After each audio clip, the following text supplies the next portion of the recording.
team member today. That's pound 250 and say, grow my business. Our team will review your product, quickly pair you with a perfect endorser, and create video and audio samples, all at no cost or obligation to you. With the most live and local on-air lineup, a dynamic content-driven website, and a state-of-the-art mobile app, Sactown Sports 1140 is tailor-made to help you connect with a sports audience in Sacramento. So why wait? Dial pound 250 today. Say, grow my business, and let us help take you to the next level. I'm Boomer Esiason. My mom died from cancer. She was only 37 years old. She didn't have life insurance, and that was devastating for my family. That's why having life insurance is so important to me. Ethos makes it fast and easy. Get a quote in seconds, apply in minutes, and get same-day coverage. You can get up to $3 million in coverage with no medical exam. Get your free quote at ethos.com/music. That's ethos.com/music. Paid spokesperson. Time spent on application may vary. Online health questions required. Why'd I go to the doctor? Working on the farm, my heart kept skipping a beat. I didn't think much of it, but my daughters made me get checked out. Turns out I have atrial fibrillation, which increases the risk of stroke about 5 times. Symptoms like irregular heartbeat, heart racing, chest pain, shortness of breath, fatigue, or lightheadedness can come and go. But if it's AFib, the risk of stroke remains. If you have symptoms, contact a doctor. I'm so glad I did. Visit notimetowait.com. Sponsored by Bristol-Myers Squibb and Pfizer. Is the crew on their way so we can fire up the grill? Cabrito, arrachera. They're gonna love it. Better go with birria and carne en su jugo. Classic Jalisco dishes with tradition. That seasoning is great, but northern Mexican-style meat speaks for itself. Let's make both. Deal. And to boost the flavor, ice-cold Pepsi. Its sweetness pairs perfectly. And to go with it, flour tortillas.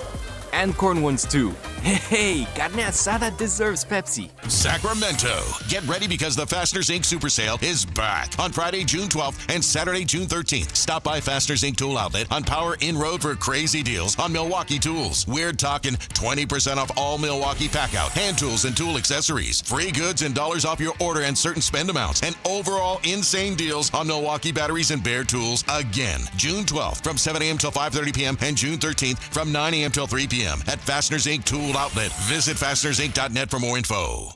We've seen every kind of golf swing. Some smooth, some, let's just say, innovative. And that's why Hagen Oaks offers Total Game Fitting. The TrackMan-powered player performance studio shows what your swing is really doing. Ping's Ballnamic Ball Fitter finds a ball that behaves. The Hagen Oaks Putter Fitting Studio helps turn almost into yes. And FootJoy's 3D foot scanner builds stability from the ground up. At Hagen Oaks, we don't judge your game, we fix it. Hagen Oaks Golf Complex. Better fit, more fun. Fulton Avenue at Business 80.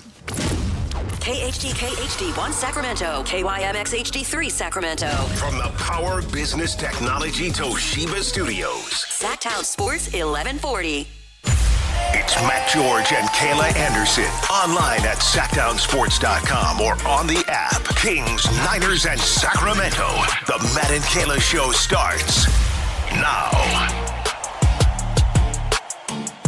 So for the past month, every single day, I've heard Kayla Anderson talk about Michael Jackson because of the Michael Jackson movie, Michael. Oh, you gotta go see it. You gotta go see it. You gotta go to the movie theater and see it. So, I went to the movie theater. You didn't see that, though. I didn't see it, though. I didn't see Michael. Instead, I went and saw Obsession. Right. Which is freaking awesome. If you have not seen Obsession, it is so incredibly good. It is a scary movie. It is a horror movie, and it is creepy. It is tense. You are, like, clenched the entire freaking movie. Your cheeks are clenched. Does a really good job building tension and just little subtle things that freak you out. Like, no real jump scares or anything like that. Like, no cheap horror. Like, real tension-building stuff. Horror, Kayla. I took that the wrong way there. Cheap no cheap horror. No, I heard my best friend saw it, and she said it was very good. It's directed by a 26-year-old former YouTuber. Yeah, that was crazy when you told me that. A budget of $750,000, and it has made I need to look it up. And these are in movie theaters now? Yeah. Mm-hmm. Well, no, it's an actual film. It's by Blumhouse. I don't remember they're famous for making scary movies. So they made like bought The Purge. Yeah, like they worked with him. They believed in his vision and worked with his idea. So yeah, it was a $750,000 budget for this movie. Dang. That has now grossed over $155.7 million worldwide. Did you go and watch it just because the Spurs went to watch it after? No, is that a thing? Oh yeah, Wemby took them all to watch Obsession after Game 7. That's pretty sick. I actually like that. No, I like scary movies. I like scary movies in theaters. Like watching scary movies with a crowd of people, I think is just a ton of fun. By the way, the main actress who plays the girl, the woman in Obsession that becomes like possessed, taken over, her name's Indy Navarrete, I think is how you pronounce her name. I've never heard of her before. She's incredible. She is so good. The actor who plays Bear, too, the main character, who ends up kind of basically being the bad guy in the story, too. He is really, really good, too. Well, I'm sure we'll be seeing a lot more of them then. And we're starting to see this in Hollywood. Like there's a movie out now called The Back Rooms. It's another kind of scary movie, and that's directed by a 20-year-old YouTuber who made like the Back Rooms series on YouTube. Dang. So I like this, Hollywood. Good job giving these young guys opportunities, and they're kicking butt right now. But also, the only path for young people to be creators is to go through YouTube. I mean, it is what it is. At least you guys have YouTube. We didn't have that growing up. So. We didn't have YouTube. Well, we didn't. We didn't have all these. You're not that old. Not where if I was out of college, that's where you could put your platform. YouTube was invented in 2005. Yeah. So like. It was just nothing like that wasn't even a thing when we were getting out of college in terms of like making your own channel or anything. Like there was nothing. Really? No, absolutely not. The only way you could get into the business when I graduated was literally like being either an intern or having an in at a local news station that had sports. That's the only way. And that is exactly what I did. Plus, like the first 5 years of YouTube were just edits of the I'm a Gummy Bear song. Just over and over again. That, Potter Puppet Pals, Charlie Bit Me. Yeah, it just wasn't Charlie a thing. the Unicorn. The Rickroll thing. Rickroll. Early YouTube was great. Yeah. Was it? It was. I'm going to wait to obviously see, by the way, Michael leaves the theaters, I believe, today. But it's coming out in 3 days, so I'll be watching it again in the comfort of my own home. Good, where you can sing obnoxiously and not disturb people. Except for your neighbors. Are you going one last time in the theaters? No, okay. I'll just wait for it to come out on whatever it is. I don't Is it even know going to where be it comes like on out. a streaming service for free? It won't be for free for the first several months, I'm sure. I'll just rent it. That's how they get you. But I'm going to wait to see Obsession when that comes out, too. Because right now, I forgot last night. It made my day. Love Island has started. That's right. Oh, yeah. Oh, last night. Did you watch it? I saw they had a whole musical number to kick it off. They always do. Oh, okay. Yeah. That's all I watched. I went to bed after the musical number. Okay. All right. So who are we? Who do we like? Who do we not like? It's funny when this happens. I think who's it's social always media going to hate? They've already canceled 2 people before the show even started. So they didn't even appear on it. Huh? There's all this stuff where I don't know how producers don't do their background enough to find out Okay, these in things. fairness, you have thousands of people on the internet scouring I get for that, but- basically every season of Love Island. There are people who have done or said awful things on the internet, and then once they're announced as cast members, the sleuths on the internet find the awful things that they've done, and Love Island has to pull them from the show. Sleuths. I will say this: whenever No life. we start like a season of Love Island, I really don't ever like anyone. I'm like, this is boring. I'm like, these people aren't very cool. And then slowly they grow on you. Yeah, they're not very cool because they're all just normal people. Normal? They aren't normal. Well, They're they kind of weirdos. are. There is one guy from Fresno. That's Look how attractive I am without any clothing on. that's like a nurse. Dun, dun, dun, There's dun. a specific type of person that wants to go on Love Island. The only thing I know is that one person was a cop and he quit his job to go on Love Island. Yes. Yes. Which honestly is probably a more lucrative decision for his long-term career prospects. I'm here to find a connection. Well, the grand prize is only, I say this, and I'm not meaning that, like, I'm going to explain this, but the grand prize is only $100,000. And usually it's split between the couple that wins it, right? But the thing is that's nothing compared to what these people make the minute they step off of this, like, island. Like, they just get brand deals left and right. Well, not everybody. But a good chunk of them that are the finalists. Yeah. Yeah. But then some people have to go, like, this is the funny thing every year. After they get out of Love Island, they're always at, like, the training camps of the NFL teams doing, like, social clips. Yeah. That's always a weird thing. Like, the less famous people will do, like, the tour of, like, throwing out first pitches at opening nights. But then there's other people like Nick and Alandria last year who I think made over $1 million in brand deals. Must be nice. You guys want to pitch me for like the older Love Island? I'll go on there. No. Golden Love Island. Not golden. I'm not that old. I mean, by Love Island standards. Older Love Island. You know, Love Island standards are different than Bachelor standards. They're like, if you're 27, you ain't making it on Love Island. Oh, there's some 30-year-olds on it this year. Oh, really? Yeah, interesting. The cop is. Oh, okay. Mm-hmm. No, I'm not pitching you to go on Love Why? Island. I pitched you to go on Traders. That's completely different. Doesn't matter. I mean, they're both Peacock reality shows. Your cup of tea. Traders, you have a brain and think on that show. There's some smart people. I got a text. I agree, Kimberly. So far, it's meh. But sometimes I always feel like this at the beginning, Kimberly, and then I get into it. Don't worry. You've got 5 days a week, an hour and a half of content each episode to get around to it. Oh my God. I'm telling you, Matt, it is literally, by the time it's all done, tonight, 50 hours of content. It's brain rot. It is not. It's escapism. It's a psychological experiment for hot escapism. people.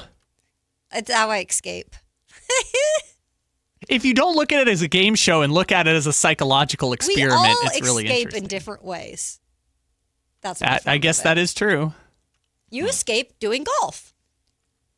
And playing video games. I escape watching Love Island. And Michael Jackson TikToks. Very true. What is the success rate of actual relationships outside of the villa? Very, very slow. Well, is there a success story? Yeah, I think so. What I'll say about this is not necessarily the couple that wins it stays together, but then because of the Bachelor, like whatever you want to call it, sorry, not Bachelor, Love Island family, a lot of them end up dating within the family and have long-term relationships. Like, I think Taylor from last season is still with the girl he left Alandria for, who I feel bad for not remembering her name, but they're still together.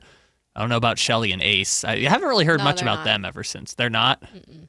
Yeah, I would say of the reality dating shows, this one probably has the lowest hit rate of continued couples after the fact. Even the winning couple last year that won the show, quote unquote, has already broken up. But they all get rich, so. Not all of them. Some of them have to come back and do the like Love Island Beyond the Villa show, which is basically just they all move to LA and get a check to do a reality show that leads into the new season. And then their year's kind of done, and if they have enough social media following, they can keep going. Like a couple years ago, there was a girl from Sacramento who was on the show, and she's got a super popular podcast now and is in like national ad deals for like deodorant and stuff like that, just from being on Love Island. See, Matt, if you make it to your destiny of traders, this could be you. And you don't even have to come in every day and listen to us. And you don't even have to take your shirt off. Well, some traders... I guess, yeah, they do sometimes take their shirt off on traders. Mm-hmm. Worked for the last guy. Rob. Yeah, it worked for him. Who started his career on Love Island. Exactly. Rob. See, it all comes back around, Matt. Maybe if you started on Love Island and then you got to Traders because you were the guy on Love Island that everybody happily liked. Married. See, you're bagging on Love Island people for not being smart, but Rob and Mara are the ones who made it to the end of Traders. No, I'm sorry. The Traders cast this year was stupid. They were all dumb. They were all not idiotic. Rob and Mara. They bought into every little thing that Rob even remotely said, and he even got caught in a lie, and they're like, okay. Stupid. People are already mad at us because we're not talking sports. Yes. Love Oh, Island's give me dumb. a break. Well, we can go back I was to excited talking to spend like 5 minutes talking about Obsession, how great of a movie it is, and somehow it got hijacked by Love Island. Just like society is hijacked by Love Island. What is he, like a 90-year-old man on the show today? I guess. Yeah, get off my lawn. I don't know. He went to go watch a YouTuber's movie. That's pretty cool. No, but now he's all mad. It's a blockbuster film. Well, it is now. I actually saw tons of people talking about it on the internet. That's why I went to check it out. And it was really good. Also, I don't think Love Island's going to have the same popularity as last year. Like last year, it was a cultural phenomenon. Oh, no. And I don't think it doesn't seem like this year there's going to be as much of a hoopla, but probably still going to be fun. I'll be watching. How will we survive? All right, well, stay tuned for daily, I guess, Love Island updates I won't from do that Kayla to and you. Kyle. No, Let's just keep it at weekly. That's not true, Matt. They don't record on Wednesdays, and Saturday is not the traditional show. So, what's the turnaround time? Are they recording, releasing every day? Essentially, so, if Monday's episode is things shot from that day? It's 48 to 72 hours. So, the stuff we're seeing today was probably today's Wednesday. The stuff from Tuesday was probably shot over the weekend, and there's kind of a 48 to 72 hour turnaround. For an hour plus show. Yeah, it's a lot of content. I do give him credit, and the narrator's great. He's I think he's English. Well, because he's from Love Island, UK. He's really good. You would actually like the narrator. He's pretty funny. Yeah, he's got welcome back to Love Island, USA. Ian is his name. Yes, he's so fun. And sometimes he breaks the fourth wall. It's very fun. You would actually like the Ian.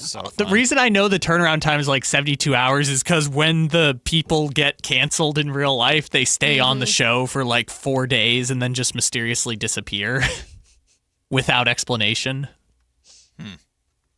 Well, we actually have a reality show star on the show today. What is it good for? That's what you just reminded me of. Oh my gosh, they're gonna have such a fun time talking about Michael Jackson. Who is our this guest on the reality show?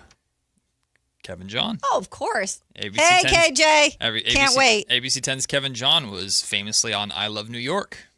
I didn't know that. Yep. He was Bones on I Love New York a long time ago. Yep. Kevin has lived 19 different lives. He was a reality TV star. That's insane. He was also on I Love Money. What? He was a substitute teacher. He was a DJ on a cruise ship. He's now a news anchor. That's awesome. And he joins us today on the show, my former partner, Kevin John from ABC 10. And he was a professor. He is a professor. Yeah, he is still a professor. Yeah, he's a professor as well. Kevin is, of course, going to be on the post-game show after every single NBA Finals game, which you can watch on ABC 10, including tonight's Game 1. So we will preview the NBA Finals with Kevin John, and Kayla and Kevin will just talk about Michael Jackson, I'm sure, a lot. I wonder if Kevin's actually seen Love Island. I betcha. I don't know if he has. I don't know if he'd stoop that low. It's a long commitment. Of the reality TV shows, it's the longest commitment. The Bachelor's up there too, but that's I'm over that. I don't watch that anymore. The Bachelor lost you, but Love Island keeps you in? Hell yeah. Oh, are you kidding me? Love Island is just a constant barrage of just people kissing and fighting. I just think I love but I also none of this sounds appealing. I also love. I'm a visual person, and the setup there is so cool. It looks like a dream house. Oh, okay. So you watch Love Island like it's HGTV for the. I give love me a break. No. I watch Love Island not for the people in bathing suits. Listen. I want to see the color of the chairs. I like the visuals because then I also like seeing what the girls wear every night. How are they going to dress? Sometimes they're really fashionable in a good way, and sometimes I'm like, what are you doing? But it amazes me, they all do their hair really well, and I'm like, I never had that talent of doing that. Yeah. Well, I'm guessing they also have some professional help. No, in not the there. No, they don't. Mm-mm. We don't see it on camera. I don't think they do. I don't know. It is a really good job. Also, sometimes random celebrities will show up, like Megan Thee Stallion. That was fun. Yeah, that was a fun episode. Why? Well, she's a big fan. She just showed up. Well, and then they did the booty shaking twerk contest. But they also were like constantly plugging her brand. Nothing about this is selling me at all.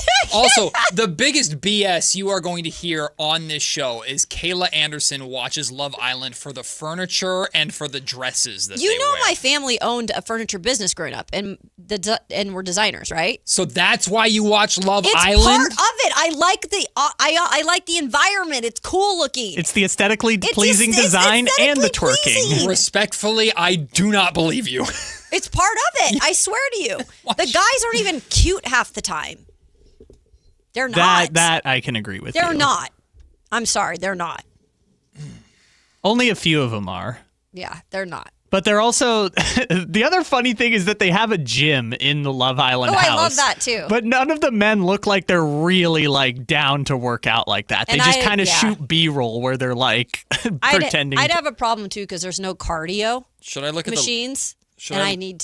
I need one of those. Yeah, look up the set. It's really cool. No, not the set. The cast list. I also like seeing what Ariana Madix looks like every episode when she comes in. Yeah, they have a host, but the host isn't there every episode. She always has some cool getup. 12 singles coming to the villa. Oh, well, here's the thing, though. Some are going to get voted out and new people are going to come in. It's a constant changing. Yeah. I know that. I think Matt's getting convinced. No, I'm definitely not. Anaya, 23 I years like old her. from Georgia. I do like Anaya.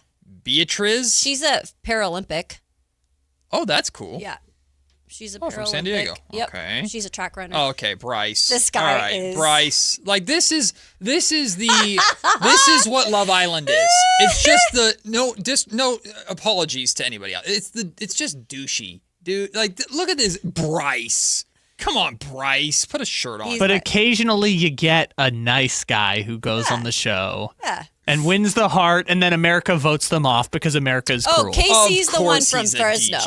Casey's the one from Fresno. Casey's from Fresno. But he works in like an he helps old people. Like he nursing assistant. Yeah, his job's hard. Well, he did, but now he's going to be a Love Island celebrity. But I give him props for that, though. That's a tough job. All right. Kenzie, Melanie. I like Melanie, too. Oh, that's a police officer. Sean's a police officer? Yeah. He quit his job to go on Love Island, and I guess his my roommate was explaining his boss at the police station was on Twitter going like, I just don't understand what is happening here. Yeah. Why would he do this? This dude's name is his name's Sincere. Yes. I'm sure he's Wait, what does he look like? But sincere. Sincere. Oh, okay. From, I think, Philadelphia. Good looking man. He's from New Jersey. I mean, that's basically the same, you know. Trinity Tatum, great name. Oh, that's the one that got knocked off. Vanessa? Well, yeah. I'm sorry. Oh, she's the one who got canceled? No, she got canceled before the show started. She got canceled? Yeah. Vasanya? Yeah. Vasana? Wait, sorry, Trinity was? Vasana. No, Oh, Vasana from was. Beaverton, Oregon. Oh, that's where Oregon State is. She got in And trouble. then this guy's brother was on it last year. Wait, who is it? Zach. Who is this brother? Charlie. Oh, I remember him. Why are you on this show? Why are you on this version? And then this is the Brazilian guy that came in last night. Gabriel. He's trouble. All right, He's trouble already? My brain is You can already discern it from just I one think look. Matt's going to have to watch a little.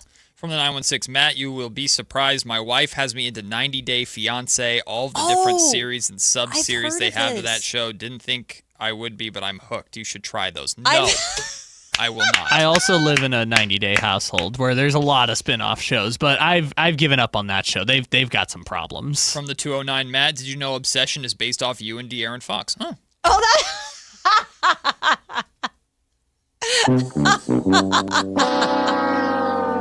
So that would mean that Fox made a wish that I would like him or love him. That's the premise. Probably the reverse, you know. No, that doesn't make sense because then Fox would be obsessed with me, and I promise you he's not. How about my obsession with Michael? Would that make sense? No, because there's like a billion, trillion, bazillion people that are the exact same way. Oh, okay. Because Michael's just that polarizing. Well, all right. Here we go, 22 minutes of Love Island talk to start the show. Hey, Sorry, the NBA guys. finals are tonight, but don't bother watching that because episode 2 of Love Island is out. No. Business comes first. Also, Love Work Island comes doesn't first, drop then on Love Island. Wednesdays. Oh, shoot. Oh, well, that makes it easy. Yeah, Love Island, they All take right. Wednesdays off, and then Saturday is the After Sun Wait, show. So do you... Hosted by Mara. When do you go to bed? Because you get up at When 4 Love a.m. Island? Yeah, I did. I did hot yoga this morning. Yeah, you get up at 4 a.m. So when do you go to bed? Because the NBA Finals are going to end at 9. Well, because Love Island doesn't come out till the summer. So during normal, times of the month, I go to bed after sporting events. But now, these summer months are going to be a little bit tough. Why? Because I'm going to stay up after the finals to watch Love Island. I'm going to be all geeked up. Why? Because I like it. You have to, Matt. It's the commitment. I hate this. You have a life. I don't. I'm going to hear this. I'm going to hear... no, I'm telling you right now. If I ever watched Love Island and my wife walked in on me watching Love Island, I would get the you-know-what kicked out of me. Watch it with her. No! That's even worse. Why? It's fun. Hi, wife. Let's sit together and watch these somewhat attractive airheads make out and They're fight. not all airheads now. They're not all airheads. Yeah, the women are not. Mm-hmm. Only like 30% of the women and 70% of the guys. I think the guys are the worst on there. That's... Well, yes. yeah, I could tell by whatever the hell his name was. Bryce? Yeah, he is. Someone said that kissing him was like kissing a turtle last night. That's pretty funny. Because, hold on. Imagine the type of guy Wait, they you kiss have already? to be. Oh, they all, yeah. Bruh. No, that's how they start, is you kiss 4 people and then decide who you want to couple up with. Absolutely not. This show is tragic. You both should be ashamed of yourselves. But then the first coupling up doesn't matter. They switch it up all throughout the show to spice it up. Sometimes they break up great couples because America's just I don't think they should be together anymore. Good point here by the comment section. What happened to the days of Jersey Shore? Jersey Shore was trash, but everybody knew it, but they watched it for trash. Now people are watch that. No, Love Island's actually a good show. It's good storytelling, and I like this. I like the furniture. But that was just one area, they all had the same, they all talked Jersey. Uh-huh. They all lived and breathed, what was it, Jim Tan? Yeah, you're describing Laundry? Love Island. GTL? No! No, there's people from all over the world that go to Love Island. Come over from, all these different places. International airheads. There was a guy from the Traders who went on Love Island a couple seasons ago. People did not like him. No. Shocking. We're rooting for you, Matt, to get on Traders. Traders? Yeah, Yes. he had to watch himself. Traders? 100%. I don't think that... Well, considering I haven't heard anything and they're shooting it right now, probably means I didn't get on it. Well, we'll have to... Unless I just magically disappear. Apply once again. Apply again. I'm not saying I'm their target demographic, but I am still in the age range where I qualify for Love Island. Okay, Kyle. Well, I'm going to sign you up. You can try. I don't think they're looking for someone like me, but I'm still in the age range where I can get on it. Never know. Sorry about that, folks. All right. Well, we took you on a journey. Stay tuned all summer for daily Love Island, except for Wednesdays, Love Island updates. And Saturdays, they do After Sun, which is a recap show with Mara from the Traders. No, she's not doing it anymore. Oh, she's not doing it? She's too big for all that. A recap show? Mm-hmm. Yeah. Here's who kissed who on Monday. Here's who kissed who on Tuesday. It's mostly hey, these people got voted off, and now they're going to tell you about their experience. Tell me about their experience? I don't watch it. I just love watching Matt be so irritated. So I was curling my hair, and then John and then said I burnt wanted myself. And then I got a text from Bryce. And then I have nothing else to do with my life. So what else can I do here? But the furniture's nice. That's why Kayla watches. All right. Well, very true. NBA Finals are tonight. We'll preview it with reality TV show star Kevin John at 1 o'clock. When we come back, Myles Garrett spoke to the LA media. I bet he watches Love Island. How much you want to bet? Myles Garrett spoke with members of the media for the first time as a Ram. We'll hear from him and Rams head coach Sean McVay react to what they said when we come back. Matt and Kayla just getting started here on Sactown Sports. Take Sactown Sports with you everywhere you go with the Sactown Sports app. The most in-depth coverage of the Kings and 49ers. A library of written and video content. And all your favorite personalities all in one place. Download the Sactown Sports app today and get in on the action. Your local sports leader. Sactown Sports 1140. Sacramento weather is brought to you by Bonnie. I'm Tamara Berg in the KCRA 3 Weather Center for your Wednesday. Nice and comfortable kickoff to the day with a light delta breeze outside. We get into the afternoon, expect mostly sunny skies, light winds, and highs today a little warmer. We'll peak in the lower to mid-90s. Get the latest forecast on the KCRA 3 News and the KCRA 3 app. Oh, the Sacramento heat. Right now, get your AC professionally tuned up for as low as just $59 and enjoy your summer nice and cool. Plumbing, electrical, heating, and air, Bonnie.com. Summer restrictions apply. License 696-355. Pump up the volume. Business moves fast. Orders roll in, deadlines close in. When you ship with USPS Ground Advantage, you can keep up with confidence. Every package stays in our secure network from dock to door. And with nationwide reach, dependable tracking, and upfront affordable pricing, you get built-in peace of mind. You run the business. We run the routes. Visit USPS.com/Ground Advantage to learn more. This is the story of the one who keeps multiple buildings running smoothly day after day. Plumbing that flows, HVAC that hums, cleaning supplies that keep surfaces sparkling. That's why she counts on Grainger. With easy reordering online and 24/7 support, Grainger helps her keep the products she needs on hand. So shelves stay stocked and buildings stay ready. Call 1-800-GRAINGER, click Grainger.com, or just stop by. Grainger, for the ones who get it done.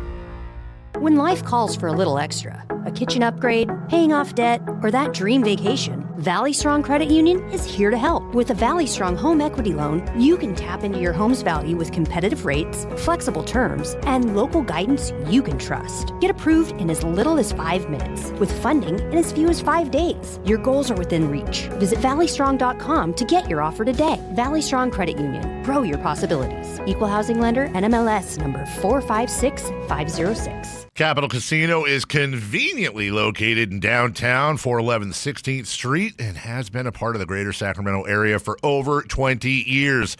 They offer the best variety of games in the region in a safe and friendly environment, and there's plenty of parking, all well lit and monitored by security. Come have a great meal at the cafe and restaurant inside. Capital Casino has the best food, the best service, and the best action. But please always remember to gamble responsibly. 1-800-GAMBLER. Sacramento's best selection, best quality, and lowest prices on kitchen and bath products are at the new Anova Cabinet and Stone. For a limited time, get stunning new quartz countertops starting at just $159. That's right, only $159 for gorgeous quartz countertops. Listen to this. For a limited time, cabinets for kitchens and bathrooms are up to 50% off. Yes, up to 50% off new cabinets. It's a must-see, the new Anova Cabinet and Stone at Florin Road and Highway 99. Learn more at AnovaCabinetStone.com. Do you owe $10,000 or more to the IRS like Will? When I was 50, my whole life fell apart. I lost my job, I lost my wife, I lost the house, I lost pretty much everything except for my life. When the IRS came calling, I just didn't have it in me. I felt like Wile E. Coyote, just waiting for that IRS anvil to drop. Then Will found Tax Relief Advocates. I heard their advertisement on the radio, I wrote down the number, and I made the call that changed everything. The IRS gave me a bill for $40,000. Tax Relief Advocates got that down to $3,200. I've paid 9 cents on the dollar. Now that's a great deal in anybody's book. If you owe 10 or even hundreds of thousands of dollars to the IRS, don't lose hope. Do what Will did and call TRA for a consultation. But for me, the real win is I got my life back. Visit TRA.com or call 800-488-2578. 800-488-2578. That's 800-488-2578. Catch the future of San Francisco Giants baseball right here in Sacramento with the Sacramento River Cats at Sutter Health Park. See tomorrow's stars take the field today and be part of the big league journey. Get your River Cats baseball tickets now at rivercats.com.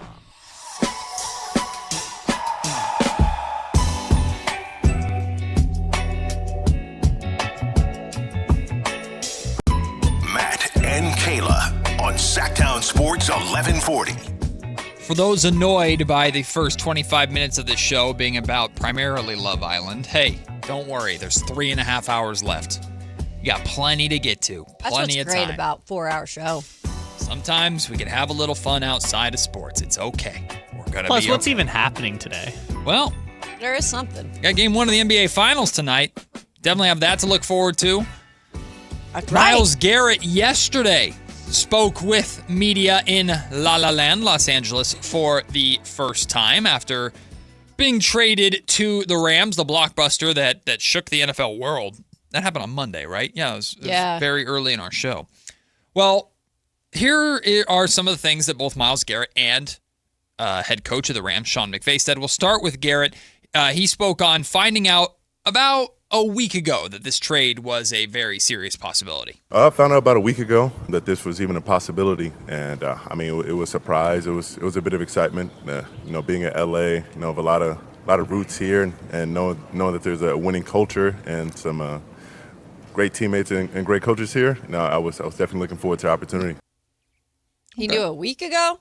It sounded like he started getting informed like this could actually be a I think be it a was thing. probably being talked about before that. Well, yeah, we found out via The Athletic Mm-hmm. that they've been having conversations since like March of this year seriously, but that there have been ties back to like the Rams have shown interest in Garrett since what was it, 2021, 2022, something like that. Mm-hmm. Which you can, that doesn't mean having interest and being in serious talks are two very different things, right? I guarantee you all other teams in the NFL had interest in Myles Garrett at some point in time. But it sounded like things really started to pick up, actual conversations really started happening in March. And then Myles Garrett, if Myles is getting informed that a trade is happening, that means it's, or like is in the works, that means it's very serious, right? Like if a player is being informed, hey, this could really, really happen, they're in the closing stages of getting this done by, I assume his agent told him, Myles probably had a pretty good idea at that point. Yeah, I'm probably going to LA, which I imagine he was probably thrilled about. Yeah, no, I think that I'm actually, and I said it on the show, on Monday when we reported this, I'm happy for him. I know that not everybody likes Myles Garrett. Everybody is different about players. And I just think that, I respect him, I should say, to be able to be that elite at this point of his career and never make excuses because he was on a bad team. And, I know that there were the whole talks last, year about the money and stuff. But for the most part, I will say from everything I've heard from Ohio people, he was very loyal to Ohio. He was a big contributor in the community. He did embrace Cleveland, Ohio for his whole career. Mm-hmm. So for him, a change of scenery at this point and to actually legitimately have a chance at winning a trophy for all the years of work you put in, I'm happy for him. I don't want LA to win it, but I'm happy that he'll get the opportunity to try. Forgive my ignorance if I completely missed something. Is there a reason people don't like Myles Garrett? Yeah. So I don't know the year, but it was when Mason Rudolph. Was that the helmet thing? And the helmet thing. Yeah, he swung his helmet. Supposedly, he said Rudolph was calling him slurs.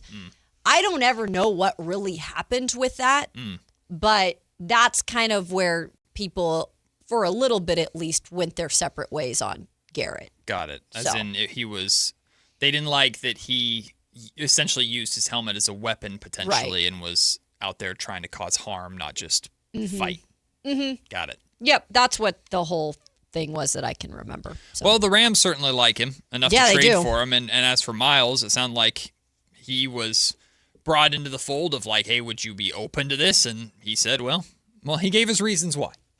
Since the very beginning, it's always been about winning. And it just breaks down to the timing of everything. What does it realistically look like to be a winner now?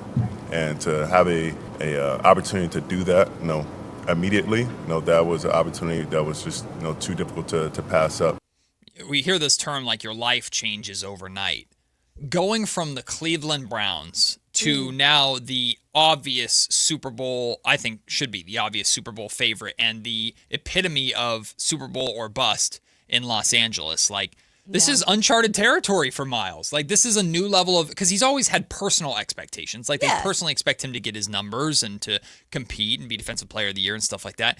But there was an obvious disconnect in Cleveland between the great things that Myles Garrett did and the success of the football team because he couldn't do everything. Now in LA, Myles has to perform, but the Rams have to win.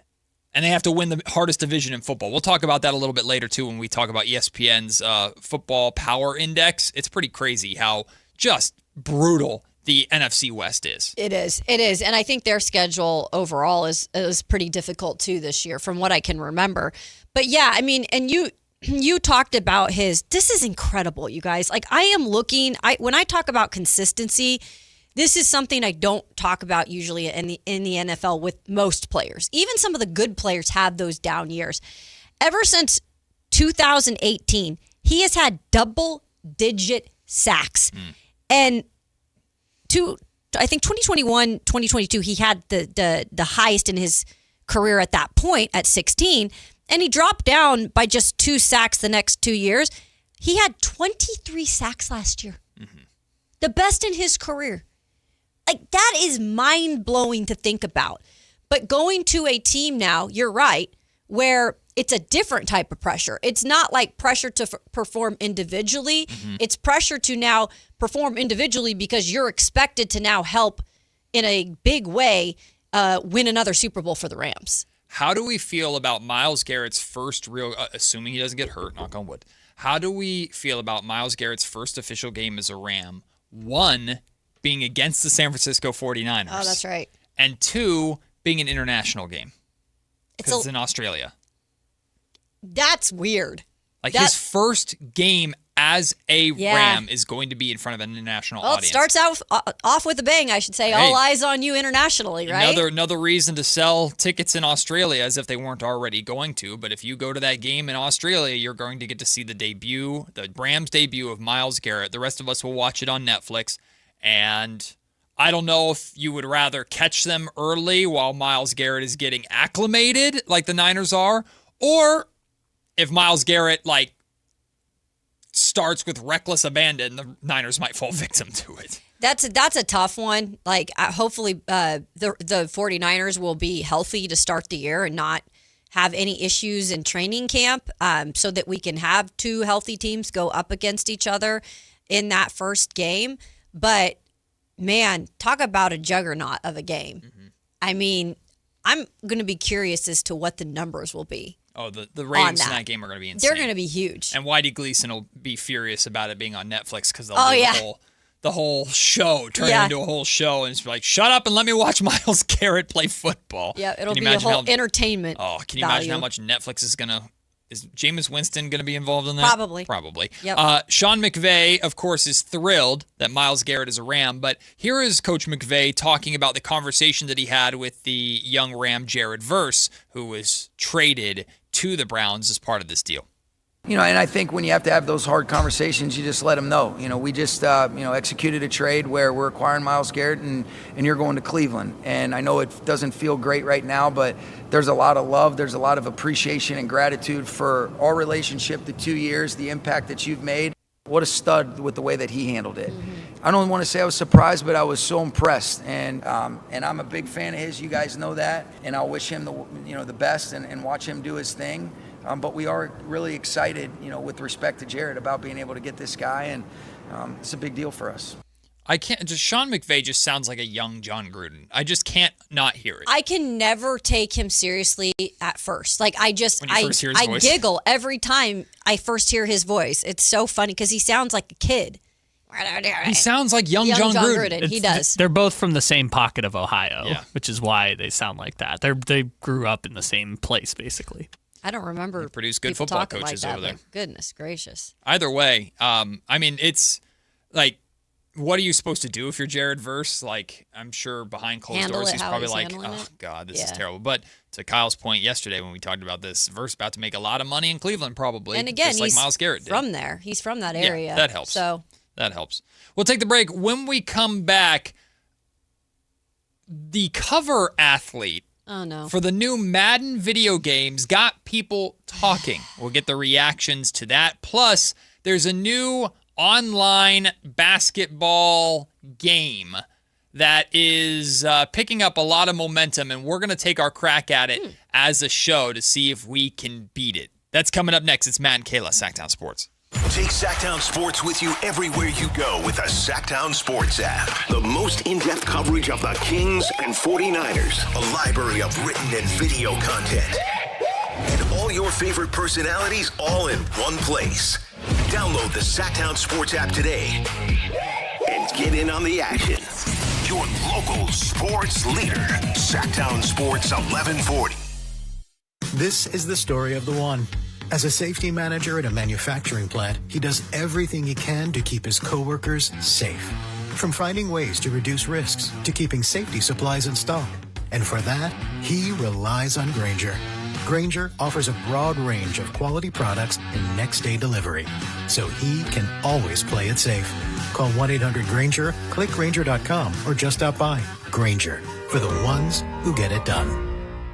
Sacramento. Get ready because the Fasteners Inc. Super Sale is back. Friday, June 12th and Saturday, June 13th. Stop by Fasteners Inc. Tool Outlet on Power Inn Road for crazy deals on DeWalt products. We're talking all of the lowest prices in Sacramento on bare tools, tool products, batteries, lasers, hand tools, outdoor power equipment, and so much more. Again, this DeWalt sale event will be June 12th from 7 till 5:30 and June 13th from 9 till 3 p.m. at Fasteners Inc. Tool Outlet on Power Inn Road. Visit fastenersinc.net for more info. Mark your calendars because MoonPay X Games Sacramento 2026 is landing at Cal Expo June 26th through 28th. Witness nearly 100 of the world's best athletes compete in skate, BMX, and Moto X events and catch live music performances by global electronic music icon Cascade on Friday night and Grammy-winning producer and artist Mustard and electronic music producer and DJ Subtronics on Saturday night. Don't miss MoonPay X Games. Lock in your tickets now at xgames.com. Support comes from Amazon Business. Unlock smart business buying with fast, free delivery on millions of items and practical AI innovations that automate repetitive tasks so you can make smarter decisions faster. Learn more at amazonbusiness.com.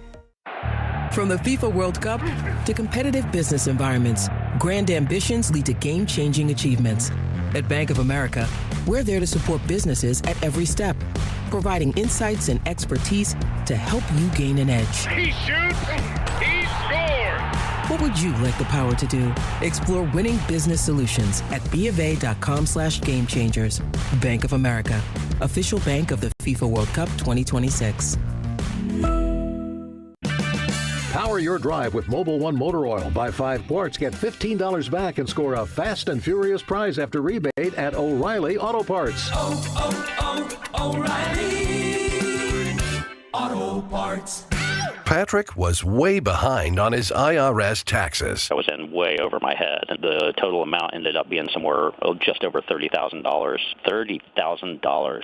Then the IRS came to collect. Started getting letter after letter. A lien had been filed against me. They were going to basically hang me completely out to dry. He had to do something. That's when I reached out to Optima Tax Relief. Patrick's life quickly got a lot easier. It was very easy, pretty much hands off. They picked up the ball and ran with it. And how'd it go? I couldn't believe it. I had to ask 2 or 3 times. I saved an incredible amount of money. How does Patrick feel about Optima? Couldn't be happier. They definitely helped me. Optima Tax Relief, the best place to call. They're the best in the business. Do what Patrick did and call Optima Tax Relief for a free consultation. Call 800-375-2922. 800-375-2922. 800-375-2922. Optima Tax Relief. Testimonial from an actual client. Some restrictions apply. For complete details, please visit OptimaTaxRelief.com. Remember the days of real country music? Now you can get your favorite classic country every day on 105.1 HD3 The Ranch. Listen to The Ranch on the free KNCI app or anytime at 105.1 HD3. It's Matt George and Kayla Anderson on Sactown Sports 1140. Kayla, I don't know if I've ever asked you about what your opinion is on gaming, video gaming. Whether you participated in it or not. Is it lame to you? Is it cool to you? Especially sports gaming. Rather than, because there are some people why would you play a virtual version of a game? Just go outside and play it. Where do you fall in just the feeling of gaming, but especially sports gaming?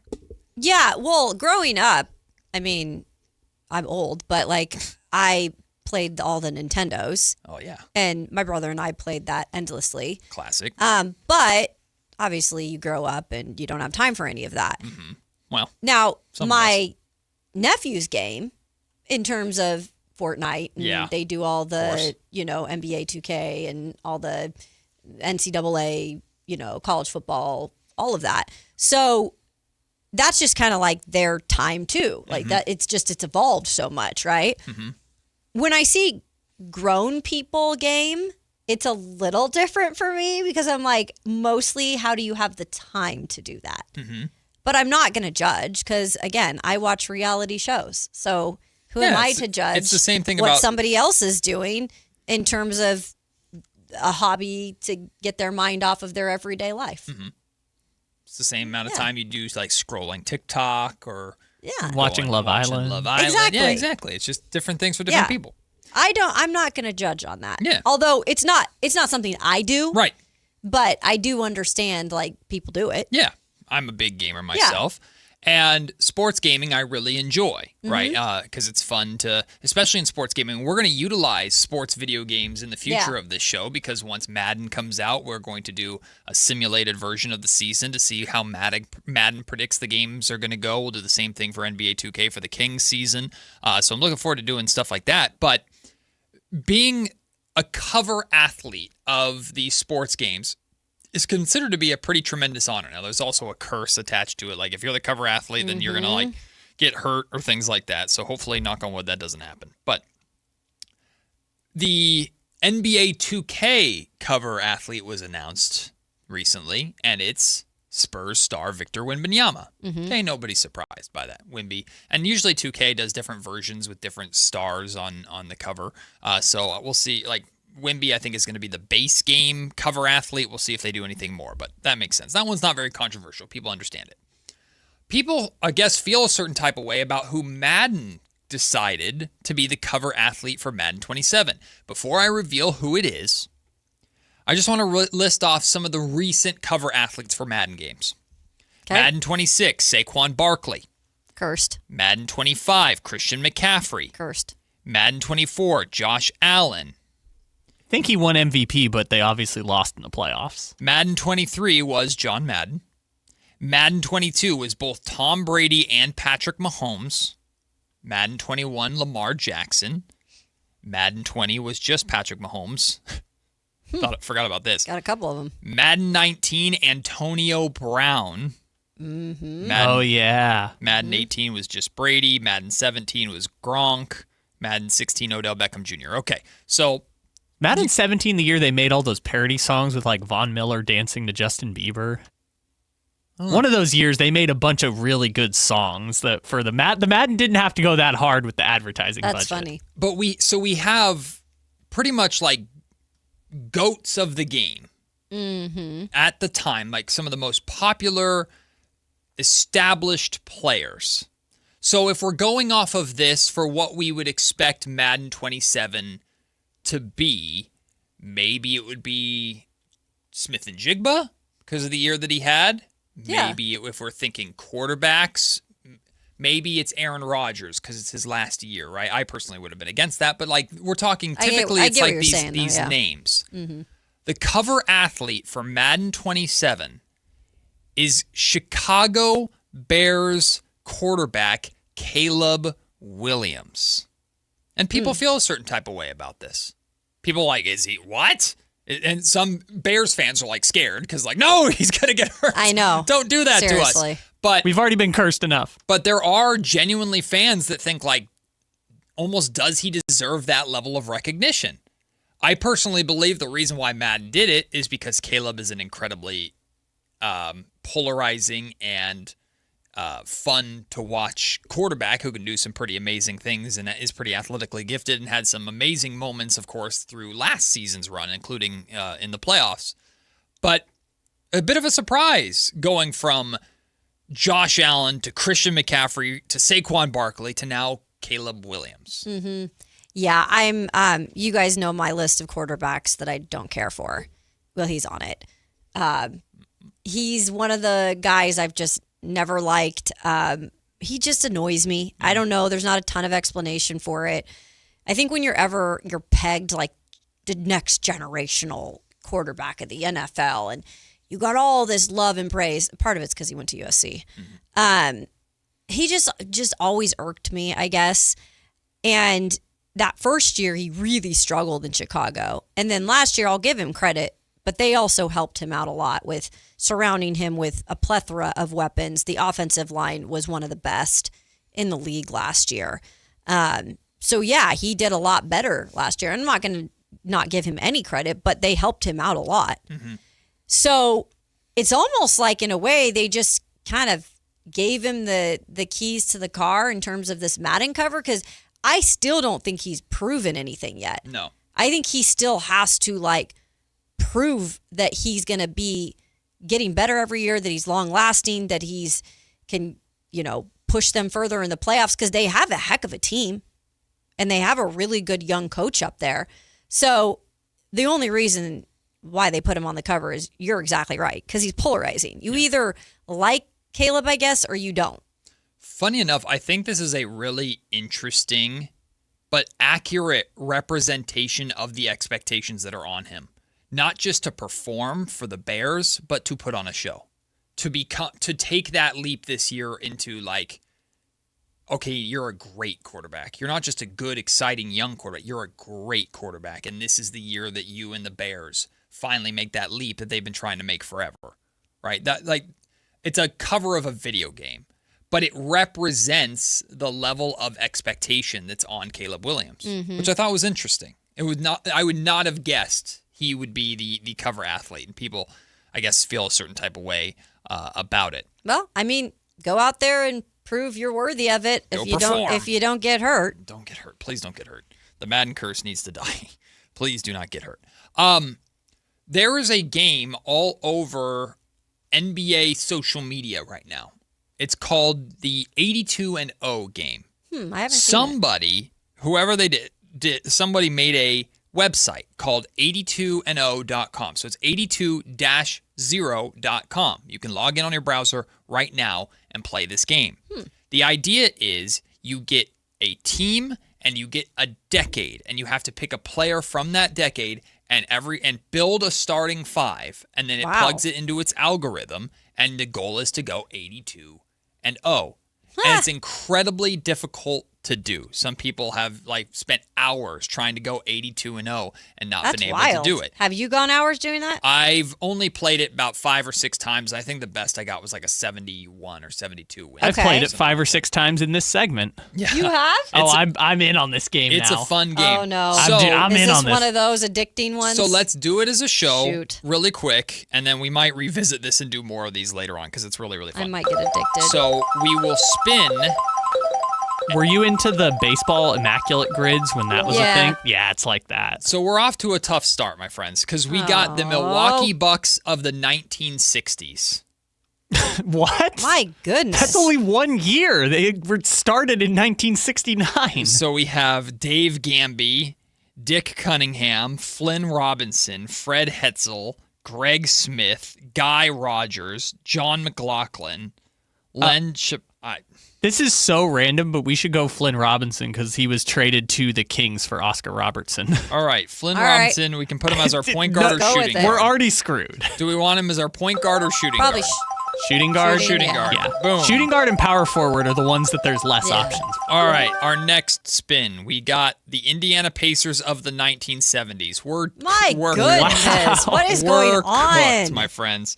Was Johnny Davis, I think, was a star of Adrian the Pacers. Dantley, Alex English, Billy Knight, Bob Carrington. Adrian Dantley's probably a good one. Darnell Hillman, Dave Robish. Dantley kind of became a star in the 80s, but I feel like we're just going to go with Kyle's recommendations here. I don't see anybody better than... I think we're screwed either way here, Kayla. So too. All right, Dantley it is. All right. This would have been more fun if we'd gotten Lakers of the 80s. Well, we'll have to just play this again. Next one, we got Portland of the 80s. Okay?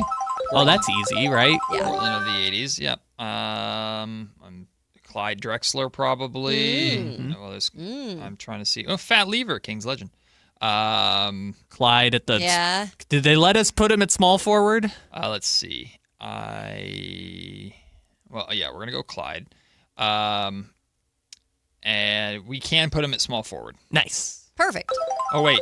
What? We just put Adrian Dentley at small forward. We What? cannot take Clyde. Why? Because we his took positions are taken now. Yeah, we put it, so we can't take Clyde. Jerome Kersey? I don't know. Cliff Robinson? Yeah.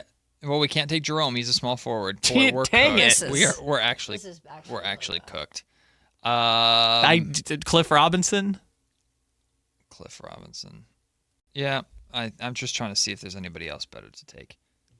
This game is really difficult. I'm sorry. I know we need a break. We're gonna get through this though. We should do another one after the break. We will do another one after the break. You know what? We're Yeah. scrapping this. This was just What our if we do the reverse? What if This we was our try to test go trial. 0-82? We're scrapping this. All right, we will coming back after the break. We'll do it for real. We'll do it for real because this Do game it doesn't want us live. to have fun. We'll do it for real, and then we will get into all the Giannis Antetokounmpo trade buzz picking up. Hey, during the break, if you want to play, it's 82-0.com. See if you can go 82-0 and build a team that's hopefully better than what we just got. It's Matt and Kayla, Sactown Sports. The X Games are coming to Sacramento. Join Kayla Anderson and Sactown Sports 1140 at Cal Expo Center from June 26th through the 28th to watch the top action sports athletes in the world go head-to-head with 3 days of high-octane competition, BMX, skateboarding, and Moto X, plus live music from global electronic music icon Cascade, Grammy-winning producer Artist Mustard, and DJ Subtronics. Get your tickets today at xgames.com. Your local sports leader, Sactown Sports 1140. Hi, I'm Adam Johnson here with Golf Fitness Solutions. If you want more distance, less pain, better mobility, and a body that holds up for 18 holes, come see us. We're expanding in Carmichael, and you're invited to our grand opening party on June 13th from noon to 4. Tour our new space, meet the team, try the simulator challenge, see if you can make a hole-in-one, and learn how golf-specific training, stretching, massage, and assessments can help your game. Call 916-802-5175 or visit us at golffitnesssolutions.com for more information. Your business moves fast. Your bank should keep up. At Valley Strong Credit Union, business banking is built for momentum with tools that help you manage cash flow, streamline payments, and fuel growth. Right now, there's never been a better time to switch. Open a new Valley Strong business account and get 3 months of business banking products and services free, up to $750 in value to power your next big move. Because when your business runs stronger, the whole Valley does too. Valley Strong Credit Union. Grow your business, grow your future at valleystrong.com/business. Diabetes, high blood pressure, anxiety meds, everyone's on them. If you're a 50-year-old male, maybe a bit porky, and you may even have type 2 diabetes, $1 million of term insurance may only cost you about $200 a month. Call Term Provider. Speak with Big Lou at 800-444-2013. Big Lou will find a term life policy for you even if you have type 2 diabetes, are overweight, or have high blood pressure. Term Provider has helped thousands of people like you who think they can't afford term life insurance. To buy $1 million of affordable term life for you, all you need to do is call Big Lou at 800-444-2013. Lou will make sure the scales are tipped in your favor. Call 800-444-2013. Big Lou will answer your call and work to fit you into a term life policy that you can afford. Remember, Big Lou's like you. He's on meds too. Call 800-444-2013 or biglou.com. Capital Casino is conveniently located in downtown, 411 16th Street, and has been a part of the greater Sacramento area for over 20 years. They offer the best variety of games in the region in a safe and friendly environment, and there's plenty of parking, all well lit and monitored by security. Come have a great meal at the cafe and restaurant inside. Capital Casino has the best food, the best service, and the best action, but please always remember to gamble responsibly. 1-800-GAMBLER. No way. Gas prices shot up again. I know, but I got us covered. So generous. What's your deal? What's my deal? I went to Metro and saved. Got 4 lines for just $25 each and 4 free new Samsung Galaxy A17 5G phones, and all on the T-Mobile network. Ah, how about we go to Metro today? Get that more for your money feeling. Visit your Metro by T-Mobile store. Just bring your numbers. Not available if you've been with Metro or T-Mobile in the past 180 days.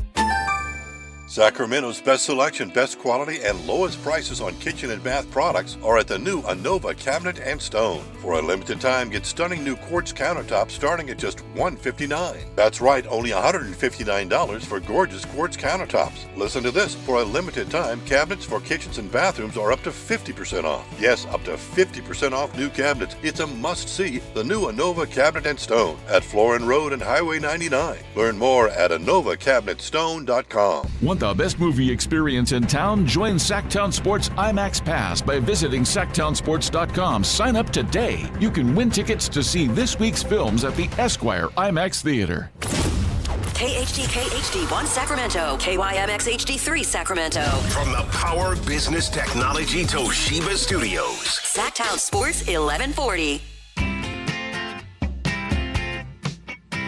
It's Matt George and Kayla Anderson on Sactown Sports 1140.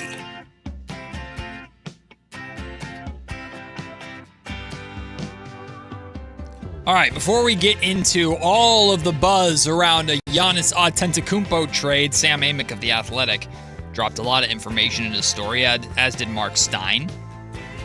Let's do this 82-0 game right. I saw, I think it was Logical Raptors Fanatic said, like, what's the point of this game? Oh, yeah. It's just to try and build the best team possible to go 82-0. What in the world? Houston, we got the Rockets of the 90s. All right. Here we go. Better so start. Already off to a good start. I mean, we have Clyde Drexler if we want. We have Charles Barkley, who I'm leaning towards. Ooh, yeah. Should we go Charles? Over Hakeem? Is Hakeem there? Robert Horry, ew. Scottie Pippen. Young Scotty. Yeah, I think old Scotty. Old Scotty, right? Old Scottie Pippen, sorry. Yeah, it's got to be either Barkley, Drexler, or Olajuwon. I want to go Barkley, but it's up to you guys. Hakeem is there. Hakeem is there? For some reason, he's way down on the list. But Hakeem is there. Maybe we should go. I mean, I'll do either in terms of picking. Let's go Drexler. Let's save the center position. Yeah. Okay. Drexler, not Barkley? I'm sorry, Barkley. That's Barkley. what I meant. Yeah, sorry. We'll put him at power forward. All right, we got Barkley at power forward. We're off to a good start. Denver of the 2010s. 2010. Jokic wasn't Jokic yet. No, Chauncey Billups is on there. Okay. Not Danilo Gallinari. Emmanuel Mudiay, legend. Kings legend. J.R. Smith is on there. Jamal Murray, very young Jamal Murray is on there. Was Melo still on there? It does take into account, by the way, the stats of this era. So this era, It's not like their all-time stats. It's the stats. It's just this decade on this team, too. Right. 2010s, you said? Yeah. Do we get one Melo year in there? There is no Melo. I do not see Melo on here. We could do Andre Iguodala. Oh, no, Melo is there. Yep, Melo's there. Then I probably should do Melo. Right, Melo, small forward. Here we go. Next one is, we don't need the sounder. Washington, the Wizards of the 2020s. Oh, geez. So there's probably some good ones. Anthony Davis is there, but he hasn't put up any numbers on the Wizards. Bradley Beal, probably. Oh, Bradley Beal's numbers, because he just was chucking those last couple years. We'll do Bradley Beal as our shooting guard. All right, two more positions. We have point guard and center still to fill. Miami of the 20s. Okay. So we have Bam at center. Terry Rozier. Absolutely not. Let's do Bam at center. So now we just need a point guard. One more. Let's go. And we got OKC of the 90s. So this is Sonics. Gary Payton. In terms of point guards, Avery Johnson. It's got to be Gary Payton. Yep, Gary Payton. Let's go. All right. So now it'll take into account our projected record, 61-21. We got a B as a contender. We couldn't even beat the 2002 Kings? Nope. Dang. Didn't beat the 2002 Kings. So there you go. We'll play again at different that's interesting. Different times. All right.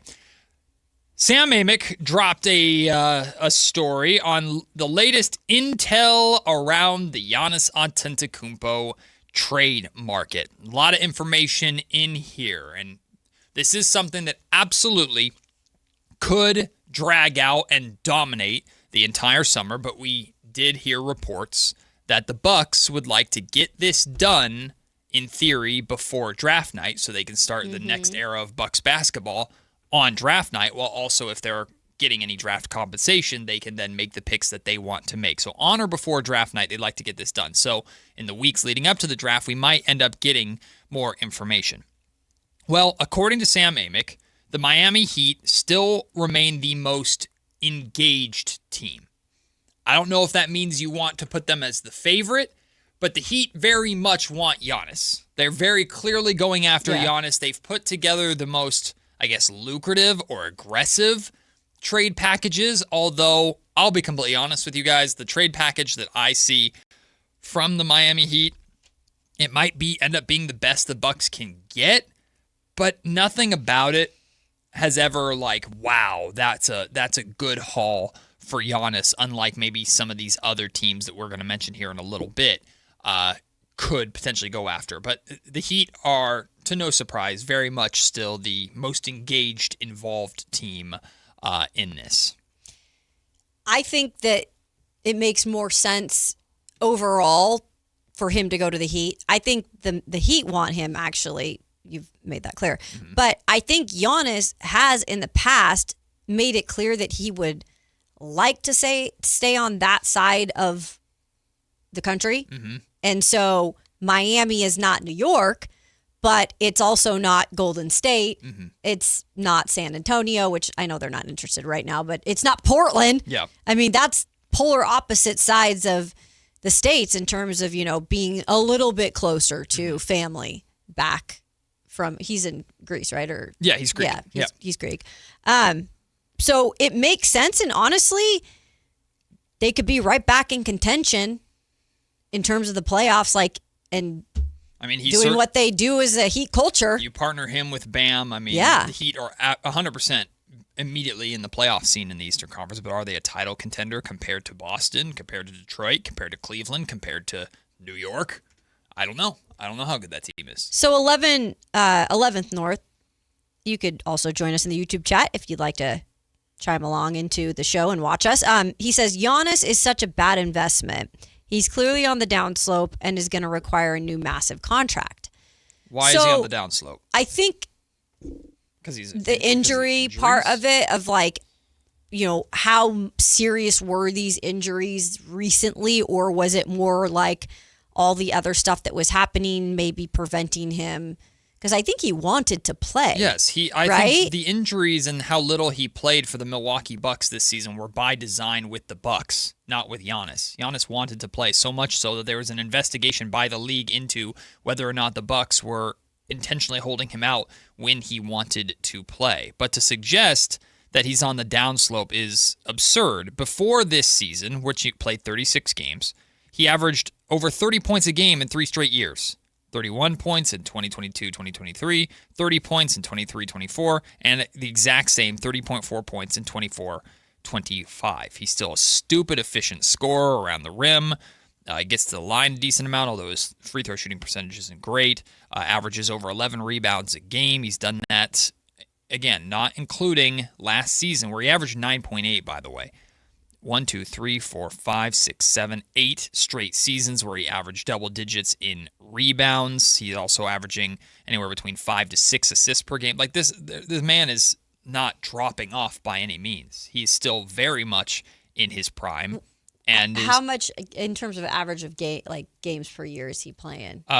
Okay, so there's 36 this year, 67 the year before, 73, 63, 67, 61, 63, 72, 75, 80, 80, 81, 77. That's his career. So he's playing 60-plus games every single year. Right. With the exception of this past year. Yeah. And again, I think that was more by design than it was, he can't play. Mm-hmm. He's hurt. Mm-hmm. So, yeah.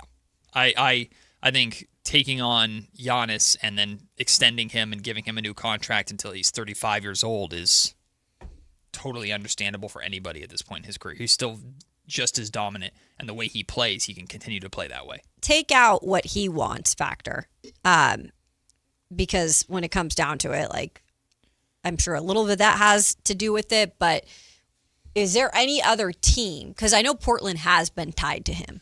Mm-hmm. Now, supposedly, I don't think that's where he necessarily wants to go. He doesn't want to go west, period, No. it sounds like, according to Sam Amick. Sam said the Portland trade is unlikely. Giannis wants to remain in the East, which makes sense because the East has an easier path, I think, to success. Is the Timberwolves at all in the mix? I mean, they're west. I know, but they were in the mix. I mean, I think though.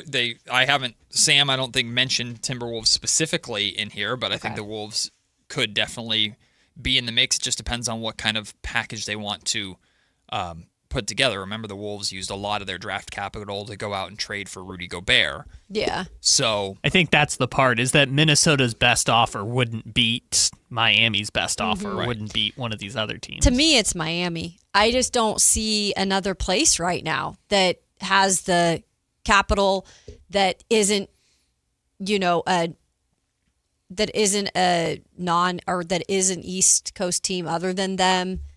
I don't know. I don't know what other teams would be available. Well, Giannis is reportedly intrigued by the Boston Celtics. Oh, well. Sam reported here Boston and Milwaukee have not engaged in any direct trade talks as of yet. The Celtics would try and be discreet about it because they don't want to upset Jaylen Brown. So he'd be on the move, obviously. In theory, I think Jaylen Brown's a better player that the Bucks would be getting than any Heat player they're getting. But what are the Bucks going for? Are they going for good players right now, or are they going for younger players and draft compensation? To which a Miami Heat pick, in theory, would be better than a Boston pick in the future, you'd think, or at least as of right now, except for the fact that once you add Giannis to either of these teams, that will likely make all those picks worse, right? Because they're going to be a better team. Mm-hmm. So those picks are not going to be as good. So that's the tricky part about acquiring a lot of draft picks for a player. You're looking for almost distant future draft compensation, not immediate draft compensation, because the team that Giannis is going to is likely going to be good. Sam Amick lists Orlando as a sneaky possibility because of new coach Sean Sweeney. He was Giannis's personal development coach under Jason Kidd in Milwaukee. Apparently, Orlando inquired at the deadline about Giannis, and likely a trade would have to include Paolo Banchero. Hey, there's a younger-ish star player that Milwaukee could get, but Orlando did use a lot of their draft compensation to go out and get Desmond Bane. So there's not a ton of draft picks that I think the Milwaukee Bucks could expect in a Giannis trade. Can I throw something out here that I heard after OKC was eliminated? The morning after that, I think it was one of these shows, maybe one of the ESPN shows, and they were obviously giving Chet Holmgren a hard time because he was not good in this series. Right. And really not good in Game 7. We mentioned his stats. He had 4 points and just awful night for him. Just disappeared. But they were bringing up the fact, do they need to move on from Chet? And what would it take to get Giannis to Oklahoma City? And I was like, are we really stretching this far? No, we're not doing this. What are we doing? OKC's got the picks. Chet is a younger player-ish. It's like they're just going to give up on because he had one bad finals series. I think a lot of people would trade Chet Holmgren for Giannis even if Chet played well because that's how good Giannis is. So, I mean, I wouldn't doubt that OKC would be intrigued to do it. It's just realistically, how do they do it? Yeah. Plus, financially, they're already trying to figure out their situation. You add Giannis in, who's going to demand a supermax contract as soon as he arrives. I'm like, we can't just put him anywhere. Yeah. Folks. No. It's got to make somewhat sense. That's a little... I don't think that's happening. Also from Sam, the Cleveland Cavaliers are not willing to part with Evan Mobley in a potential Giannis deal. I think that's a little interesting of a sticking point, although I know how important defensively Evan Mobley is to what the Cavaliers do. I mean, you still have freaking James Harden there, so you're in trouble. The Thunder and the Knicks are quote-unquote sneaky teams, depending upon how the NBA Finals goes specifically, too. So maybe the Thunder could try and work their way into it, but boy, How mad would you be? I feel like you'd be floored.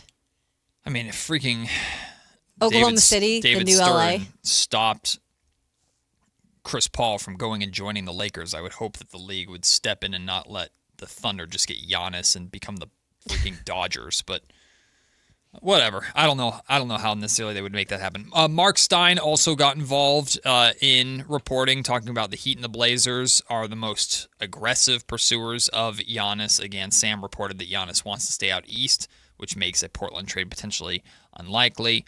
From Mark Stein, he said, Giannis Antetokounmpo's future is increasingly expected to be resolved over the next few weeks in conjunction with NBA draft proceedings. So it sounds like the Bucks are trying to really build momentum and get this stuff done, which I think would be phenomenal for the league, would free everybody else up to actually make the moves that they need to make. I think the worst thing for the NBA would have this thing, even if it would be good for talk, I guess, having this thing drag out all summer would be stupid. It's already dragged out. We've done it long enough. Get it done. Yeah, Get I it done agree. before the draft, and it sounds like that's where we're trending. Thank God. Just get it done. Because I honestly thought it was going to get done during the trade deadline, even if it was at the last minute. So it's like you said, it's been drug on too long, and I just feel like the league won't be able to get past anything, or things aren't going to open up as freely if this doesn't get, set in stone. My guess is that as of right now, the Heat have the best offer and best framework of a deal on the table that the Bucks are sitting on. Mm-hmm. And the Bucks are like, okay, we have this. This Yeah. is the best it's going to get from Miami, and it's good. We want to see, after the finals plays out, if anybody suddenly comes in with more.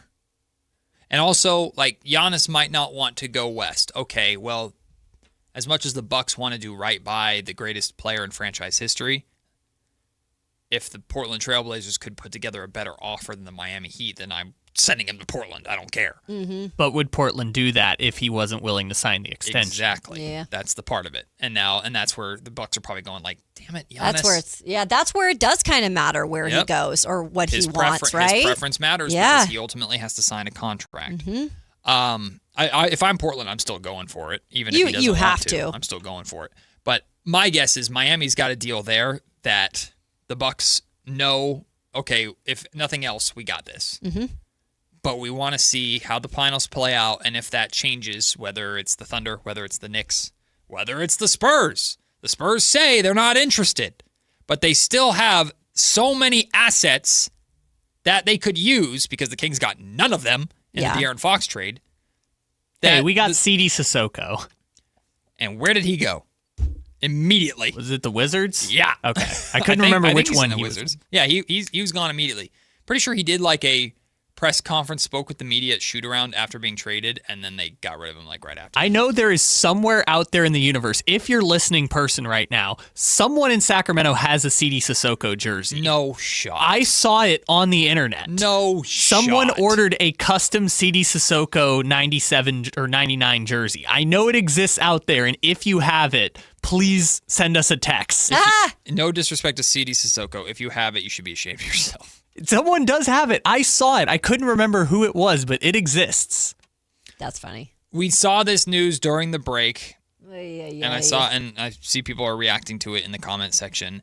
According to the New York Post, a warrant for the arrest of Brandon Ayuk, Niners wide receiver, has been issued in Northern California. The 49ers receiver is wanted on a misdemeanor charge, so it's not extreme, but a misdemeanor charge of exhibition of speed. The Santa Clara County District Attorney's Office confirmed to the California Post on Wednesday. So it's that video, I believe it's that video that Ayuk posted on, Instagram of him driving 90-plus miles per hour past Levi Stadium. In 2025? Yeah, this is a while ago. But I guess there's now a warrant out for his arrest for it now. I think that's the situation that they're talking about. Maybe there's others. I don't necessarily know. So who goes about pushing this to the part where they actually are now putting out a warrant when it's been out there for over a year? Care by the police department to actually pursue this as a misdemeanor Which is case. like who was pushing it, because someone was pushing it. Yeah, I don't know. It's weird timing. This sucks. It's weird timing. This sucks for everybody. This sucks for the Niners. Oof. This sucks for Ayuk. This sucks for any team that's interested in Ayuk. This just sucks for everybody. And it's just, It's unfortunate, man, because we have a reason to root for Ayuk here because he spent time at Sierra College up in Rockland. Yeah. Right, so we have somewhat of the local ties. He was so good when he got paid before he hurt himself, right? He was so essential to that Super Bowl run. Yeah. I'm like, it's gotten past the point where it's not about football anymore. It's just like, you just don't feel good when you hear and read and see about Brandon Ayuk anymore. It's not to the level of Antonio Brown. Don't get me wrong. Antonio Brown just makes you feel gross and just everything that's happened with him and how he's gone off the deep end. But Ayuk, it's like, dude, you can't get out of your own way, man. And as for the 49ers, like, I know they want to see if they can try and get some sort of value from anybody in a trade for Ayuk because Ayuk, the player, at least before the injury, is still very valuable. But it might be in the best interest of the Niners just to, hey, man, like they've already like pretty much moved on from Ayuk, even though they haven't traded him away. Just get out, man. Just move forward. Yeah, I don't see him playing anywhere this year, honestly, unless it is Washington. And Jaden Daniels is really like doing the legwork behind the scenes because, again, he was on social media and I think it was 2 days ago he had like unfollowed everybody on Instagram and except for Washington in terms of the Commanders and Jaden Daniels, who we all know he has a very close friendship with his time at ASU when they were together at ASU. So honestly, if I'm Jaden Daniels, I don't know. It seems to be one of the only people that can like reach out to him or that he respects right now or wants in his circle. But then again, it's hard for us to know whatever that situation is. It's just not a good one right now. The NBA is boasting that these playoffs are the highest watched in nearly 30 years. Does it make up for all the problems throughout this season, or is it further proof that the NBA is overreacting to certain things from the regular season, i.e. tanking? We'll discuss that and more when we return. It's Matt and Kayla on Sactown Sports. The X Games are coming to Sacramento. Join Kayla Anderson at Sactown Sports 1140 at Cal Expo Center from June 26th through the 28th to watch the top action sports athletes in the world go head-to-head with 3 days of high-octane competition, BMX, skateboarding, and Moto X, plus live music from global electronic music icon Cascade, Grammy-winning producer Artist Mustard, and DJ Subtronics. Get your tickets today at xgames.com. Your local sports leader, Sactown Sports 1140. Meet Matthew Preston. Inside his apartment, everything he holds dear is protected by Progressive's Renter's Insurance, like his laptop and a surprisingly valuable collection of baseball bobbleheads. Outside his apartment, his laptop is still protected, as are his bobbleheads, which he carries around with him for reasons no one knows. Renters, the limits of protection aren't just the four walls of your home. When you're in Progressive's Protection Zone. Get a quote at Progressive.com. Progressive Casualty Insurance Company, affiliates, and third-party insurers. This is the story of the one. As a maintenance engineer at a beverage manufacturing plant, he starts his day knowing every line is ready to run because Grainger delivers the industrial-grade products he needs to keep mixers, conveyors, and packaging equipment moving. With Grainger's vast selection of bearings, belts, and motors, he keeps operations running smoothly, so nothing grinds to a halt. Call 1-800-GRAINGER, click Grainger.com, or just stop by. Grainger, for the ones who get it done. You can buy golf clubs anywhere, but buy clubs that fit the shelf instead of your swing. That's why Hagen Oaks offers total game fitting. TrackMan dials in your driver and irons. Ping's Bolemic Ball Fitter finds your perfect golf ball. Hagen Oaks Putter Fitting Studio helps you roll it true. And FootJoy's 3D foot scanner matches you with balance and stability. Whether you're a beginner or accomplished, your best game starts with the right fit. Hagen Oaks Golf Complex. Better fit, more fun. Fulton Avenue at Business 80.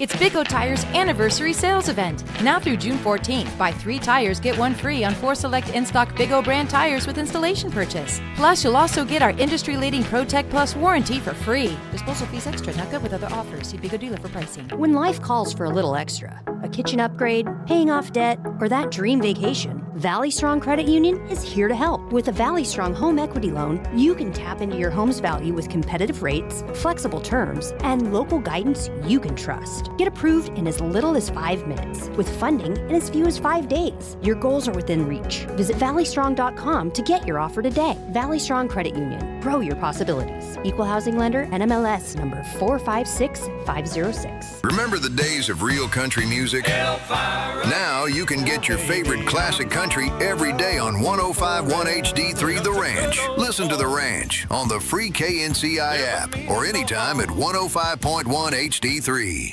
MoonPay X Games Sacramento 2026 is taking on Cal Expo this summer. Catch live music performances and more than 100 top skate, BMX, and Moto X athletes compete. June 26th through June 28th. Get your tickets now at xgames.com. Ah, this feeling is brought to you by Aleve for back pain relief. What feeling is that, you ask? Well, it's the feeling you feel when you have relief from back pain. That move how you want to, not how you have to feeling. That keep going through your day without slowing you down feeling. The kind that brings you back to yourself all day long without interruption. Oh yeah. Because Aleve offers long-lasting pain relief. Feel up to 12 hours of back pain relief with one dose. Feel Aleve. Use as directed for minor aches and pains. When you're vacationing in your RV, there are some things you can always count on. Laying out on a hammock, waking up to birds chirping, and board games with the family. What? It's not cheating. Frank, you're scaring the kids. Oh, come on, guys. We're having fun. It's family time. With Progressive, your RV is protected 24/7, so you're prepared for whatever you don't see coming. Technically, it's a loophole. It's a children's board game. You're a grown man, Frank. Progressive Casualty Insurance Company and affiliates, not available in D.C.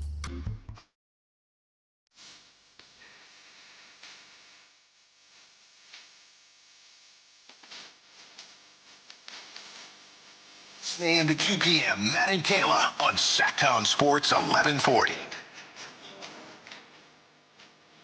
Tonight is game 1 of the NBA Finals in San Antonio. Mike Brown's New York Knicks versus De'Aaron Fox and Harrison Barnes and the San Antonio Spurs. Looking forward to that on ABC 10. Kevin John from ABC 10 here in Sacramento will join us a little bit later on the show at 1 o'clock to preview the finals, which you can watch on ABC 10.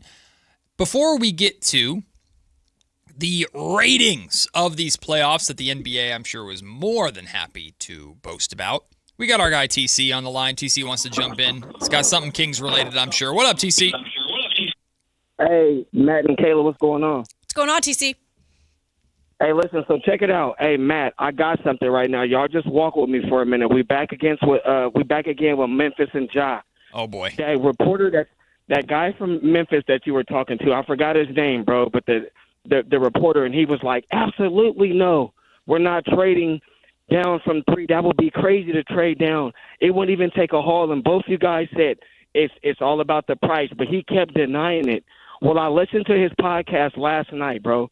Now he's talking about trading down. He's talking about teams around us like the Clippers and the Nets, talking about a pick swap and like 2 future firsts to move up to 3.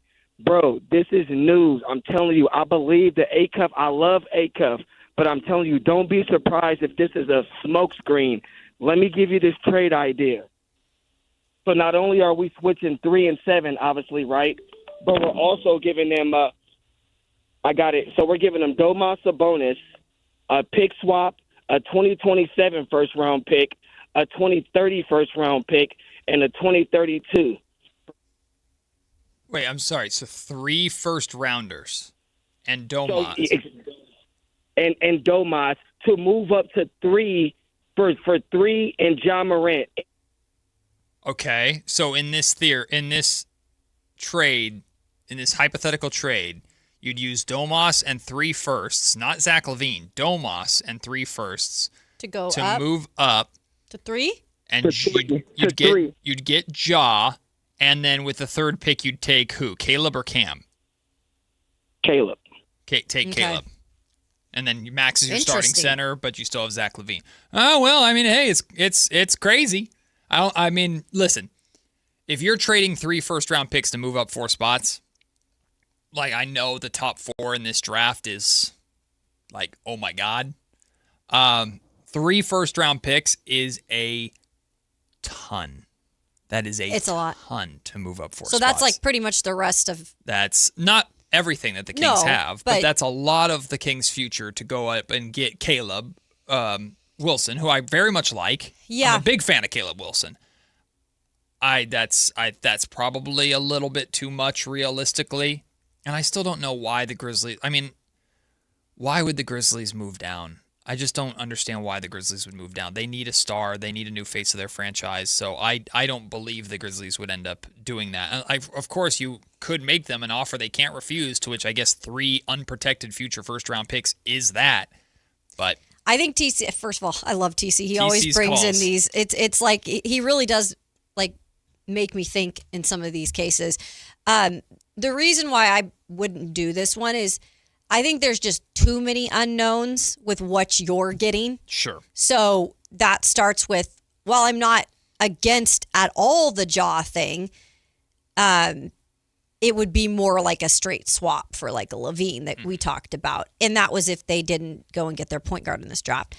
Other than that, trading away 3 future picks for your point guard who you're not quite sure about for the future is a big question mark. And then I believe Caleb Wilson can be that guy, but that is also like a situation where you're like, well, we've talked about you better be right if you use one pick that's what I'm to saying. trade up from 5 to or from 7 to 5 to get a cuff. People saying, "Oh, you better be right." If you trade 3 first-round picks, you can't just be right about Caleb Wilson.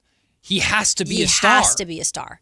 He has to be. And then anything else is a failure. Right. And then again, you're on him. betting on, Jaw's going to flourish in a new environment and be healthy and be able to be your point guard for at least the next 3 years. I like what TC's cooking up just to have fun with He's it. very creative. I don't know if that's going to happen. The NBA announced that these playoffs are the highest watched in 28 years. Kayla, you remember Big time. the last 2 weeks of the season? We said on these airwaves, man, the NBA is just desperate to get to these playoffs because then they can hey, forget everything that happened. Here's the playoffs, woo, and it's going to be good. Well, here you go. It's been exactly that. It's great, right? And it started with the play-in being as good as it was, and we've had a lot more blowouts, I think, in playoff games this year than probably what the NBA would want. But even so, they've averaged 5.3 million viewers per game across all of their platforms. That includes the different streaming services like Peacock that people may or may not have. This Game 7 between the Spurs and the Thunder averaged 15.9 million viewers. It peaked at 17.7 million, which is the most watched conference finals in 24 years. That's impressive. And I will say this. I think that star power, in particular, new star power, has a lot to do with this year. And I think really Wemby on his own carries a lot of that because there is so much interest in watching this guy play. I mean, I'll say it myself, watching him throughout the season has been so much fun. But then with that series in particular, you had the MVP and SGA, but we've watched him in the playoffs recently. We know he's a reigning MVP. People also hate watch him. They do. He's gotten to that point. And I think, like we said yesterday, Wemby might get to the point where maybe people start to hate watch him in a way because he's becoming, in a quick way, a villain. Yeah. But right now, I think there's just a lot of intrigue and fascination. Yes. And then I do think you got the Knicks storyline. Yeah. Look, they're, regardless of not being able to get it done in the past few years, now it looks like they could actually be that team. Yeah. And I think there's some excitement and intrigue around that storyline as well. It's the rare combination of their monster media market, New York. It's the number one media market, right? New York's one. Number one media market, but they're the underdog. Which is crazy. Which is crazy considering they're more experienced than the Spurs, but they're the underdog. And they had all this weight of expectation, and they're living up to that expectation. They've been dominant, right? But still, there are so many people. There's still an inkling of doubt even now with the Knicks. They're going into the series, Spurs in 5, Spurs in 6. It's there's still that doubt with this Knicks team now. Plus the fact that the Knicks haven't been. You would think the Knicks, for how recognizable a brand they are, they play in Madison Square Garden, play in New York freaking City in Manhattan. You would think that they had been there at least once since 1999, but they haven't. So there's the intrigue of that too. So this, I mean, I don't think if the NBA were to have chosen going into the playoffs the most ideal NBA Finals matchup, I think this is it. Genuinely, I think this is it. Okay, if you want to make an argument for OKC Knicks, I'd hear it. I still think Spurs is better because of Wemby. Wemby. That's why. People are fascinated by Wemby. Yes. Well, the only difference would have been if LeBron and Luka and the Lakers had somehow managed to go. See, I don't think a lot. I compared to Wemby, I don't think. Because now we're talking media markets, which I get, but people in LA are still watching Wemby. No, it's healthier for the league that it's Wemby, but they would have been like, "Oh, we can just milk this LeBron thing one last time." I'll say this about that: I think there's more new viewers that there would be with Wemby opposed to LeBron and Luka, let's say. I think there's people that are not full-time NBA watchers who would be interested in watching this because Wemby is now in the league. I hear what Kyle's saying. I'm also pretty sure that in a realistic world, if the Lakers would have made it this far, it would be not in spite of LeBron, but it would have been because of Luka and Austin Reeves, not LeBron James. Like, LeBron played really well in the playoffs because he had to. There's nobody else. Like, that team was very much like the Luka Doncic Austin Reeves show. Assuming they were healthy and the Lakers made this run, I would argue it's because LeBron James took a backup role. But he's still the name, he's still the face. LeBron is still LeBron. Also, you are correct, but it's not like Luka wasn't Wemby before Wemby. Like, Luka was on a crash course for everything Wemby's become. He averaged like 34, 8, and 9 during a finals run. Yes, but we've seen players like Luka before. We've never seen Wemby. Yes, that part is true. But Luka was on his way to being the face of the league until Wemby arrived. Yes. I mean, he was a crop of incredible international talent, including Giannis, including Jokic, including Embiid. Like, this international talent pool that came in, Luka was amongst that international takeover, European takeover of the NBA. But Wemby is something we've never seen before. We've never seen anything like what Wemby does. So my question is this. Has the NBA succeeded in brushing everything under the rug from this past season, and distracting us with, look how great these finals are, everybody's watching, yay, look how great these playoffs, or is this proof of what Jason Ross has said a lot on this station? Like, the NBA, especially in terms of tanking, has overreacted to a lot of the things that we saw during the regular season and made them a bigger deal than they needed to be, because when it comes down to it, basketball at the highest level, even with the injuries and blah, blah, blah, basketball at the highest level is still historically compelling to this audience. Best audience in almost 30 years. I think in a way we could have overblown a little bit of the regular season, just because it all comes down to the big reason. It's a long season. Mm-hmm. And at some point, these storylines, they're more entertaining to talk about, or the drama is more entertaining to talk about than game 70-something, So I think a lot of that has to do with maybe we do dwell a little bit more on these storylines because it's kind of the end of the season, or that rough middle of the season that it just gets kind of taxing. Again, they play 3 times during the week, 4 times. I mean, that's a lot. We've got Pick a Side coming up next, and I'm excited to see Linsanity. Oh, yeah. As part of the broadcast. We'll talk about that and more. Pick a Side up next on Matt and Kayla, Sactown Sports. Like and subscribe to the Sactown Sports 1140 YouTube channel at Sactown Sports 1140 to get the Carmichael Dave Show with Jason Ross, Matt and Kayla, and the Drive Guys with Kevin Gleason and Alan Stiles on demand and at your fingertips. Get your fix of the Sacramento Kings, 49ers, Giants, Athletics, NFL, NBA, and the latest in sports and entertainment all in one place at Sactown Sports 1140 on YouTube. Your local sports leader, Sactown Sports 1140.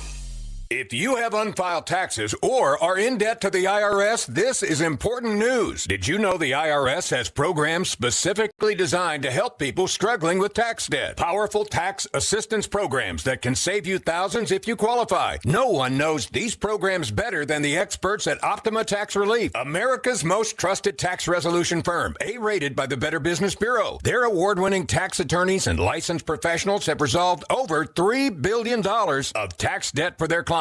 One call to Optima can start the process, helping to put an end to your worries about wage garnishment, asset seizure, and other aggressive IRS actions. Find the best options to solve your tax problems. Call the experts at Optima Tax Relief today for a free consultation. Call 800-343-6460. 800-343-6460. 800-343-6460. Optima Tax Relief. Some restrictions apply. For complete details, please visit OptimaTaxRelief.com. This is Sactown Sports 1140. Hey, it's Carmichael Dave. What's up? It's Matt George. What's good? It's Alan Stiles. With the most trusted voices in the community. This is Jason Ross. Hey, it's Kayla Anderson. It's Whitey Gleason. Ready to help promote your business, both as partners and customers. All you have to do is ask. Pick up the phone, dial pound 250 and say, grow my business to get connected with a team member today. That's pound 250 and say, grow my business. Our team will review your product, quickly pair you with a perfect endorser, and create video and audio samples all at no cost or obligation to you. With the most live and local on-air lineup, a dynamic content-driven website, and a state-of-the-art mobile app, Sactown Sports 1140 is tailor-made to help you connect with a sports audience in Sacramento. So why wait? Dial pound 250 today. Say, grow my business, and let us help take you to the next level. We all hear the radio ads about the IRS. They tell you to be afraid, to be scared, and they try to frighten you into calling. I'm not here to do that. Tax Relief Advocates is different. TRA is here to tell you that if you owe money to the IRS, whether it's $5,000, $50,000, or $500,000, we have a solution. It doesn't matter if you're sitting in your car, at work, or with your kids. No matter where you are, call now. 800-575-8157. Don't lose hope. TRA can eliminate or reduce what you owe to the IRS. Generous programs are now available that can give you a fresh start. Our passion is taxes and helping individuals fix their IRS problems. We have over 1,000 5-star reviews on Google and an A+ with the Better Business Bureau. You don't need to be afraid of the IRS any longer. End your tax nightmare today by visiting us online at TRA.com or call 800-575-8157. That's 800-575-8157.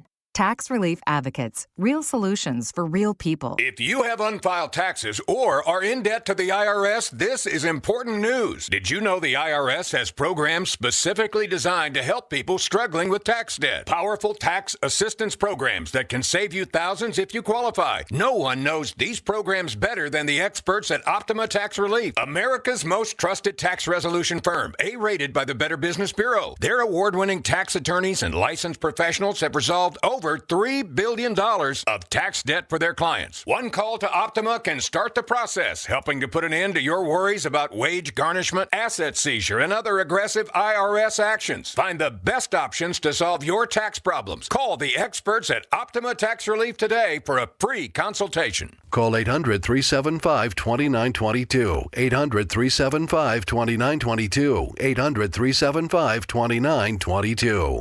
Optima Tax Relief. Some restrictions apply. For complete details, please visit OptimaTaxRelief.com. Catch the future of San Francisco Giants baseball right here in Sacramento with the Sacramento River Cats at Sutter Health Park. See tomorrow's stars take the field today and be part of the big league journey. Get your River Cats baseball tickets now at rivercats.com. Pick a side, any side. It's time for Pick a Side on Matt and Kayla. Yes, indeed, it is time to pick a side. No time to lose. Kyle Ledbetter, topic number one. All right, topic number one is the Jeremy Lin takeover of ESPN. Linsanity is joining the NBA Finals crew as an analyst. Are you interested in seeing Jeremy Lin talking New York Knicks basketball? Woo! I absolutely am. Linsanity was such an amazing time in the NBA. It was short, but it was amazing. It was historic. It meant so much to so many people. It was one of the truly most relevant points that the New York Knicks have been during the drought since 1999 that they've been out of the playoffs. So out of the finals. So to have Jeremy Lin come back and for a day, for a game, be able to reminisce on that, talk about what it was like, talk about what the Garden was like, share his thoughts on the finals. I think it's great. I think it's fun. He is a polarizing figure that is a hero to so many people, truth be told, because of the unlikelihood of his story. So, yes, I love this. I'm very excited to hear from Jeremy Lin. Yeah, I don't have a problem with it. I'm not like watching more because of it, but I think that it's fun. It's a interesting connection to the New York market, like Matt mentioned. He's very beloved. He's not like some great broadcaster by any means, but he is part of a storyline, and it's unique that they're in this situation again, that they have a good chance, despite being the underdogs, to win this. So I'm about it. Like when you have those people that brought like a liking to the team, or just brought not controversy. It was like positive for the most part when Lin's sanity was going on. It piqued so much interest. So it's like, it's always fun to have that back in a way. Yeah, I'm excited about it. I was thinking about this the other day. Like, who would you say is the most famous New York Knick of the last 20 years? It's either Jeremy Lin or Carmelo Anthony, and maybe Kristaps Porzingis. I think Carmelo maybe Stoudemire. Probably. But, like, it's probably Jeremy Lin and Carmelo Anthony. Yeah. And obviously Melo's with NBC. But it's like, if you're looking for famous New York Knick of recent memory to do television, it's kind of Jeremy Lin. See, I think Stoudemire becomes more Phoenix because of his time with Nash and Phoenix and success with Phoenix. Stoudemire was a phenomenal Knick, but you get my point. Just in terms of fame. Like, Lin's sanity is associated with the Knicks. He did that in the Garden. He did that in New York City. Melo's also kind of Melo is Melo, with the Knicks. but when people think Carmelo Anthony, they think his time in with the Nuggets. Yeah, that too, but I think he just screams New York, though. Like, in terms of him. Like, his personality, her persona. I think Melo is the correct answer, but he obviously works for NBC, so they can't get him. He was also married to, I think, Lala, who is also, like, a big, kind of icon. But he's also Syracuse, all that stuff. Maybe maybe it's just... It might be to each is your own. I was going to say, maybe it's just me, but Carmelo Anthony, to me, is always associated first and foremost with the Denver Nuggets. Like, his rise to fame is young Melo in the Nuggets. He was sensational over there. I get Melo was good with the Knicks, don't get me wrong, but they didn't do anything. Yeah. Ever. In fairness, it's just the point is, like, it's crazy that over 20 years of New York Knicks basketball, the 3 weeks that Jeremy Lin took over the world is the most famous New York Knicks. Those wild. 3 weeks were nuts. Yeah. Nuts. But, like, in the biggest market in the world, that's what stands out. He outdueled Kobe. It's crazy. And, like, pre-Achilles injury Kobe. It was crazy.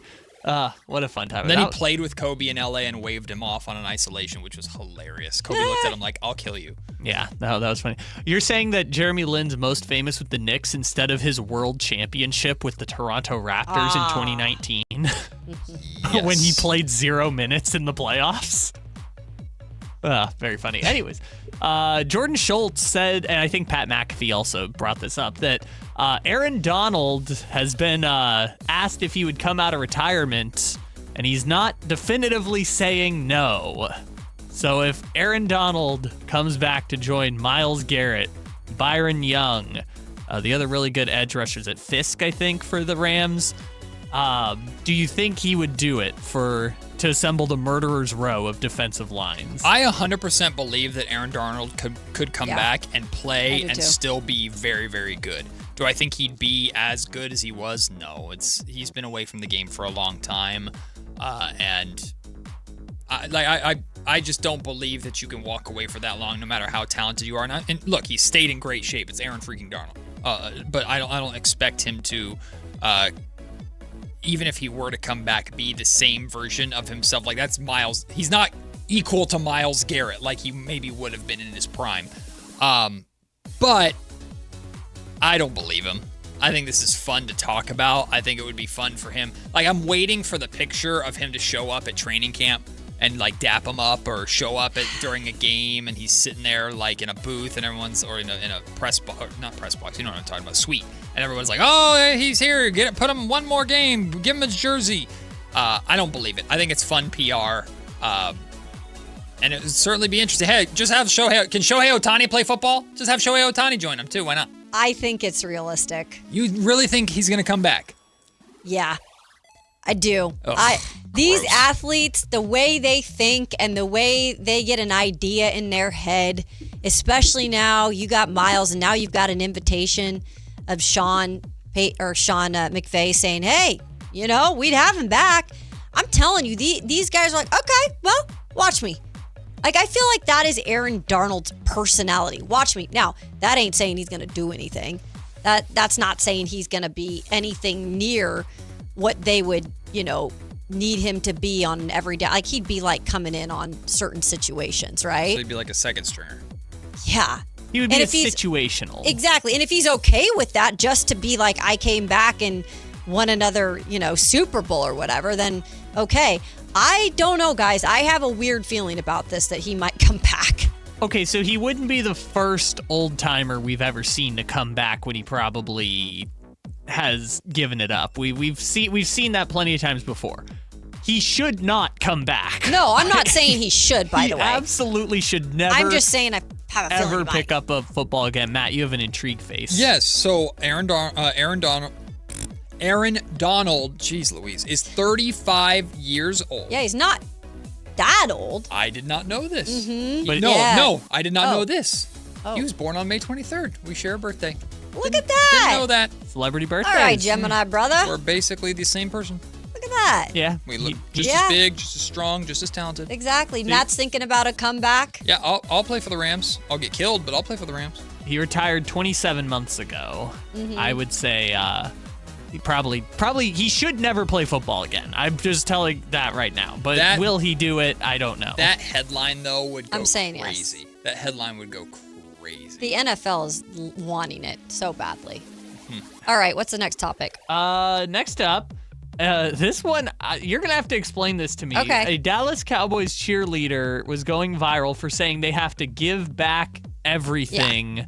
Is this when they're not employed anymore? When they're done with their season, So when you're like on a team, first of all, those cheerleaders make no money. Yeah. Okay? They're all working other jobs. Yeah, but the amount of time you dedicate to being a cheerleader or a dancer for these NFL teams, I can't speak on other ones, but the girls I know that were Titans cheerleaders, like the sacrifice that goes into it is insane. It's a full-time and gig. they get like the pom-poms and the jerseys and like, they get some swag. And at the very end of it, a lot of these teams will allow them to have some of their stuff back. Dallas Cowboys are like, nope, give everything back to us. Although it's Jerry Jones running the show. He's got billions upon billions of dollars. And they're like, nope, we want everything back, including the water bottles. Yeah. Like, come on. Nah, it's cheap. That's ridiculous. It's cheap. Like when I first read this, I was like, I don't know if I have an opinion on this. Yeah. But I do. It's cheap. Like right? It's the freaking Dallas Cowboys. You can afford to make billions of these boots and uniforms. Yeah, and these girls are barely making money as it is. Yeah, and like if you're a Dallas Cowboys cheerleader, like that is prestigious. A prestigious, like iconic dancing position role team to make. You should be able to have in your trophy case at home with all of your awards that you've won and recitals that you've performed in. You should be able to have your pom-poms or your boots or something as a memento of that. So, this is lame by the Cowboys, man. But it's not surprising. It's just lame. Something other than pictures, Yeah. Give them something. And then the last one we have here is just Kayla's asking, orange juice or apple juice? It's apple juice and everyone else is wrong. Orange juice, baby. No pulp. Orange juice all day, every day. White grape juice. Oh, God. You're both Get wrong. out of here. What is that face for, Lod? What's wrong with that? Oh, my God. I'm such a loser. What do you mean I'm such a loser? Of here. White grape juice? Bomb. The Martinelli's, maybe. Can we go back? You said you like pulp or no pulp? No pulp. Okay, good. No if you pulp. like pulp. Pulp is fine. No, you're just drinking pencil shavings. You're drinking white grape juice. Yes. Is it Martinelli's at least? Straight from the vineyard. No, I pour them in my little wine glass. I actually don't know Martinelli's which voice I'm supposed to do. Am I supposed to do the, I drink white grape juice, or the, I drink white grape That juice? one, It's the my second favorite one. juice. Leave me alone. I also like cranberry pineapple juice. Well, that's not bad. I don't dislike that, but the basics are apple or orange. You took a question that was about orange juice and apple juice. Because You I'm don't not, like because either? I'm not basic. No, I like orange juice. I Okay. prefer orange juice over apple juice. Apple's just a little too sweet for me, I think. I don't dislike it. I just can't drink it more than orange juice. So when your son wakes up on a Saturday morning and asks for juice, you're saying, sorry, we only have white grape My son juice. loves white grape juice. What? You're only feeding him white grape juice? No, my son loves white grape juice. White grape juice or nothing. Do you think I'm Russian? Yeah, I was like, what? Kayla, you made him Slavic all of a sudden. I don't know where Kayla thinks I'm from. Is that what you think fancy people Again, I just do Apparently voices. you only drink white grape juice in the Ukraine. I just do voices sometimes. Apparently, it doesn't matter Peja why. Stojakovic really likes the white grape juice for some reason. Secrets of success. You know what? Juice sucks. Tomato juice. Tomato juice Ew. isn't good. Tomato juice I is cannot terrible. stand. And some people put it in their beer. Huh? Yeah. Oh yeah, what, is it michelada? I don't know. I don't drink them. And I'm like, I don't do either of Also, those. Bloody so- Marys aren't good. I'm No, sorry. they're Bloody not. Marys are not They're good. disgusting. Bloody Marys are But if you did a Bloody Mary with white grape juice, That's not a Bloody Mary. Do you And I see don't all know the if I stuff do. they stack on Bloody Marys too? It's like pickles, bacon. Have you seen those Bloody Marys that like go this high because they stack all these different things on them? No, that sounds disgusting. Oh, look it up in the break. No thanks. It's crazy. Rather watch Love Island. Can you do the Sticking to that one. then. Can you do the Matt impression again, real quick? Yeah. All we drink is white grape juice. That sounds exactly like me. That's fancy Matt George. It's fancy Matt George. He somehow became Peja Stojakovic. We go to break now.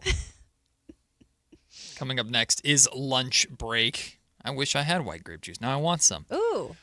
We are going to rank out of 4 caveats what is most important for Doug Christie to keep his job long term as the head coach of the Sacramento Kings. Plus, if Scott Perry were to have a approval rating from all of us on this show, what approval rating would we give him right now? And feel free to call in or chime in the comment section with your approval rating of Scott Perry. That's all coming up next. It's Matt and Kayla on Sactown Sports. The top young talent in the NBA is headed to Sacramento this summer for the 8th annual California Classic presented by Ticketmaster. The Kings will host the Milwaukee Bucks, Brooklyn Nets, and Golden State Warriors in a preseason showcase that's sure to bring more fireworks to your 4th of July weekend. 3-day general admission passes for July 4th, 5th, and 6th are available now. Visit kings.com/California Classic for details. Your exclusive home for Kings basketball. Sactown Sports 1140. This is the story of the one. As a safety manager at a manufacturing plant, he does everything he can to keep his coworkers safe. From finding ways to reduce risks to keeping safety supplies in stock. And for that, he relies on Grainger. Grainger offers a broad range of quality products and next-day delivery, so he can always play it safe. Call 1-800-GRAINGER, click Grainger.com, or just stop by. Grainger, for the ones who get it done. Did you try my Colombian tamales? They're delicious. Yes, but the Mexican tamales I brought are better. Colombian tamales wrapped in plantain leaves are unmatched, you know. But the Mexican tamales wrapped in corn husks are the authentic ones. At least we can agree that they taste better with Pepsi. Without a doubt. Can you pass me a straw? You mean a pitillo? Tamales deserve Pepsi. Sacramento's best selection, best quality, and lowest prices on kitchen and bath products are at the new Anova Cabinet and Stone. For a limited time, get stunning new quartz countertops starting at just $159. That's right, only $159 for gorgeous quartz countertops. Listen to this. For a limited time, cabinets for kitchens and bathrooms are up to 50% off. Yes, up to 50% off new cabinets. It's a must-see. The new Anova Cabinet and Stone at Florin Road and Highway 99. Learn more at AnovaCabinetStone.com.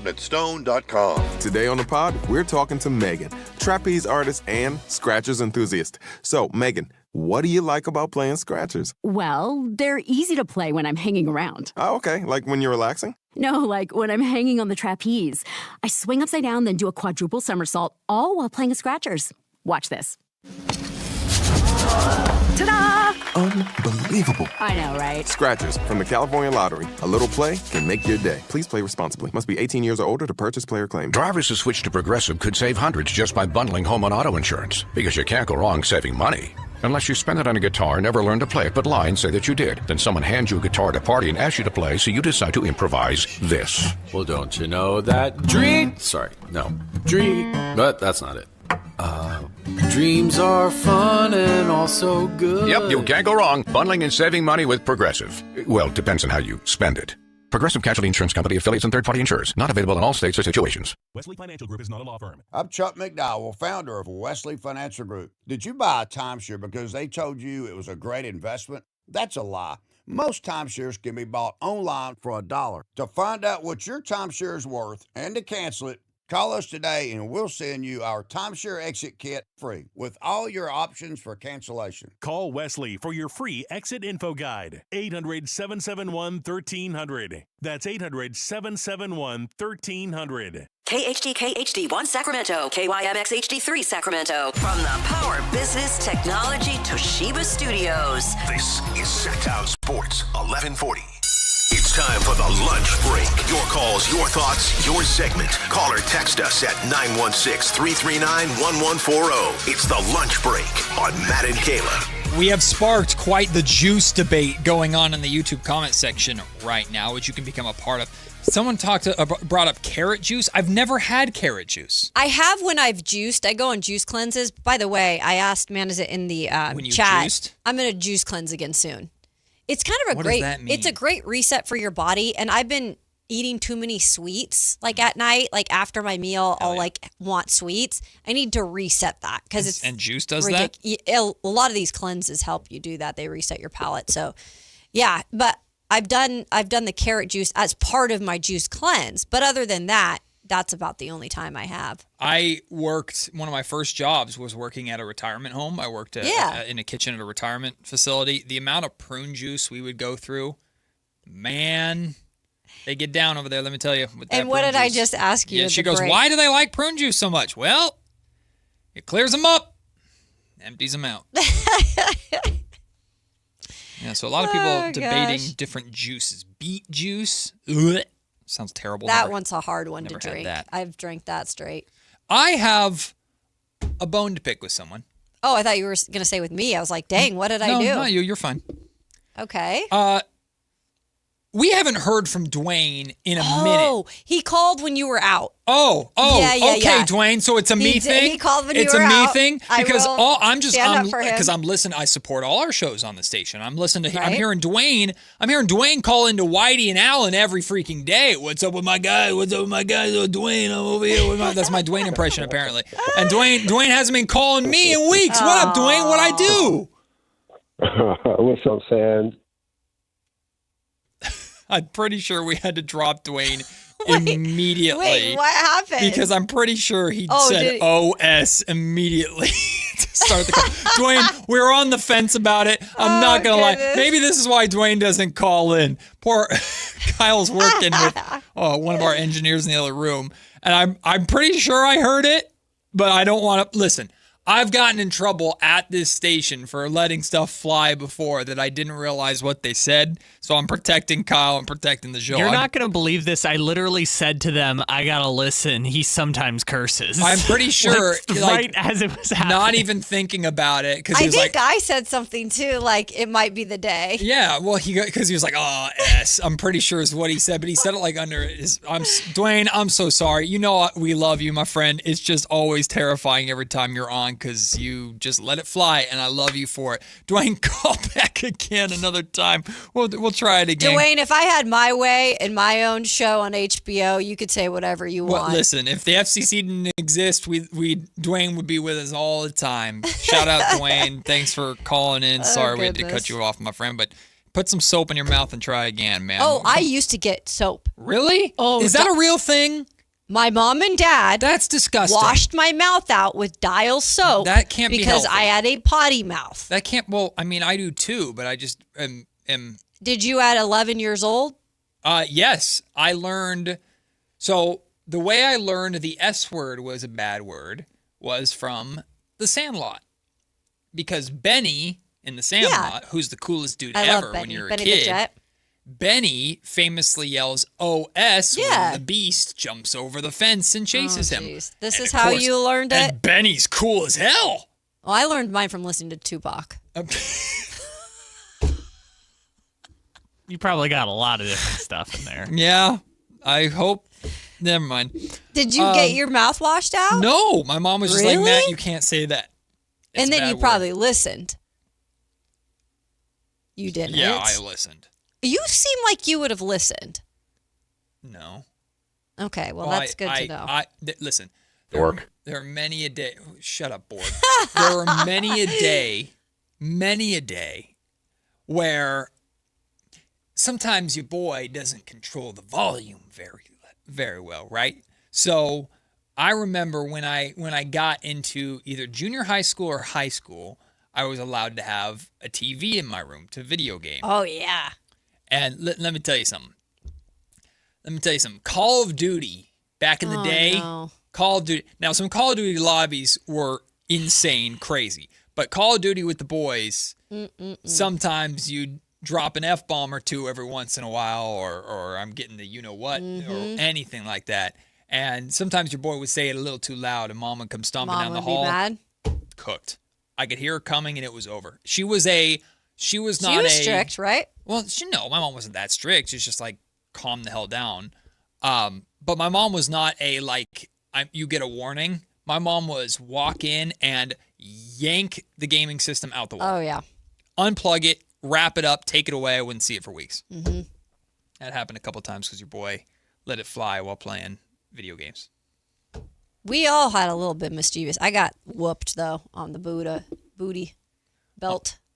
Oh. Yeah, that's a little old school. I never had to deal with that. Yeah, this seems like your parents sound like this is in the 1950s. I never, like soap in the mouth. I never did the soap thing, though. I never had to go through that. That can't be I went healthy. through it all. That can't be right. I'm here today. Well, I mean, it didn't work. Tough as nails. The soap didn't work, clearly. I've heard Tough you as during the nails. breaks. Yeah, they call me the petite sailor. I'm impressed. Honestly, I'm impressed that you haven't dropped anything. I on the don't air do. yet. That's where the Gemini comes into play, because I can separate Kyle, stop it. petite sailor. Kyle, stop Shut it. up, Grow up. Kyle. But now Kayla can see me Yeah, she react. can see it. Kyle and I looked at each other immediately. Immediately, Kyle and I looked at each other. At least it was a sign The and Gemini not a did person. what to wear? At least it was a sign, not a particular person. Listen, I love her to death. Who's Gemini? I don't know. I There's a lot of them out there. It's Gemini season. I love her to death. Apparently, it's Gemini season. Camilo Anthony, actually, speaking of his birthday, I think he just had his birthday like last week. He's a Gemini. That's not, but in this context. Oh, sorry. Let's ask Jason Ross. Oh, celebrity Tupac's a birthdays. Gemini. Is Aaron Gordon? No. Geminis don't, we get along, but we're not good to be dating or to marry. Aaron Gordon's a Virgo. I think I like Virgos. You know who was terrible? Who was terrible about cursing on the air? I'm trying to get out of this conversation as quickly as possible. Who is terrible about cursing on the air at this station? Katie Christensen. Oh, totally. Katie was For so sure. innocent about it. She would do it on accident? Kinda. That's so funny. She wouldn't, she would try. Working with Katie on the morning show was so much fun, except bet. I almost watched it kill her because she was still traveling with the Kings and she would have to wake up early after getting no sleep. She'd get into a city at 3 a.m. and then have to be up for a radio show starting at 6. How does she do that, She's man? a beast. Katie's just a beast. The amount of respect and love and admiration I have for Katie Christensen, I just can't even Well, and her express. husband now is a superstar. And So she does it all. If She's you've a mom. ever met Joe, I've never met him. you should. Joe is phenomenal. I've met him a couple of times. He's such a good dude. He's a wonderful dude. I think he has his own Netflix. Well, not his own, but they're doing a new He's in Netflix. a Tyler Perry show. They have a firefighter. Yeah, is the that Tyler it? Perry yeah. show. Is Yep. it aired yet? I don't know. Huh. Okay. I don't know. He was a finalist on Survivor recently. Good for him. And they brought him back for yeah. the 50th season. That's cool. Yeah. Also, I have your file of funny clips if you want to try and find a funny Katie moment. Do me a favor. Scroll through them and just see what some of them are called because I don't know how many I saved. There's one Katie memory that I remember vividly of her knowing she couldn't say the S word on the air. So she tried to dance around it by using it in a different tense. Oh, jeez. AT instead of IT. That she thought she could get away with that. Wait, what? So how? He said that in our ear, not over the airwaves. That she thought that was okay. Oh, like you blanked yourself. Yes, Yeah. exactly. She thought That's that was pretty okay. funny. And when she said it, like Dave and Nate That Goodyear is at the funny. time, who were her co-hosts, like, That's damn it. hilarious. I always had to be on my toes board hopping when I was with Katie. And then the guy that got me in trouble, and I think I've told him this story, and he didn't care. Bobby Jackson. Bobby Jackson got me in trouble. Because let me tell you, what Kyle does, you don't just press buttons. You don't just be a part of the show. You are also editing things at the same time. So like we would be listening, I'd be listening to the show while listening to audio that I'm editing, which is the same voices going on at the same time. So Bobby Jackson pulled a Dwayne and sneaked an S word in there that I didn't hear. And I got in big trouble for that. Like never dumped it. Never got dumped. I didn't know. It made it. It passed. Oh, no. It got through. So I tell that story to Bob. I think I've told that story to Bob E. like once or twice, and both times he just laughs. Thanks, Bob. It is kind of funny. Before we move on, some of the files that we have saved here are Katie karaoke, Katie eating, Katie doesn't have time, Katie can't stop laughing, Katie, oh goodness gracious. One that just says Katie noises. Is there the Titanic one? I don't see necessarily labeled Titanic. It's one that says Katie's dead dog. Oh, we've heard that story. We've heard that one. Yeah. Yeah. We've heard that one. There's one of Katie's senior recital. Yeah, this one. So this one, let me set this up. We'll play this because why not? Who cares? It's fun. So Katie shared on the air that her senior recital For was dance? I don't know. She never. She probably danced. I think it was singing, but I don't know. Oh, she never singing. clarified, but Doesn't- she said she did "My Heart Will Go On" by Celine Dion. So okay, there is a version of "My Heart Will Go On" that is my absolute favorite. It makes me laugh every single my time. gosh. So Dave, Katie, and Nate are on remote. So I get into Dave's ear and tell him I have the audio. Katie's parents sent me the audio of her recital. And this is what I sent them. Kyle, if you can fire it up. We got a break, but Matt George, who is boy. running this from back in the studio, this whole broadcast, I've said this many times before, you want to talk about an intrepid reporter right there. While we were talking about all that, he actually got on the phone, Check your cell phone. up into Northern California and got a hold of your parents, What? who No, forwarded he him didn't. some audio. This is Katie's senior solo right here. It is not.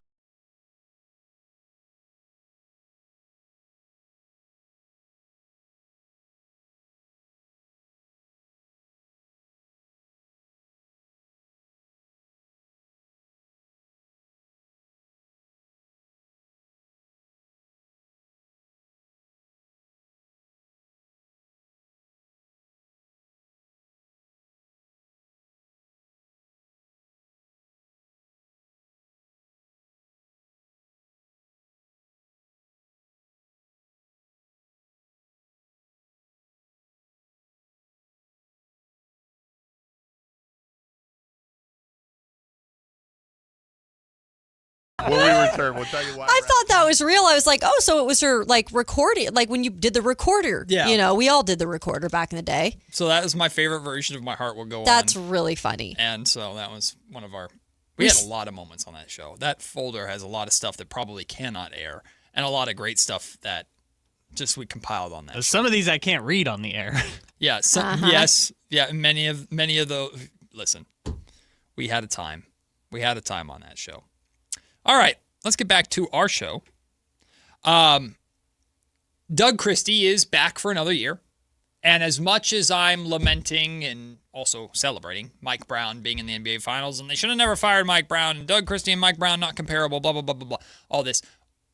when we learned very quickly after the season was over that Doug Christie was coming back, we both thought that was a good idea. I think it's a great idea. I think, listen, commit to somebody. Commit to him. I'm glad they're committing to him, at least going into this stage of where the Kings are at as an organization, which I believe is a rebuilding stage. We'll talk about and find out if Doug is capable of being a coach of a playoff team. We'll cross that bridge when we come to it. Kings got a ways to go before they get to that. So I compiled, and I'm curious what you guys think and what the YouTube comment section thinks. I compiled 4 different circumstances or caveats of this upcoming season, and for you guys to rank, and I'll work through it and talk through it with you, of what's most important to least important for Doug Christie keeping his job.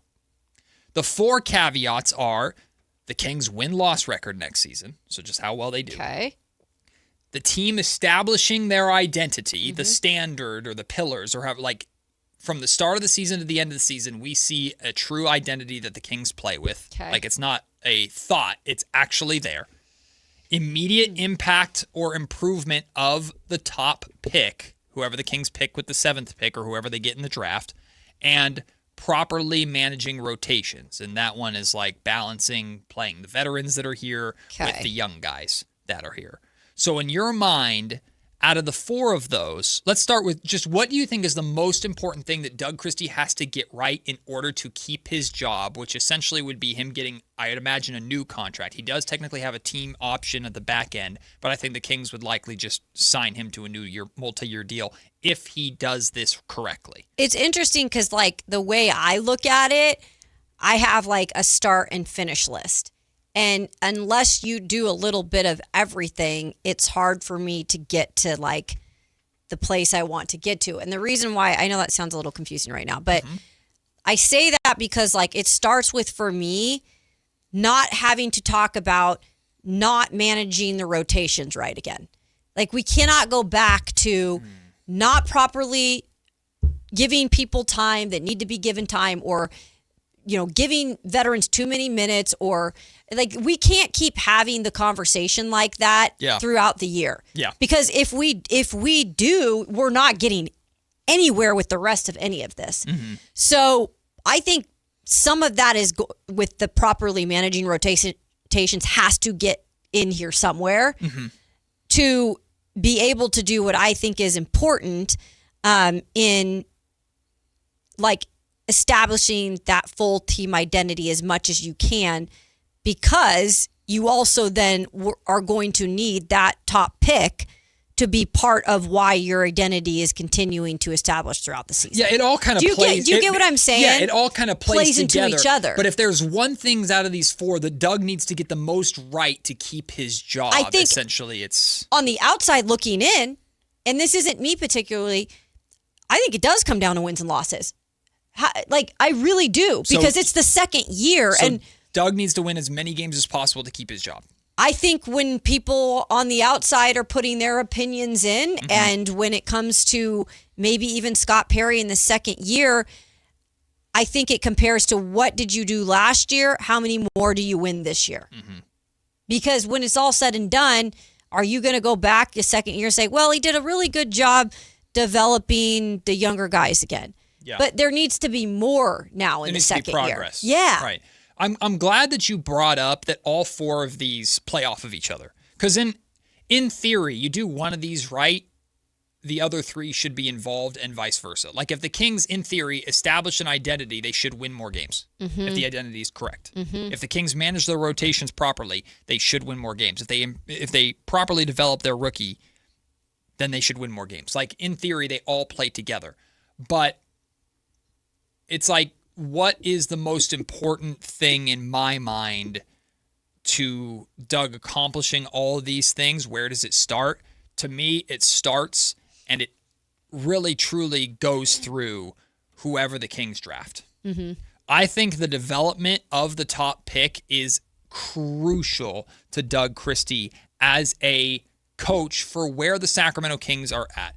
This is why wins and losses are at the bottom for me, because they should benefit. If all these things work out, then in theory they'd win more games, and that's good. But developing talent is the most important stage of where the Sacramento Kings are at right now, in addition to, I guess, avoiding that relegation zone in this new system.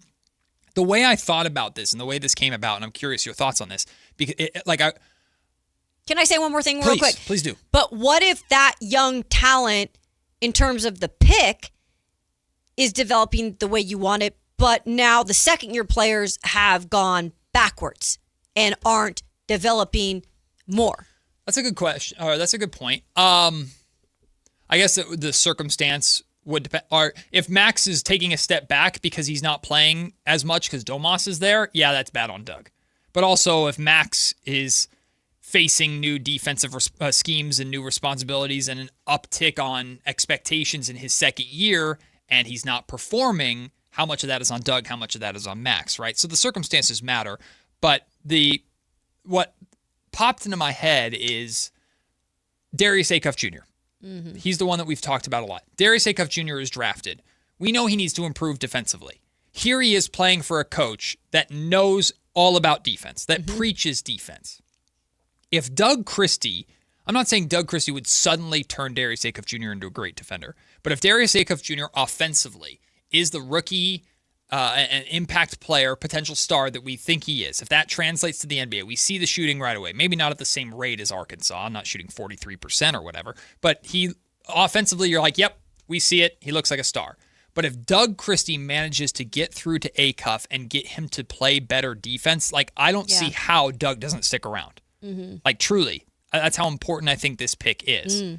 So that's number one to me. And then establishing the identity of the team as a whole is number two. That also falls in line with Scott Perry a little bit and Scott putting together a roster that fits that identity. Yeah. But that's where the second-year players come in, right? Does Max not only improve as a player? Does Dylan not only improve as a player? Neek not only improve as a player? But do they improve in the identity of how the Sacramento Kings want to play and how they say they're going to play? Because if Doug Christie starts preaching this 94 feet thing, and then by game 4, we realize, yeah, once again, this isn't happening, that's not good for Doug. Like what he's saying, the standard has to be seen throughout 82 games. And I agree with you on all of that. My whole thing is like, I do think like the leeway isn't as much this season. Like I think you do have to show improvement in rotations and what you're putting out there and how you manage it. Like those things come into play this year for Doug. And I know like Scott Perry even kind of alluded to this year as, hey, coach is also growing within being a first-year full-time head coach. Mm-hmm. So I do feel like you're going to have to see some of that stuff also from Doug Christie. Mm-hmm. Along with some of these other things, like you're bringing the culture part into it. And I agree with you on the defensive play of Acuff as well, just because that is Doug's bread and butter, at least what he says is what he believes in first. I think if you were to sell to Kings fans the idea, if you were to sell to Scott Perry the idea that, hey, the Kings are going to win 30 games next year, but throughout the season, they're going to become more and more competitive. Yeah. And they're going to play the way that Kings fans rallied around when they took the Cavaliers to the limit in Sacramento, when they beat the Pelicans because of 2 game-winning blocks. But like the Golden One Center responded to that young Kings team towards the end of the season when they were playing to the standard and to the identity that we believe the Kings want to have on a nightly basis. If you were to put that together for the majority of 82 games, but the Kings still lost a majority of their games because they're not there yet, they're not ready yet, and whoever they draft fits that identity, I think a lot of people would call that a successful season, and that might be enough for Doug Christie to keep his job. Maybe. But I don't know. It all depends on the context of how the season goes. It's tough because it's, again, you are looking at the contract, and you are saying, well, how much do they look at that and be like, if... Like that's also another big decision that they have to make next year is, does he get an extension or is it an out? And we just don't know, at least right now, what that is because we got to see how it plays out. It's tough to predict that.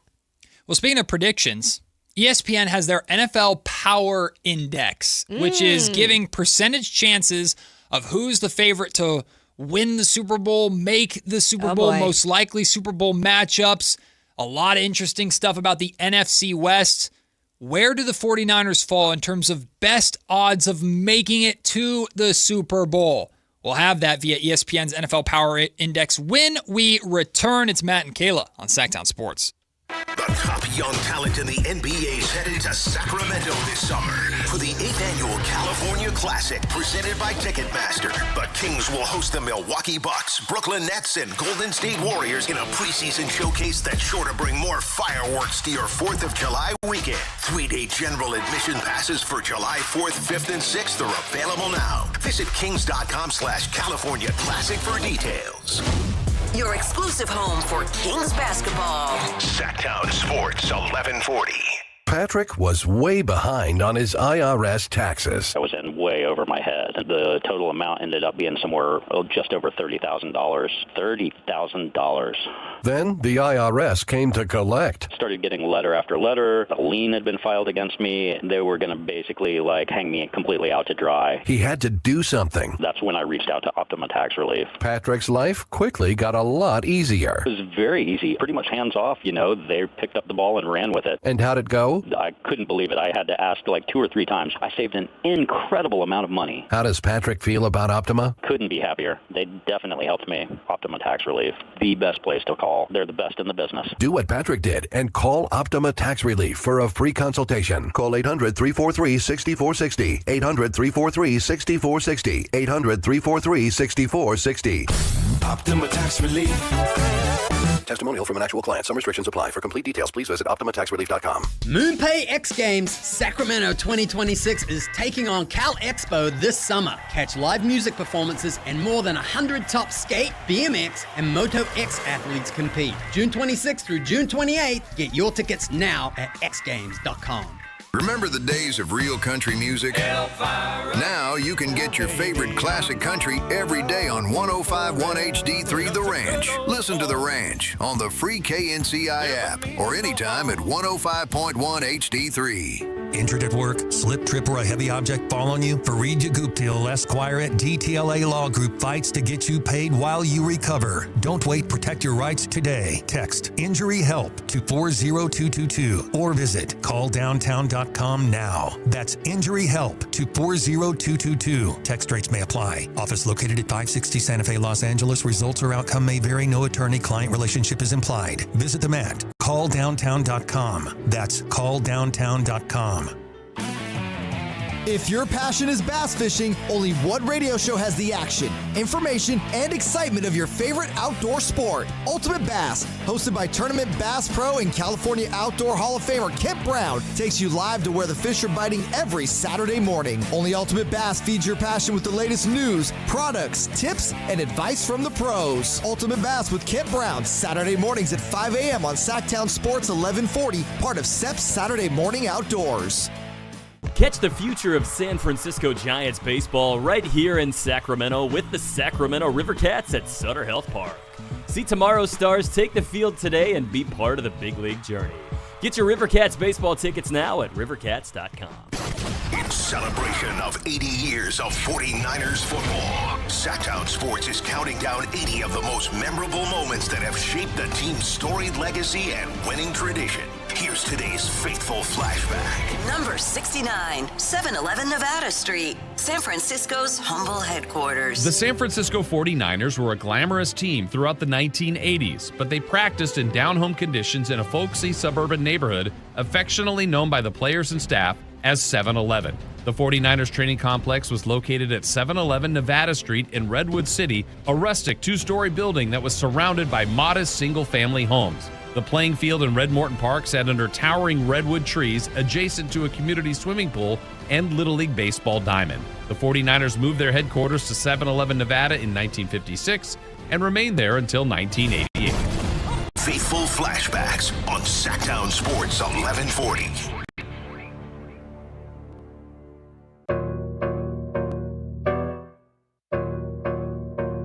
Matt and Kayla on Sactown Sports 1140.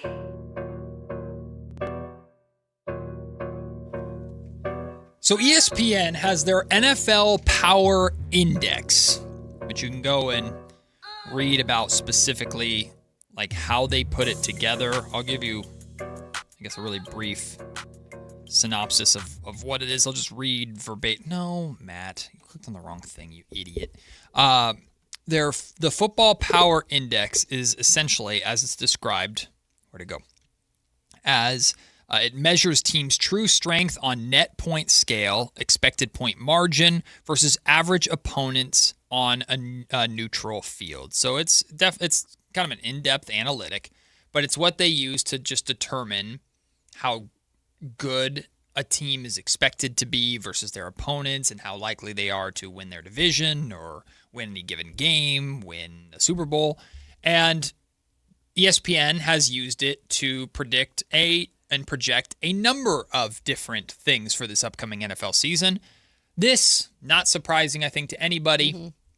They have the Rams projected as the preseason favorites based off of all the moves that they've made, the Football Power Index. So the math meets the eyes, right? What we're seeing with what the Rams have done.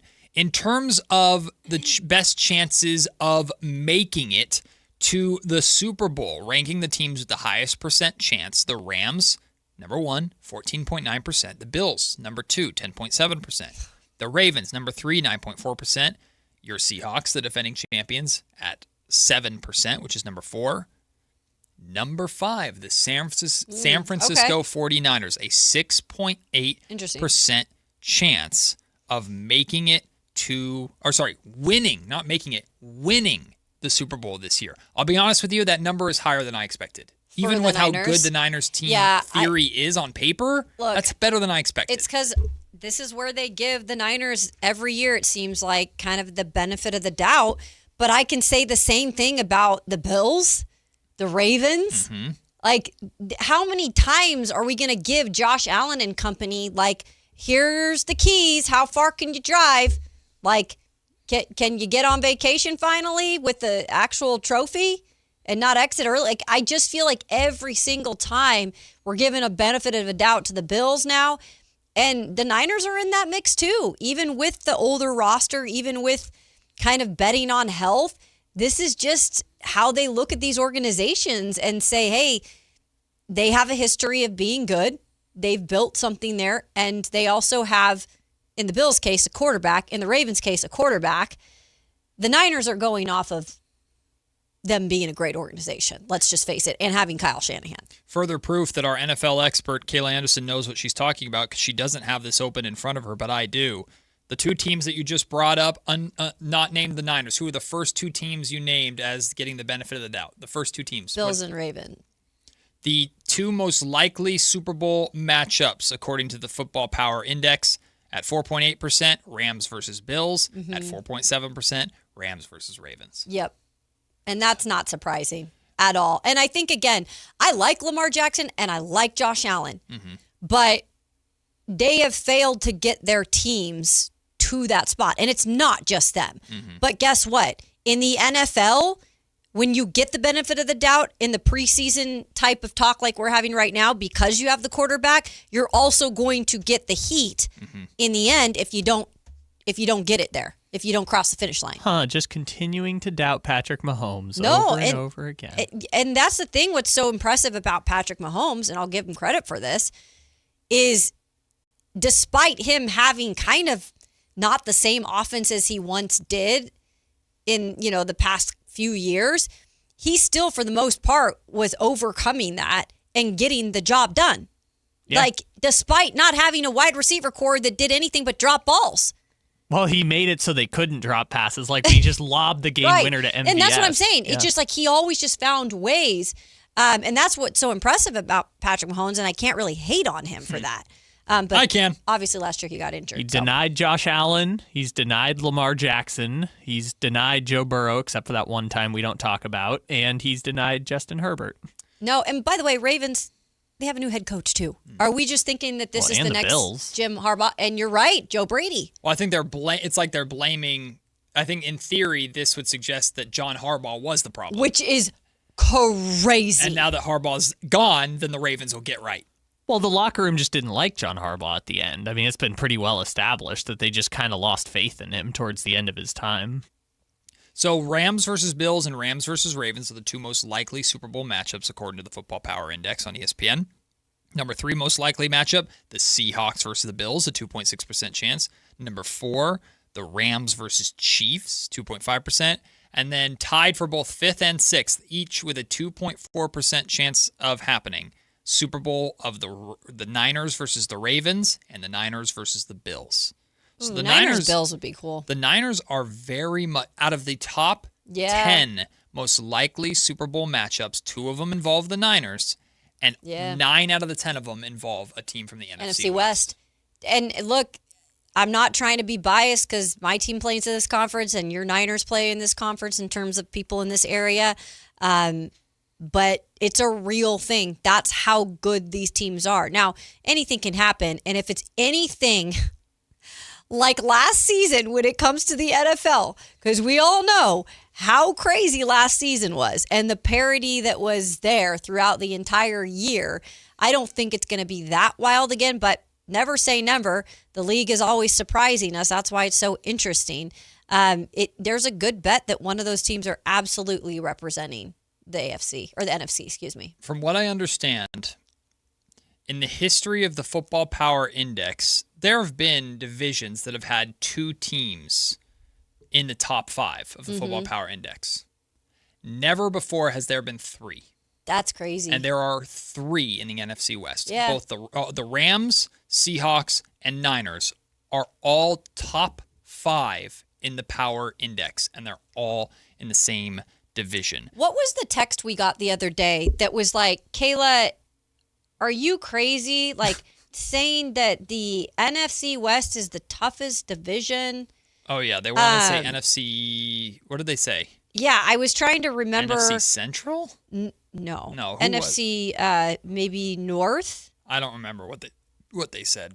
But whoever it was wrong. I still stand by my statement of the NFC West is, and now especially with Myles Garrett coming here, but I think it was after the Myles Garrett thing that the texter put up there. I think, was it the NFC North? I think it was the NFC North. The math agrees with you. I still think it's the NFC West. The math agrees with you about the NFC West. The Rams are the favorite to win the division, but that's still only a 46% chance. The Seahawks have a 27.8% chance. The Niners 26.1%, so not a big gap between the Seahawks and the Niners to win the division, which is another thing that's surprising to me, considering how comfortably, let's say, I know the Niners beat the Seahawks once during the regular season in Seattle last year, but the Seahawks beat them at Levi Stadium and then smashed them in the playoffs. So I'm a little surprised by that too. Again, this index kind of assumes health. Yeah. So health obviously plays a big factor. It does. One more thing in Holistic Fields in the chat said this. Wild to think that Seattle will be that big. Will that be that deep of a playoff team? Still not sold on Sam Darnold. And I think some of that actually comes into play because you have to look at like the defense of Seattle, though, is, I think, a big part of where they are and why they're there.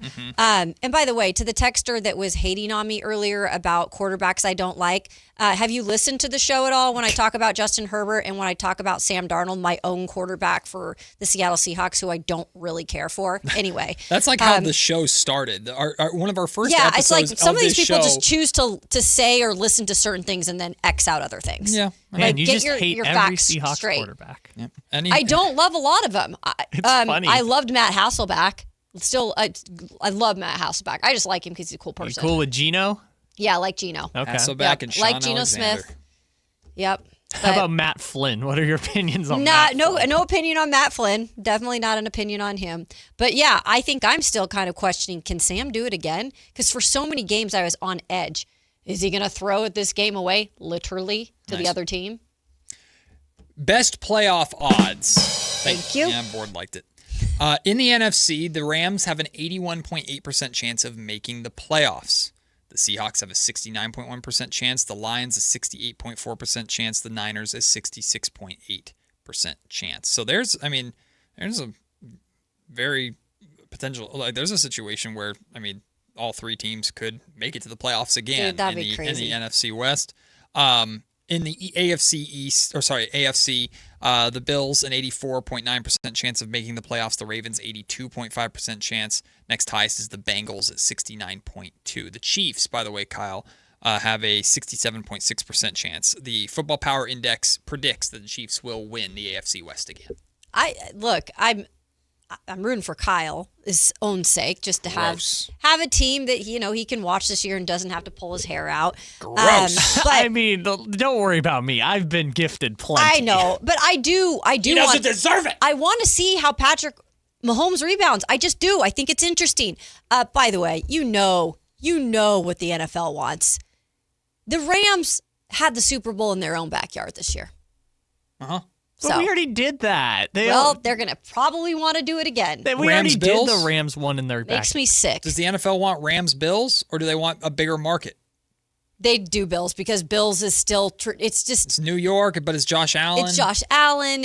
The Bills have something about them where even though they're a small market, they're the lovable losers. And see, this is why, for some weird reason, I'm not this person in sports, but I just can't stand the Bills because I know you don't like them. And I'm not this person. I don't like that it brings it out of me, but everyone's rooting for their success, and I'm like, they don't deserve it. Do you think the NFL wants Rams-Bills more than Rams-Chiefs? Oh. Mahomes back? Probably not. Another shot? As much as they'd want the Bills to get all the glory for possibly winning, a championship, they'd still want the storyline of Travis Kelce's probably last year. Now they're married with Taylor Swift and right Patrick off to the Mahomes. sunset with one more come ring. back, all that stuff. I don't know about the NFL itself, but NFL fans want the Bills to come through, and that's why I want them to lose so bad. By the way, shout out to the ESPN's Football Power Index. After all of that information about who's going to win this and that and all you winners up there, what about who has the best odds at getting the number 1 overall pick? Well, to no surprise, the Dolphins have a 20.1% chance. I'm sorry. The Cardinals a 15.3% chance. The Jets somehow have a higher percent chance of getting the number 1 overall pick, 17.1%, but a lower percent chance of a top 5 pick. And number 5 with 11% chance to get it back-to-back years, the Las Vegas Raiders, ladies and gentlemen. Woo-wee. Get Fernando Mendoza another quarterback, and then they can share snaps. Who cares? Get it right. Get it tight. Get it right. Get it right. I don't think the Raiders are going to have to worry about the number 1 pick. I think they're going to be. Knock on wood, brother. I'd be more sad than I already am. We'll take the break. I hope that's not the case for you. Please, no. Give me competitive football, please, from the Silver and Black this year. We got more football coming. It's Kayla's 2-minute drill. Some of the top stories around the NFL coming up next. It's Matt and Kayla, Sactown Sports. Capital Casino is conveniently located in downtown 411 16th Street and has been a part of the greater Sacramento area for over 20 years. They offer the best variety of games in the region in a safe and friendly environment, and there's plenty of parking, all well lit and monitored by security. Come have a great meal at the cafe and restaurant inside. Capital Casino has the best food, the best service, and the best action. But please always remember to gamble responsibly. 1-800-GAMBLER. Sacramento's best selection, best quality, and lowest prices on kitchen and bath products are at the new Anova Cabinet and Stone. For a limited time, get stunning new quartz countertops starting at just $159. That's right, only $159 for gorgeous quartz countertops. Listen to this. For a limited time, cabinets for kitchens and bathrooms are up to 50% off. Yes, up to 50% off new cabinets. It's a must-see, the new Anova Cabinet and Stone at Florin Road and Highway 99. Learn more at AnovaCabinetStone.com. It's Big O Tire's anniversary sales event. Now through June 14th, buy 3 tires, get 1 free on 4 select in-stock Big O brand tires with installation purchase. Plus, you'll also get our industry-leading ProTech Plus warranty for free. Disposal fees extra, not good with other offers. See Big O dealer for pricing. No way. Gas prices shot up again. I know, but I got us covered. So generous. What's your deal? What's my deal? I went to Metro and saved. Got 4 lines for just $25 each and 4 free new Samsung Galaxy A17 5G phones and all on the T-Mobile network. How about we go to Metro today?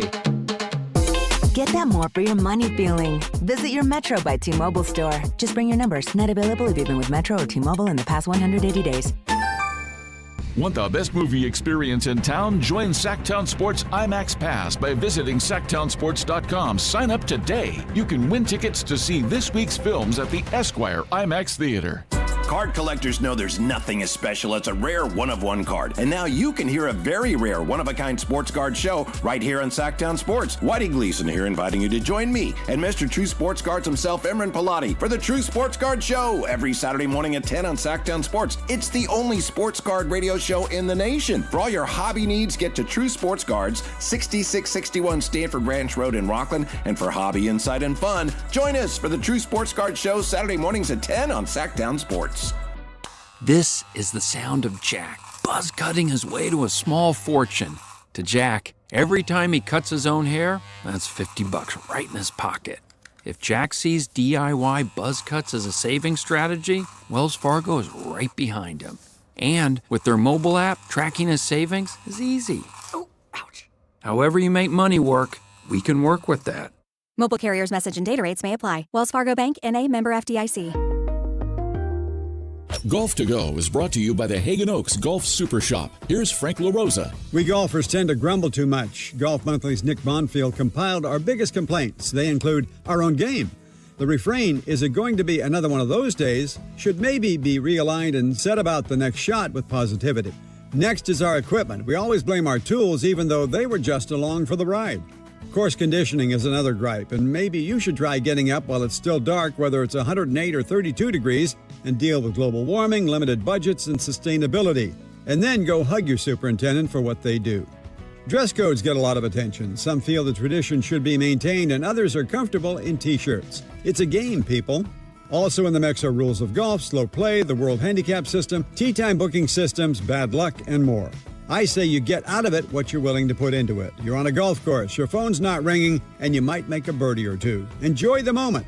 There's lots of time left in the day for complaints. That's your Golf to Go. I'm Frank LaRosa.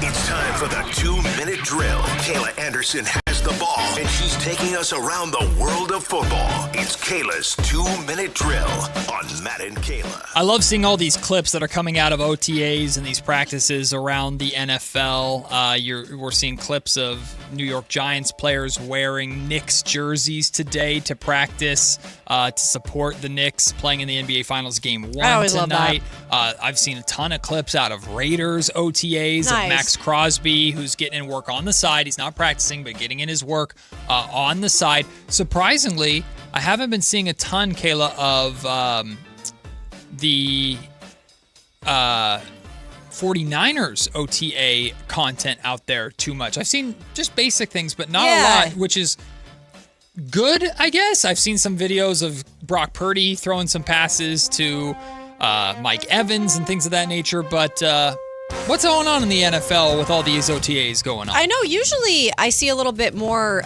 in terms of 49ers content. I haven't seen as much either on my timeline, so I might have to dive into that if we're just missing it or what. Yes, we've got some stuff going on today. Like I said, the big news was earlier this week, so it's hard to top that. But I'll start with it by saying this, because this was actually a big deal. No pun intended, but flying into a new deal is the headline for my first story of 2-Minute Drill. Drake London reaching a 4-year, $141 million extension with the Atlanta Falcons. Oh. Yeah. His agent, Andrew Kessler, of course, of Athletes First, told Adam Schefter that just yesterday. London could earn up to $150 million if he does reach the incentives on that. This will also put him under contract with the Falcons until 2030. And I do believe, I'm reading where that ranks him, that average of $32.25 million makes him the NFL's third highest paid receiver, behind, of course, Seattle's Jackson Smith-Njigba and Cincinnati's Jamar Chase. So good for Drake London. Yep. An overpay or the right market? I think you're the third highest. Usually when you see these new deals happen, a lot of the times, like, these receivers are setting the market again. Mm-hmm. And, unfortunately, the numbers are good for him, but not to the point where I think his agent was like, he's got to be the highest paid.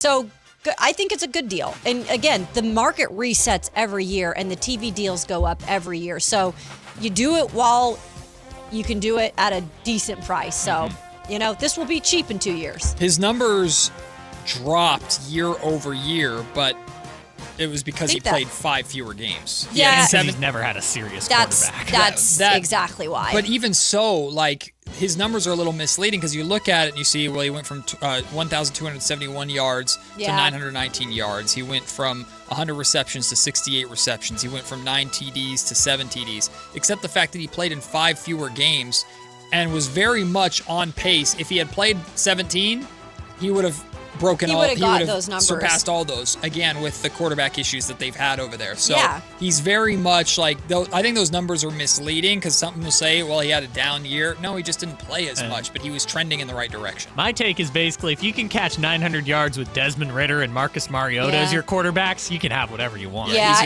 he's a good receiver. Look, the fact of the matter is, there's nothing fluid in Atlanta and hasn't had fluidity in anything with coaching staffs and it's crazy because Arthur Blank is a great owner, right? Like, he's really well thought of there. He's respected, but like they just can't seem to get the coaching situation right. Maybe now with Kevin Stefanski there, that will change around. Isn't Matt Ryan involved in decisions now? He's also up there. He's the president of football. That's his official title. Can he still throw it? I know, right? I'm sure right now because their quarterbacks competing are Tua Tagovailoa and Michael Penix Jr., who just can't stay healthy. I don't even think Tua's that bad. Tua's going to be fine. I think Tua's an okay quarterback. Yeah, I mean... But you're replacing a quarterback that can't stay healthy with Tua, who has struggled. That is a pretty funny way of healthy. It really is. Considered that. Yeah. Well, great segue, guys, because talking about not staying healthy, and they're hoping for it this year at least, but we're talking about just hurt Harrison, and it's really unfortunate to see, but sorry, Cardinals fans, I'm having to put you in negative headlines again. It's not that hard. Cardinals wide receiver Marvin Harrison Jr. still recovering from a bunch of injuries that shortened last season. He's in his 3rd year, and they're just hoping that none of these linger because he has so much promise coming out of, again, Ohio State, wide receiver U, if you want to call it that. But he just couldn't stay healthy. He had a combination of appendicitis, 2 heel injuries, a concussion. So he missed a whole bunch of different games based on different injuries last year. Unfortunately, guys, I just don't think it gets easier for him because, again, they've had the coaching issues, the changes. Yeah. They've had the quarterback issues, the changes. Hell, they don't know who their quarterback to start the year is, and even whoever it might be, Minshew, Brissett, Beck, they're all trash. Sorry, I just called Gardner Minshew trash, and he's my boy. He's not a starting quarterback. He's Gardner Minshew. And I love him to death, go Cougs, but he's not a starter, and he's not going to take them to the Super Bowl promised land. When I saw this about Harrison Jr., I was like, I'm going back and forth on this. I'm curious your guys' thoughts on this. On one hand, I'm looking at the state of the Cardinals right now, and I'm taking my time. Like, there's no reason for me to rush back. I'm taking my time. The Cardinals aren't going anywhere, whether I play or not. And the last thing I want to do is hurt myself even more. But the other side of that is he's 24 years old. He's got 2 years left on his deal, plus a team option, the final year, of course, the club option at the end of his rookie scale contract. You want to play if you're going to be stuck in Arizona for the next handful of years, well, you want to get paid well enough to make it worth it, or you want to have a team financially throw the bag at you to add you to their team and get you the hell out of Arizona. So where do we fall on? Where do you think the sense of urgency is with him? Of course, I imagine he wants to play just because he's a gamer, but not rushing it back for a team that's literally not going anywhere versus I got to get out there and I got to play to raise up the value of my next contract that's coming in a couple years. He's got to play. This young man has got to figure it out in the NFL. You cannot rest on the morals or laurels or whatever of your dad and what he did going to Ohio State and the prestige that brings to wide receivers. He has to get better. And the only way you're going to do that is to be on the field and to do as much as you can, no matter who the quarterback is. And I know it might be an uphill climb for that young man, and I am rooting for him. But he can't just, they got to get him out there. I mean, he can't be unhealthy, but they got to get him out there. He's got to play games. Yeah. Do we have time? I don't think. Nope, we don't have time for any more. We'll squeeze a couple of them over tomorrow because they're not, they're not timely. So. Well, we got to take a break because we've got my former partner, ABC 10's Kevin John, joining us to preview the NBA Finals, Game 1 tonight on ABC. KJ joins us next here on Sactown Sports. Take Sactown Sports with you everywhere you go with the Sactown Sports app. The most in-depth coverage of the Kings and 49ers. A library of written and video content. And all your favorite personalities all in one place. Download the Sactown Sports app today and get in on the action. Your local sports leader, Sactown Sports 1140. This is the story of the one. As a safety manager at a manufacturing plant, he does everything he can to keep his coworkers safe. From finding ways to reduce risks to keeping safety supplies in stock. And for that, he relies on Grainger. Grainger offers a broad range of quality products and next-day delivery, so he can always play it safe. Call 1-800-GRAINGER, click Grainger.com, or just stop by. Grainger, for the ones who get it done. Do Crohn's disease or ulcerative colitis symptoms keep coming back? Tremfya, guselkumab, may help, with rapid remission achieved at 12 weeks and lasting clinical remission at 1 year. Some even saw visible improvement of their intestinal lining at 12 weeks and 1 year. Tremfya is a prescription medicine used to treat adults with moderately to severely active Crohn's disease and adults with moderately to severely active ulcerative colitis. Serious allergic reactions and increased risk of infections and liver problems may occur. Before treatment, your doctor should check you for infections and tuberculosis. Tell your doctor if you have an infection, flu-like symptoms, or if you need a vaccine. Healing is possible with Tremfya. Approximately 3 out of 10 patients were in endoscopic remission at 1 year, based on areas visualized on colonoscopy, which may not represent the deeper bowel layer or entire GI tract. Individual results may vary. Ask your doctor about Tremfya today. Call 1-800-526-7736 to learn more or visit tremfyaradio.com. Is the crew on their way so we can fire up the grill? Cabrito, arrachera. They're gonna love it. Better go with birria and carne en su jugo. Classic Jalisco dishes with tradition. That seasoning is great, but Northern Mexican-style meat speaks for itself. Let's make both. Deal. And to boost the flavor, ice-cold Pepsi. Its sweetness pairs perfectly. And to go with it, flour tortillas. And corn ones too. Hey, carne asada deserves Pepsi. Sacramento. Get ready because the Fasteners Inc. Super Sale is back on Friday, June 12th and Saturday, June 13th. Stop by Fasteners Inc. Tool Outlet on Power In Road for crazy deals on Milwaukee tools. We're talking 20% off all Milwaukee pack-out, hand tools, and tool accessories. Free goods and dollars off your order and certain spend amounts. And overall insane deals on Milwaukee batteries and Bear tools again. June 12th from 7 a.m. till 5:30 p.m. and June 13th from 9 a.m. till 3 p.m. at Fasteners Inc. Tool Outlet. Visit fastenersinc.net for more info. Don't miss out on the biggest action sports event happening in Sacramento this June. Tickets are now live for MoonPay X Games Sacramento 2026. See nearly 100 of the world's best skate, BMX, and Moto X athletes compete at Cal Expo June 26th through 28th. Music performances featuring electronic music icon Cascade on Friday, June 26th, and Grammy-winning producer and artist Mustard, and music producer DJ Subtronics on Saturday, June 27th. Score your tickets today at xgames.com. Is the volatility of the stock market driving you crazy? Is your retirement account sinking, yet you're getting older and you're starting to worry about, will I have enough for retirement? What about the money in the bank? These banks pay nothing these days. How do we get growth to get to retirement account? It's simple. Move into gold and silver. Want to know how to do it? Listen to my show, Striking Gold, with me, Kenny Michaels.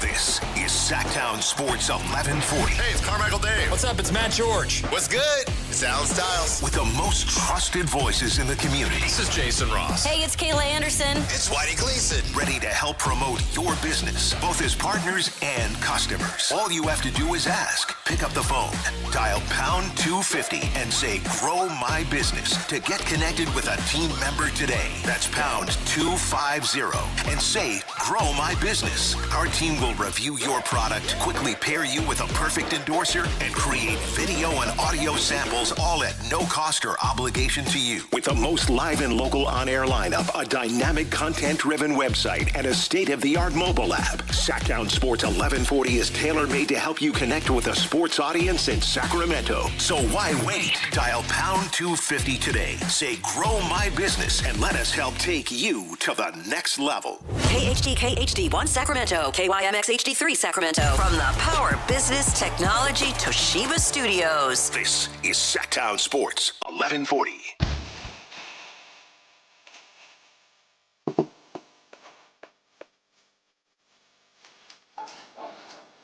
It's Matt George and Kayla Anderson on Sactown Sports 1140. Kyle had to play this more than once in 2 weeks. See, I'm impressed, number one, that you're not dancing right now. Midnight. Okay. Something evil. But I know that on the phone right now, my former partner from ABC 10, Kevin John, is currently dancing because he can't help himself every time that Michael Jackson comes on. Well, I mean, you weren't dancing, but I was trying to hold it together professionally. Kevin lets it go. Kevin lets it ride, include doing moonwalks while throwing out the first pitch at a River Cats game. ABC 10's Kevin John joins us now here on Matt and Kayla with Game 1 of the NBA Finals on ABC 10 tonight. Kevin, are you moonwalking as we speak? Yeah, hold on, Matt. I'm finishing up my choreography for Thriller, so I'll come back in just a few seconds. Hold on. No, he's going out the. Yeah, he's got to execute it all. He does it at every freaking wedding that he goes to. I see some video from somebody at whatever wedding of Kevin John on the dance floor becoming Michael Jackson. I love it. I'm You know what? That may be a good side business to have. You know what I mean? If you just need a random Michael Jackson impersonator to show up at a wedding and just do the moonwalk, that sounds like a pretty good side gig. Yeah, some people can hire like a Spider-Man to show up at your kid's party. Just hire Kevin John to show up as Michael Jackson. Hey. See, Kayla, the question is, how come all of these times I've done Michael, Matt has never joined me or at least gave it a shot? Because I don't want to dishonor the man by doing whatever I would do. He's given me a lot of crap over the last month. Because she talks about Michael every day, 19 times a day. It's a part of my life now. I mean, it was part of my life growing up, but now it's reinvented my childhood. And so it's just on everything of my social media. I listen to his music every day. I've honestly gone through every album since like the Jackson 5's first album. Thank you. I'm right there with you. Like before Matt and I would do our sportscast, I'm jamming to Michael Jackson. Meanwhile, Matt is like, Kevin, Celine Dion has some really good bop. That's crazy. That's crazy. Don't do that to me. Oh my goodness. I'm just saying that, to each his own. No judgment. Yes, but I'm just glad that someone else out there has my same love and admiration and reverence for Michael Jackson. So, Kayla, I appreciate that. And, Matt, we're going to teach you not just the moonwalk, Matt. We're just going to teach you a simple two-step. Yeah. That's and crazy. Then we'll work up from there. One, I don't know if I can be taught. And number two, you're hanging me out to dry here, Kev, because I earned Kevin's respect early on when I pulled into the parking lot blasting gospel music, and Kevin realized I had at least a little bit of soul in me. That is true. I did not have on my bingo card that Matt would pull up playing Kirk Franklin. Hey. And Friends. That's impressive. When Kirk Franklin is a vibe, man. Anytime I can listen to Kirk Franklin, I will take that opportunity. Kev, before we get into the NBA Finals tonight, we also started the show talking about Kayla is thrilled because Love Island is back. And we know you have an extensive background of being an incredible, incredible history of being the reality TV star that you are. How long until we get you on Love Island? Like, what do we got to do to make that happen? I mean, just back up Brink's truck and, give me a good deal. I mean, we'll make something happen. Make it worth my time. Yeah. I've already been rejected once on a dating show on national TV. That caused me a lot of trauma, okay? I'm still in therapy to this day because of that. Okay. Kevin's earned it. He doesn't have to do the chasing anymore because of what happened on I Love New York. He could be the host. No, Kevin's earned having all the women chase after him. So, Ooh, Kev, yeah. what we're going to do is put you on The Bachelor. Chasing Kevin. The Golden Bachelor. We'll put you on the Golden Bachelor. No, You're old enough. Whoa. You're man, old enough. Am I supposed to be a senior citizen over here? No. Come on. bro. You get your own series. I'm going to be the creator. Matt can be the co-creator. Kyle can do the social media. It's going to be called Chasing Kevin. And you know what? That sounds like a show nobody would watch. But I do appreciate that you guys think I'm that much of a catch.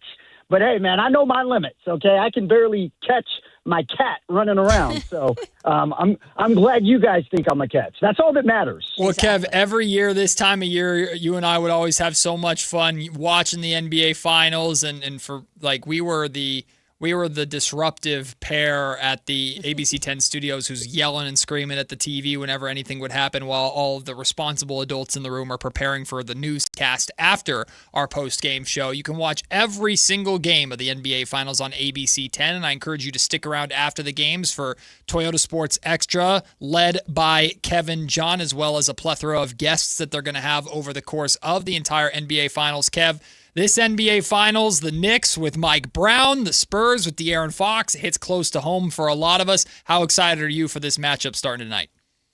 Well, the thing is, I'm always excited every year for the NBA Finals. It doesn't matter who's playing. Even back in 2018, when the Cavaliers and Warriors met for, the fourth time in a row or whatever the heck it was still exciting. It still is exciting year after year because you really don't know. The interesting thing with this NBA Finals this year is pretty much OKC was the favorite, and they should be. They were the defending champions. They just swept through the regular season. But the interesting thing about this Finals is once the playoffs came around, I remember everybody was saying, and Matt and Kayla, I'll say it, I was a victim of this or guilty of this as well. I would say whoever wins the West is going to win the NBA Finals. Mm-hmm. Apparently, the New York Knicks heard a lot of that talk, and they took it personal. I mean, these guys have been on a heater. 11 straight wins? They've swept their last two opponents. And, I mean, they're not just getting past their games. They have been mollywopping. The average margin of victory that the Knicks have had over their last couple of series is just astounding. So while I was all on this train on, whoever wins the West is going to win the series, the Knicks have kind of turned me into a believer, and I feel bad saying that because I love Mike Brown, the job that he's done with them. Obviously, we saw how talented the Knicks were last year before Tyrese Halliburton went in there and pretty much dashed all of their dreams.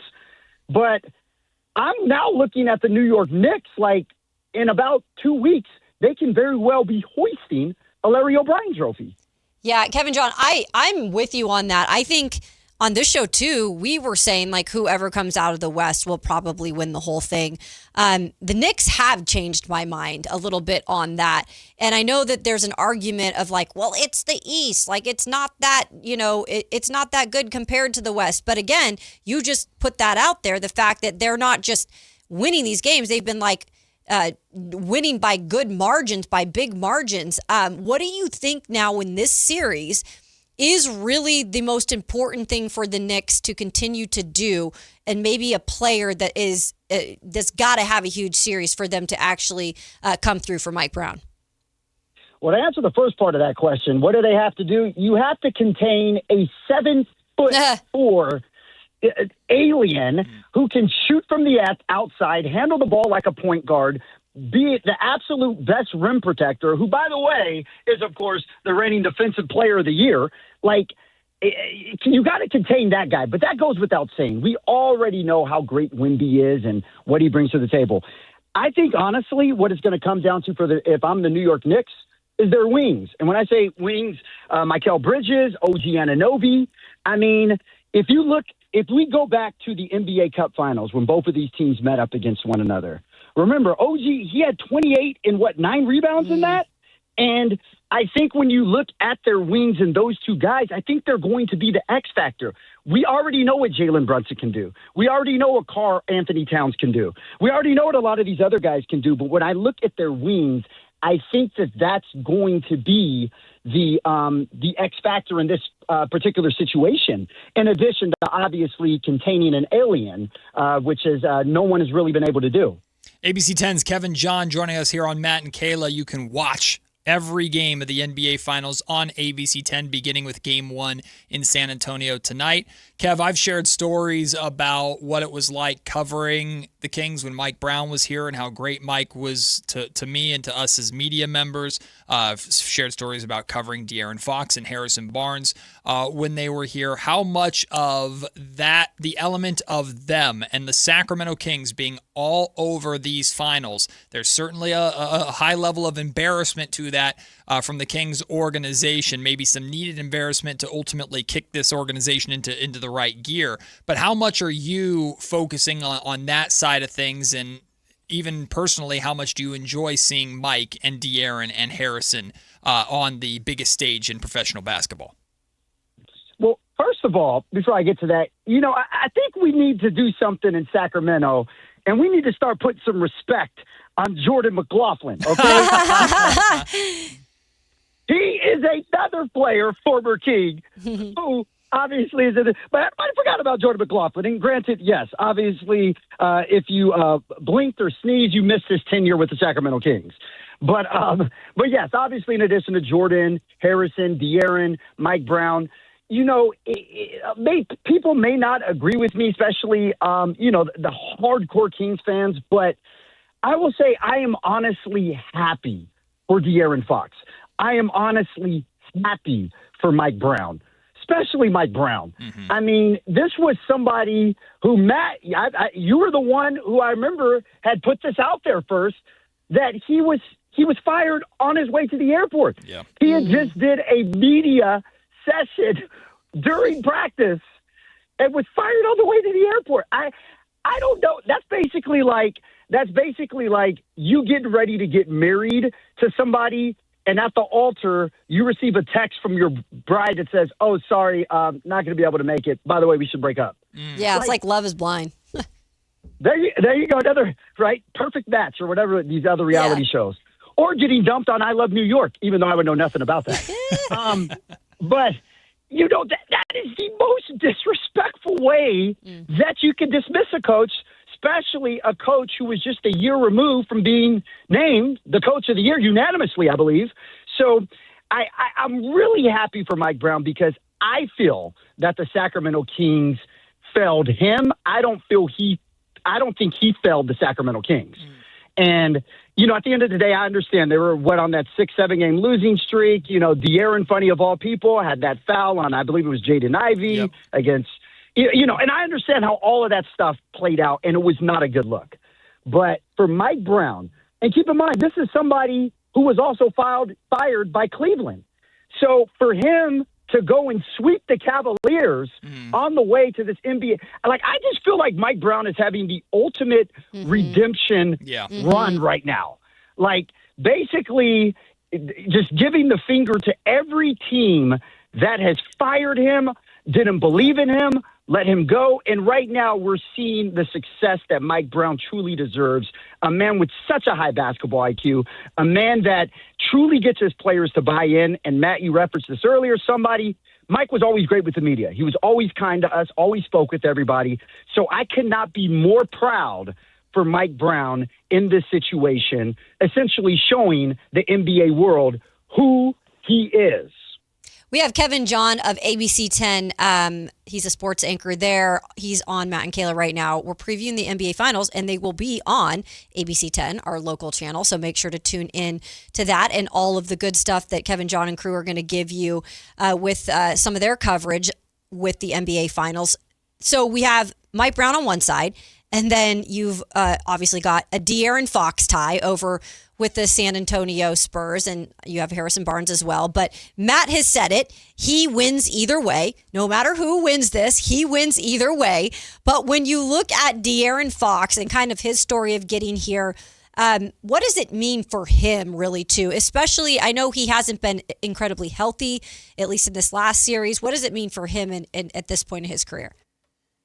Oh, well, it means absolutely everything for him and his agent, Rich Paul, who, by the way, was responsible for getting him over to San Antonio. And if you remember, this was, a year and a half ago, around the time when De'Aaron was shipped out. And remember, De'Aaron, I believe it was just two destinations that he wanted to go, if not one, which was San Antonio. So De'Aaron saw this a long time ago that he wanted to end up going to San Antonio. He knew that this team was onto something. He knew when you have a generational freakish alien there that the sky is the limit with this team. So for De'Aaron to forecast that, back in 2024, whenever it was, when he made it known that he wants to obviously, make his way out of Sacramento and go to San Antonio, this was all part of De'Aaron Fox's plan and his camp's plan in order to be there. Now, Kayla, you referenced the fact that he, had been injured throughout the playoffs and even coming into the playoffs. And that's right. He has not been the same. Granted, he was still an all-star this year, I believe an all-star replacement. But, and think about it, throughout the playoffs, for the most part, De'Aaron was the third option on the team. So if you had De'Aaron Fox as your third option, that tells how damn good you are as a team and just how, talented that you guys are. So as far as De'Aaron Fox is concerned, I think De'Aaron is less concerned about being the number one or winning the finals MVP or any of all those other stuff. De'Aaron has said before, he doesn't truly care about the accolades, the All-Stars, the All-NBA teams, the Clutch Player of the Year, which he won in its inaugural year. He doesn't care about those things. He cares about winning. And I think he's put himself in the perfect position to win with a great team. It doesn't matter if De'Aaron averages 11 points throughout the NBA Finals and 4 assists. He's going to play his role, which can be being a hell of a clutch performer, which can be disrupting the hell out of Jalen Brunson, which is a matchup I'm looking forward to. He's going to play the role that he needs to do in order to win, because at the end of the day, that's why he selected San Antonio, is because he wanted to hoist a Larry O'Brien trophy. Well, Kev, June is one heck of a month for ABC 10. You got the finals going on, and we'll see how long that goes. And then end of June, a massive NBA draft. Some are calling it one of the biggest NBA drafts, if not potentially one of the best NBA draft classes ever. And of course, the Sacramento Kings, as of right now, hold the 7th pick in that draft. I don't know how much you've spent diving into some of these draft prospects. I know you and ABC 10 have been in and out of the Kings practice facility with their pre-draft workouts that they've been putting on as of late. Is there any guy that you're leaning towards, that you have your eye on, that you like, or what are you feeling about the Kings in this upcoming draft? Well, for one, I'm feeling they need to get it right. Yeah. That obviously goes without saying. You can't screw this up, especially with a draft this talented with as many guys. And look, I get it. The Kings don't have a top 4 pick, so they're not getting an AJ or some of these other guys. So we understand that.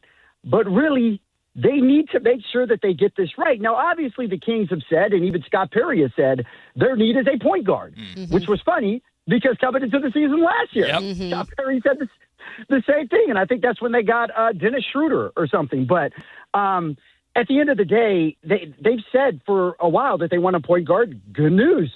Guess how many point guards are in this draft, especially in the top 10. So, I've been hearing the links to Darius Acuff. Me personally, this may not be a popular opinion. I like Kingston Flemings. I really do. I watched him in college, especially once we realized where the Kings were kind of going to end up. Of course, we also were watching the tournament, but I really like Kingston, and the reason is this is somebody who I feel has an extremely versatile game. His ability to create his own shot, his ability to get teammates involved, his ability to score the basketball. His ability, and look, I know there's been things said about defense and all these other things. And granted, there's no prospect coming in here who's perfect on all ends and all this other stuff. But I do really like the way that this guy plays basketball. I love the talent that he has. And I think even though he's a young person, I think he's someone that you can plug in right away with Doug Christie and this team and have an impact in year one and not say it's like, oh, a 5-year process or whatever. So that's somebody somebody I've really been looking at. Now, will he fall? Will he not fall? I think that's the key question with a lot of these guys, Darius Acuffs of the world. Are they going to fall to 7? But I really think, Matt, out of all the drafts the Kings have had, I honestly feel, and this may be a stupid thing to say, but I feel that this is a hard one to screw up. Like, you got to really try to screw up picking a right person because there's so much talent to choose from. So I just kind of feel this is one the Kings have to get right. And, Matt, I do think that they will get this right. I just feel that there's no other. And Scott Perry's been doing his due diligence. Matt, I know that you tweeted out over the weekend. He had been meeting with some prospects and whatnot. So I know he's doing his due diligence. And since you referenced the pre-draft workouts, yes, the Kings have been holding. I think they've already held about 3 or 4 pre-draft workouts. Obviously, these are guys that are not going to be in the first round, but guys that you could a sleeper pick. Remember, they found Maxime Reynaud in the 2nd round last year, who went on to make an all-rookie second team. So, there's still a lot of depth even later in these drafts and these second-round picks that can actually turn around and do something productive. But I think it goes without saying they got to get this right, and I think it's very, very difficult to screw this up because of the amount of talent. Kev, before we let you go, in addition to, of course, everything that's been happening with the finals and the draft and everything involving the Sacramento Kings, you, like us, were out there in West Sacramento last week for the monumental official announcement of Sacramento's bid for Major League Baseball to expand here to West Sacramento, the Sacramento pitch, as they called it. You and I have covered a number of historic things, and I know this is no guarantees and just getting started, but how monumental do you feel that day was, and what were your takeaways just from that press conference and the conversations that you had there, including with the legend and Hall of Famer Dusty Baker? The first thing I'll say, man, it's a beautiful thing when you see dignitaries, community leaders, government officials within the Sacramento area all come together for one common objective in common. It's a beautiful thing. Just to see that alone, I was like, this is great. This truly embodies Sacramento. Everybody coming together to cheer on and champion a cause. And granted, I wasn't here back in, 2012, 2013 when they were trying to save the Kings. I think I was in Texas or Arkansas, one of my stations. But I just remember seeing that and seeing the city rally behind it. And that's kind of what it felt like to me, at least, being at Drake's last week for that. So that was amazing. And look, Kayla and Matt, I'm going to be honest with you guys. About a month or 2 months ago, when I understood that Sacramento was throwing their bid in there to land an MLB expansion team, I was kind of like, okay, good luck. Pull up a seat behind Nashville and pull up a seat behind Salt Lake City and Portland and Oakland and, all of these other cities. Pull up a seat. And then after being there last week and seeing the detailed plan that was seeing that $1.8 billion had already been raised, and just seeing the vision, I'm like, okay. Sacramento came to play ball, no pun intended. And I was like, they stepped up to the plate and they took a huge swing, no pun intended. And I thought that was really great just to see that. So now, yes, obviously if there's going to be one expansion team on the East and one on the West, obviously the East will probably go to Nashville. The West, you're competing with Salt Lake, you're competing with Portland, whoever else. But I personally think that Sacramento does have a legitimate chance. I wouldn't necessarily say Sacramento's a front runner right now, but I feel a lot more optimistic and a lot more confident about it than I did 2 months ago. And Matt, just because you referenced Dusty Baker, anybody in Sacramento just knows the legendary status of Dusty Baker. This guy, lives, dreams, breathes baseball.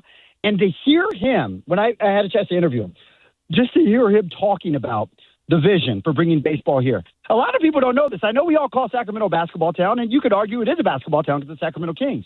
Sacramento used to be a baseball town. Yeah. Baseball is deep in the roots and history of Sacramento. It is woven together. Uh-oh. We lost him. We lost him. We cut him off. Mid-thought. We lost him. Wow, someone silenced Kevin John. How dare they? Dang. What happened? Kevin was cooking too. We are actually unfortunately up against the break. We were going to say goodbye and wrap up with Kevin John, so we'll leave it there and take a break. Big thank you and shout out to Kev for coming on as always. His coverage, he's awesome. 100% authentic. I miss that dude every day. It was a joy being able to work with him for the years that I did, and his coverage of everything from professional sports to Sac State football, going to the MAC, to of course prep sports here in the greater Sacramento area. The Sac Joaquin section is phenomenal. So check that out and watch him post game after game one and every game of the NBA Finals beginning tonight on ABC 10. We'll take the break. When we come back, checking in on our MLB mini seasons and more. You're listening to Matt and Kayla on Sactown Sports. Like and subscribe to the Sactown Sports 1140 YouTube channel at Sactown Sports 1140 to get the Carmichael Dave Show with Jason Ross, Matt and Kayla, and the Drive Guys with Kevin Gleason and Alan Stiles on demand and at your fingertips. Get your fix of the Sacramento Kings, 49ers, Giants, Athletics, NFL, NBA, and the latest in sports and entertainment all in one place at Sactown Sports 1140 on YouTube. Your local sports leader, Sactown Sports 1140. Wait, everything on this IHOP value menu is just $6? I told you it was amazing. A huge plate of pancakes, bacon, and eggs is just $6. Wow. There's also French toast, a ham and cheese omelet, and they got a BLT and fries now. Okay, we're coming here every day. You don't have to tell me twice. Feast for just $6 with the IHOP value menu. $7 in some locations, available every day for a limited time at participating restaurants in the U.S. Hours may vary. No substitutions. Not valid with other discounts or promotions. Prices may vary. I need a little range, step to the range. There's a new flavor in town, the Jalapeno Ranch Club at Chick-fil-A. With that juicy Chick-fil-A original spicy or grilled chicken, a buttermilk ranch bun, candied bacon, pepper jack cheese, and jalapeno ranch sauce. It's got big ranch vibes with a little heat.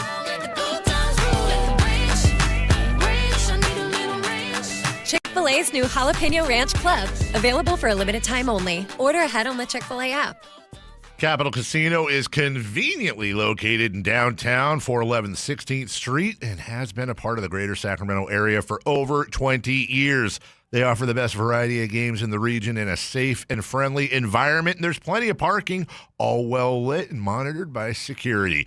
Come have a great meal at the cafe and restaurant inside. Capital Casino has the best food, the best service, and the best action. But please always remember to gamble responsibly. 1-800-GAMBLER. The Travel Guys, new on KHTK 1140 every Saturday at 11 a.m. We'll make you a smarter traveler. Tips you can use on the road and at the airport, plus reports from top consumer advocates. The Travel Guys, 11 a.m. on Sactown Sports 1140. Remember the days of real country music? Now you can get your favorite classic country every day on 105.1 HD3 The Ranch. Listen to The Ranch on the free KNCI app or anytime at 105.1 HD3. Sacramento's best selection, best quality, and lowest prices on kitchen and bath products are at the new Anova Cabinet and Stone. For a limited time, get stunning new quartz countertops starting at just $159. That's right, only $159 for gorgeous quartz countertops. Listen to this. For a limited time, cabinets for kitchens and bathrooms are up to 50% off. Yes, up to 50% off new cabinets. It's a must-see, the new Anova Cabinet and Stone at Florin Road and Highway 99. Learn more at AnovaCabinetStone.com. Want the best movie experience in town? Join Sactown Sports IMAX Pass by visiting SactownSports.com. Sign up today. You can win tickets to see this week's films at the Esquire IMAX Theater. To 15-year-old Harper, buying an $80 vintage rock t-shirt is a great investment. To Harper's mom, this logic has a few holes in it. So she helped Harper open a Wells Fargo Clear Access banking account. With no overdraft fees and tools to track spending, Harper's learning, one heavy metal tee at a time. However you make money work, Wells Fargo can work with that. Terms apply. Visit wellsfargo.com/deposit disclosures for fees and details.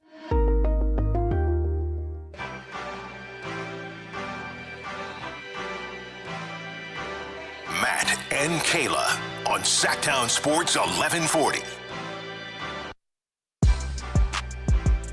Before we get to our MLB mini seasons, Kevin O'Connor and Yahoo Sports dropped their most recent NBA mock draft based off the quote-unquote latest intel. AJ DeBonsa, number 1 overall. Darren Peterson, number 2 to the Jazz. Cam Boozer, number 3 to the Memphis Grizzlies. Caleb Wilson, number 4 to the Chicago Bulls. Okay, top 4 is normal. Number 5, Michael Brown Jr. to the LA Clippers. All right. The write-up, the Clippers are widely considered by league sources as the most likely team to trade down in this range. Different teams could be targeting different players, but most common name mentioned is Brown, who has an unstoppable pull-up jumper, ambidextrous finishing, blah, blah, blah, blah, blah. Right now he is, and all indicators are that he is dominating workouts and seems completely healthy. Okay. Well, you've kind of briefly mentioned, like, hey, there is a chance. There's a tremendous amount of upside. Mhm. Clippers could swing for it. How about this? Number 6 to the Brooklyn Nets. Nate Ament. Whoa, he's been linked there recently, too.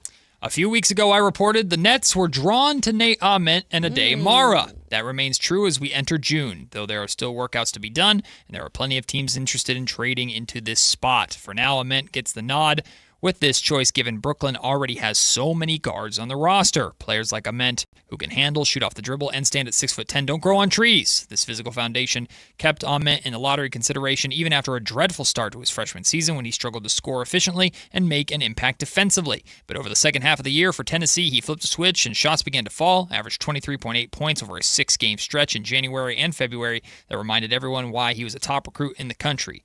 Then he dealt with an ankle injury that ruined his momentum entering March. Wow. Okay. And at 7, Sacramento Kings take Darius Acuff Jr.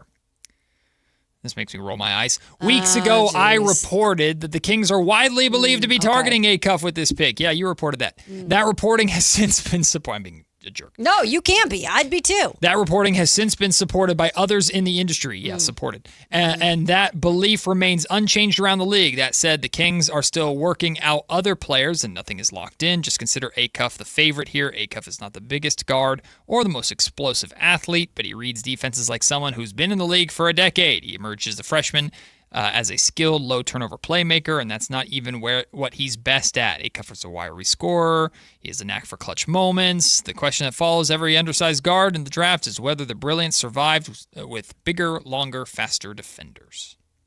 There you go. Keaton Wildclear, number 8, by the way. Braden Burry's number 9. Kingston Fleming's number 10. Whoa. So going to where? Milwaukee. Interesting. So That's a big drop for Kingston there. The latest mock draft from Yahoo Sports and Kevin O'Connor. Let's check in on our MLB mini seasons, shall we? He's irked me lately. What, Kevin O'Connor? Yeah. There's been several things. Sorry. Not sorry. That's okay. He's not really a good guy. I gotta gently grab my broken trophy here. Careful there. It's gonna break.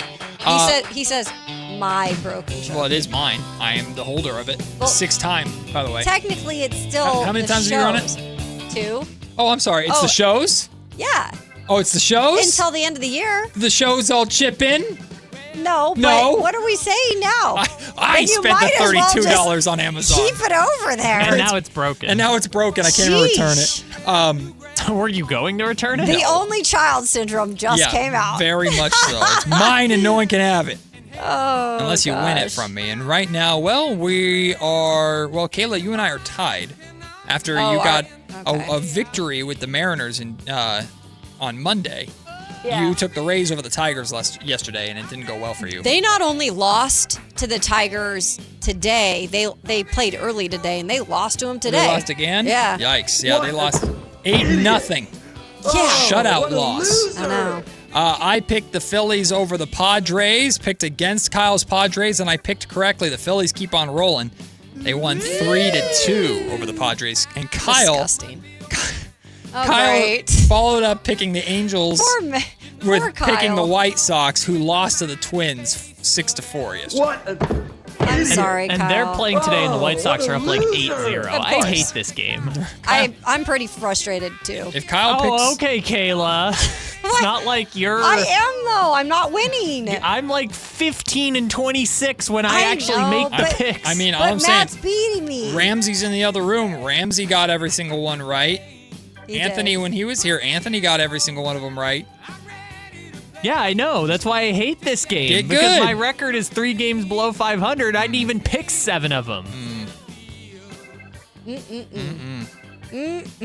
Whatever. I'm taking the stupid Dodgers today because Shohei Ohtani's pitching. Kyle is taking the I'm probably Dodgers. going to lose. Every time I pick No. a good team, they lose. Shohei doesn't lose. I'm taking Yankees. They're probably going to lose too. They Probably. lost for me. You guys are both Probably. bad. So I'm sorry, I have to do this quickly. We're both Dodgers bad, he versus. says.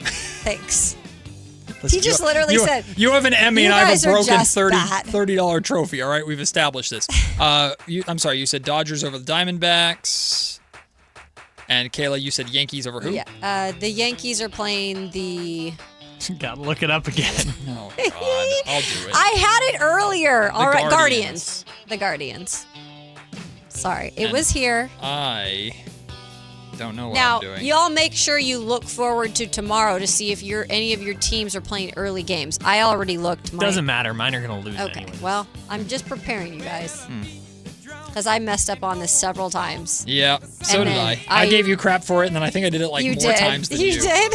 which I deserve. I will take Paul Skeens and the Pirates today over the cheaters, the Astros. Arr. Is For that what they say? tomorrow, Arr. let the Arr, record matey. show. I've got Brewers over the Giants Okay. tomorrow. It's like an 11 o'clock start. Got it. Brewers over Giants. I'll write it down now. Put me in, coach. So I'm going to come back tomorrow. I'm going to have lost 2 Hey, games. dun, I'm going to be a dun, dun. double loser. You said I wish- Brewers over the Giants? Yeah, tomorrow.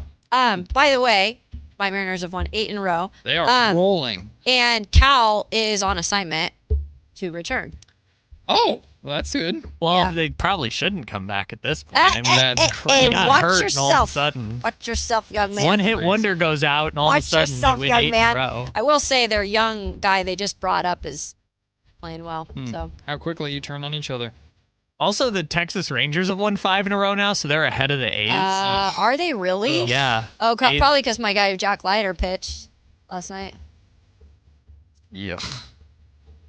A's blew it, He's man. such a nice kid. A's blew it. They do have the AL Player of the Month. Yeah, Nick Hurts. Nick Kurtz, yay, Nick.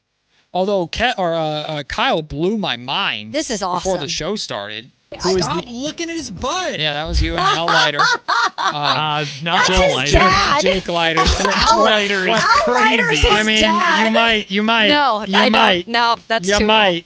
No offense. Al you Leiter might. is crazy. Okay, brah. Matt. You know what I mean. Jeez Louise. It's in the name. Kyle, do you want to share He is who? handsome though. Did you just Google Al Leiter? No, I've met him in Oh, person. okay. Yeah. Because I Oh. covered Jack. Did you keep your eyes up? Where is it supposed to be? Jesus, Matt. It's like the actor on Friday Night Lights. I don't go for older men usually, but like the What The are you usually doing? is crazy. What is happening here? the actor on Friday Night Lights original series, dude, that he is like that's my guy right there. I can't remember his name. What's his name? He's on like Bloodlines too. Oh my god, he's dreamy.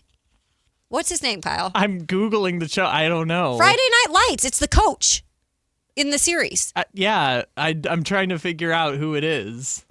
The Taylor Kitts? Yeah, no, Kyle Chandler? Kyle Chandler. Okay. All right, let me look up Kyle Chandler. really Dude, quick. he is handsome. This And show I think- came out in 2006. Yeah, you've never seen Friday Night Lights, the original series? No, I don't watch. Oh, it's so. Oh my gosh, yeah. He's so I don't hot. like how you said that. Oh my gosh. And I think he's like 50 something. He's celebrity birthdays. He's 60. Oh, dang.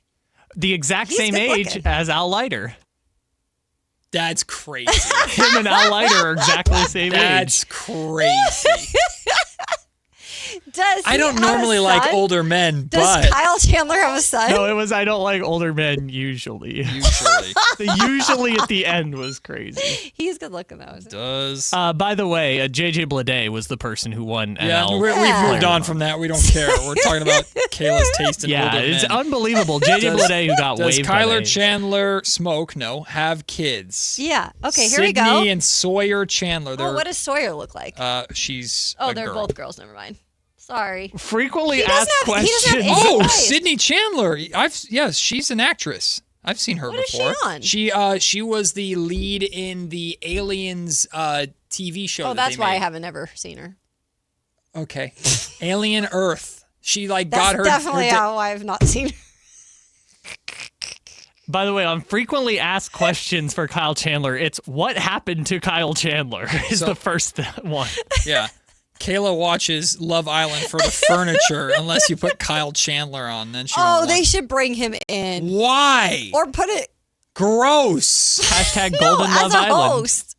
As a host. Yeah, With as a Ariana Madix. Gross. Why? He's good looking. For 60. Eyes up. Looking at Al Leiter's son's butt when he pitches. Psychopath. It was I don't recently in some movie called Anniversary. I don't like older men usually. Is crazy from you. Because on both ends. Never mind. Just go to break. Yeah, well, it's just all right. I'm glad you guys are having a comedy hour on my expense. You did it. You just put your preferences out there to the world. Well, you act I now. do all 60 the years time. old in baseball pants. You've got Kayla's attention. That's crazy, Matt. Whitey Gleason. Why is Al Leiter in the uniform? I don't know. Whitey Gleason, Alan Stiles join us next on Sactown Sports. Oh my goodness. Like and subscribe to the Sactown Sports 1140 YouTube channel at Sactown Sports 1140 to get the Carmichael Dave Show with Jason Ross, Matt and Kayla, and the Drive Guys with Kevin Gleason and Alan Stiles on demand and at your fingertips. Get your fix of the Sacramento Kings, 49ers, Giants, Athletics, NFL, NBA, and the latest in sports and entertainment all in one place at Sactown Sports 1140 on YouTube. Your local sports leader, Sactown Sports 1140.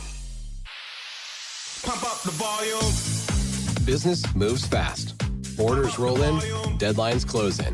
When you ship with USPS Ground Advantage, you can keep up with confidence. Every package stays in our secure network from dock to door. And with nationwide reach, dependable tracking, and upfront affordable pricing, you get built-in peace of mind. You run the business. We run the routes. Visit USPS.com/Ground Advantage to learn more. Now that Wendy's has these new biggie deals, everyone in the family can get what they're craving, from nugs to JBCs.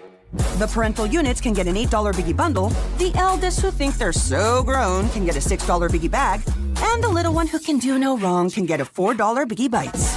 You know, assuming they have a credit card. No, I'm kidding. We take cash too. 4, $6, and $8 biggie deals for the whole family. Only at Wendy's. Price and participation may vary. Single items at regular price. Prices may be higher in Alaska, California, and Hawaii. No way. Gas prices shot up again. I know, but I got us covered. So generous. What's your deal? What's my deal? I went to Metro and saved. Got 4 lines for just $25 each and 4 free new Samsung Galaxy A17 5G phones and all on the T-Mobile network. Ah, how about we go to Metro today? Get that more for your money feeling. Visit your Metro by T-Mobile store. Just bring your numbers. Not available if you've been with Metro or T-Mobile in the past 180 days. Download to see if you qualify. Not all customers will qualify. Transfer fees may apply. No Albert subscription required. Albert is not a bank. Albert Instant Loans are issued by FinWise Bank, member FDIC. Not an actual client. Terms apply. Kylie, what's wrong? I just got hit with a car repair bill. I'm behind on rent, and I feel like I can never save any money. Have you tried the Albert app? Albert is your financial assistant, helping you find ways to save and create custom budgets to actually grow your money. Plus, you can get up to $10,000 for big expenses, or advance up to $1,000 fast when you need cash right away. Albert can get me up to $10,000? Exactly. Albert spots you in a pinch and helps you grow your money in the long run. I'm downloading Albert right now. Download the Albert app and use promo code THRIVE to borrow up to $10,000 for whatever you need. The Albert app helps you budget better and save more money so you reach your financial goals faster. Download the Albert app right now and use promo code THRIVE to borrow up to $10,000. Use code THRIVE to borrow up to $10,000. Injured at work, slip, trip, or a heavy object fall on you? Fareed Guptill, Esquire at DTLA Law Group fights to get you paid while you recover. Don't wait. Protect your rights today. Text Injury Help to 40222 or visit calldowntown.com now. That's Injury Help to 40222. Text rates may apply. Office located at 560 Santa Fe, Los Angeles. Results or outcome may vary. No attorney-client relationship is implied. Visit them at calldowntown.com. That's calldowntown.com. Catch the future of San Francisco Giants baseball right here in Sacramento with the Sacramento River Cats at Sutter Health Park. See tomorrow's stars take the field today and be part of the big league journey. Get your River Cats baseball tickets now at rivercats.com. Only one radio program captures the excitement of hunting and fishing as it happens. The award-winning California Sportsman with Sep Hendrickson. Only California Sportsman takes you where the action is. Live on the water, live in the blind, and live with the top pros and experts in outdoor sports. California Sportsman with Fishing Hall of Famer Sep Hendrickson is your premier destination for all things outdoors. Sep's Saturday Morning Outdoors. Ultimate Bass and California Sportsman. 5 a.m. to 8 a.m. Saturdays on Sactown Sports 1140. MoonPay X Games Sacramento 2026 is taking on Cal Expo this summer. Catch live music performances and more than 100 top skate, BMX, and Moto X athletes compete. June 26th through June 28th. Get your tickets now at xgames.com.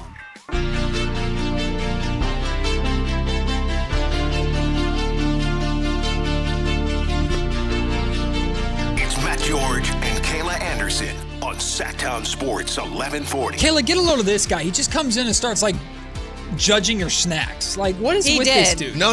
I was asking. I honestly thought it was Dave's. You start talking about my Costco. It's not, really no. It's not about the snack. It's about the quantity. Sourdough butter. Well, yeah, it's Costco. No, because Dave will leave the big bag of trail mix. So That's I true. just assumed Dave left a community butter crostini, but you just. So I offered them to him, and what did he say? Oh, I think I'm good. No, I'm full. Not today. What'd you eat? You're full. A salad? I had Costco. I had the clusters. The clusters? The s'mores? No. It's like those are good. kind of caramel, almond, the salty sweet little squares. Uh-huh.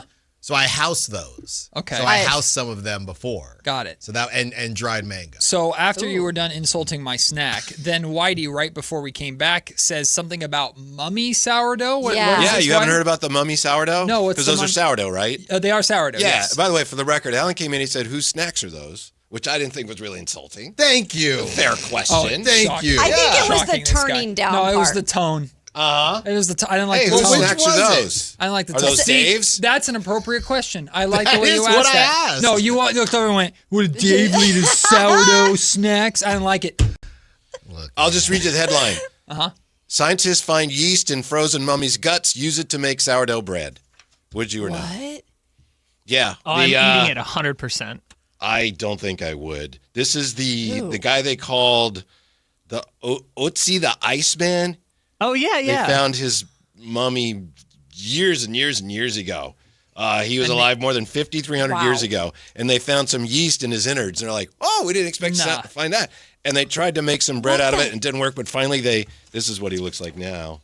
Dang. Yeah, is this Egyptian? That's crazy. No, it's pre-Egyptian. He's the oldest living kinda man cool. or oldest discovered man. Because I did want to be an archaeologist. German hikers. I loved that kind of stuff too. Found him in 1991. Yeah. In northern Italy. But anyway, one of the scientists says, eventually we got more yeast and we made some really good sourdough. That's crazy. I don't think Wait, Alan, you wanted to be Indiana Jones? You wanted to be an archaeologist? I want to be an archaeologist, for a little bit. So but I mean, it's dinosaurs intrigue you too. Then what happened? Yeah, I'm more Egyptian treasures. Mummy. Look like an Egyptian. Yeah, pyramids. I mean, it's a really tough cool. life, man. So is it radio. is. Is that why you're always talking about sand? Is that why you're always talking about sand? Maybe. Oh my goodness. That's a good why. point. Great Yeah, observation, Whitey. And every time Ancient Mysteries of Egypt is on, I have them all recorded. Okay. Question for the table. What are the opinions on museums? Ooh. I'm in. You like a good okay. Yeah. So do you just look at everything, or do you stop and like read? I mean, I don't read. I read what I'm interested in. Like there was an Egypt exhibit. I think. I think it was a couple years ago They come out to the here. Bay. They come to the Bay. Right. And we go to that. I'm immersed. Right. No disrespect. Went to the train museum with the kiddos. That one's cool. Lot to look yeah, at. I don't need to read. Once you read about a train, you read about a train, right? But I'm, we got to sit in the conductor and all that. But reading, I'm only reading what I'm the ones you're interested in. My aunt was the entire curator for the Minneapolis Museum that has like all of the Prince stuff too. And when I was younger, I remember she was working one day and she was just like, just go experience the museum. And it's so big, like it takes pretty much a day to get through it all. But that was actually fascinating. And that I was like, I might as well read everything as I'm doing it too. So just got to be in the right frame of mind for it. No, exactly. Oh my goodness, that's the worst idea ever. Yep. But other days, like being in wow, the this is museum great. as a kid was terrible. Now I appreciated it as an adult. But as a kid, I was bored out of my mind. Because I went, that exact exhibit, the Egypt exhibit that came to the Bay, I was taken as a kid, and I remember being bored out of my freaking mind. Come on. And then there's, where is it in SF? Well, some museums do this. MoMA? Where it's like but I think they do it too, where they do like an adult night. Ooh, and so they there's have like beverages? There's beverages and things like that. So there's wasted while reading about a mummy? People are knocking over all the I know, right? Wait, Don't did you touch. know this mummy? They made yeast out of this mummy. The Smithsonian's really cool in D.C. too. If you've ever been to the Smithsonian, all the different flex. Sorry. How's that a flex? I've been to Smithsonian. It's not that. What is that? How is that a flex? Yeah, I don't think so. What? Because you went to D.C.? Yeah, if he said I got a private tour in the Smithsonian. Haven't done that. Then that'd be. But National Treasure, I mean, I watch all the National Treasures. Those are good. Big Nick Cage guy. Oh, do you have a Nick Cage impression? No. Oh, yeah. We got to work on that. The Ghost Rider. How would Morgan Freeman and Nick Cage have dinner together? Oh, that'd be a good one. I got to work on that. Frank I'm still working on my Morgan Freeman. That's right. I like Whitey, your Morgan Freeman. I Whitey has asked if that he one. could do it the other day Whitey because it has was his that one birthday. on lock. What did he attempt? He attempted one the other day that you said needed a lot of work. What? It was Shaq. Yeah, I think it was Shaq. Yeah, you're Shaq. Shaq Diesel.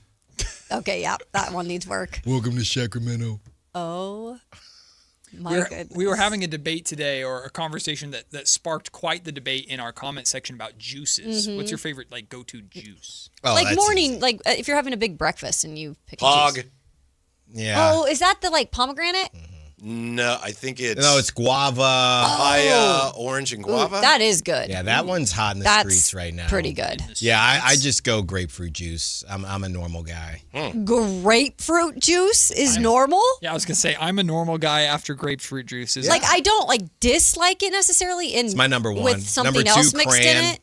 Just it's Alan Styles Again. Mount Juice More. Yeah, number Something I one, mix grapefruit. Number two, crayon. Number three might be a hybrid where there's a little bit of crayon, a little bit of OJ. Careful. Okay. Those are all mixers. Dave might accuse you of stealing content if you do a Mount Rushmore. Oh, yeah. No one else No, can do it. Yeah. He's going to do the Mount Rushmore of biscuits, so we don't have to worry about that.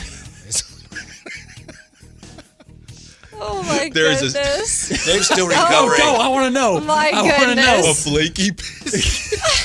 A buttered biscuit. A butter biscuit. A hard with some biscuit. gravy. Yeah, a Popeye's biscuit. Wow. Come on, guys. You can't joke about Homemade Dave like biscuit. that. Homemade biscuit. Don't forget about them. That's right. Whitey Gleason, what do you got coming on the show today? Tyler Metcalf from No Ceilings. Also, Let's go. kind of a public service, a Kings fan's guide to surviving these NBA. Whoa. Oh, I like that. I like that. By the way, are you watching Love Island? We haven't started it Okay. yet. It's quite the commitment. So Yeah, we're it waiting. is. So how many came out? Just Yes. one. Okay, Just then first we're one. fine. Okay. But isn't it on? Is it still on every day? Yeah, but Wednesday. I thought you were like a Okay. Temptation And Island Saturday. person. Yeah, we already finished that. Yeah, I did too. But you'll watch Love Island too? Yeah, they're different shows. What are we talking about? Different premises. Don't worry, Whitey. You don't have to worry about Come that. on, Whitey. Whitey, we'll watch something else. We'll do something else with our time. He'll try and swing by your watch. I'm going to make an effort to try to swing See, by. I believe in you. Yes. Whitey Gleason and Alan Stiles are coming up next. 4 hours into the NBA Finals. Game 1, Knicks, Spurs tonight.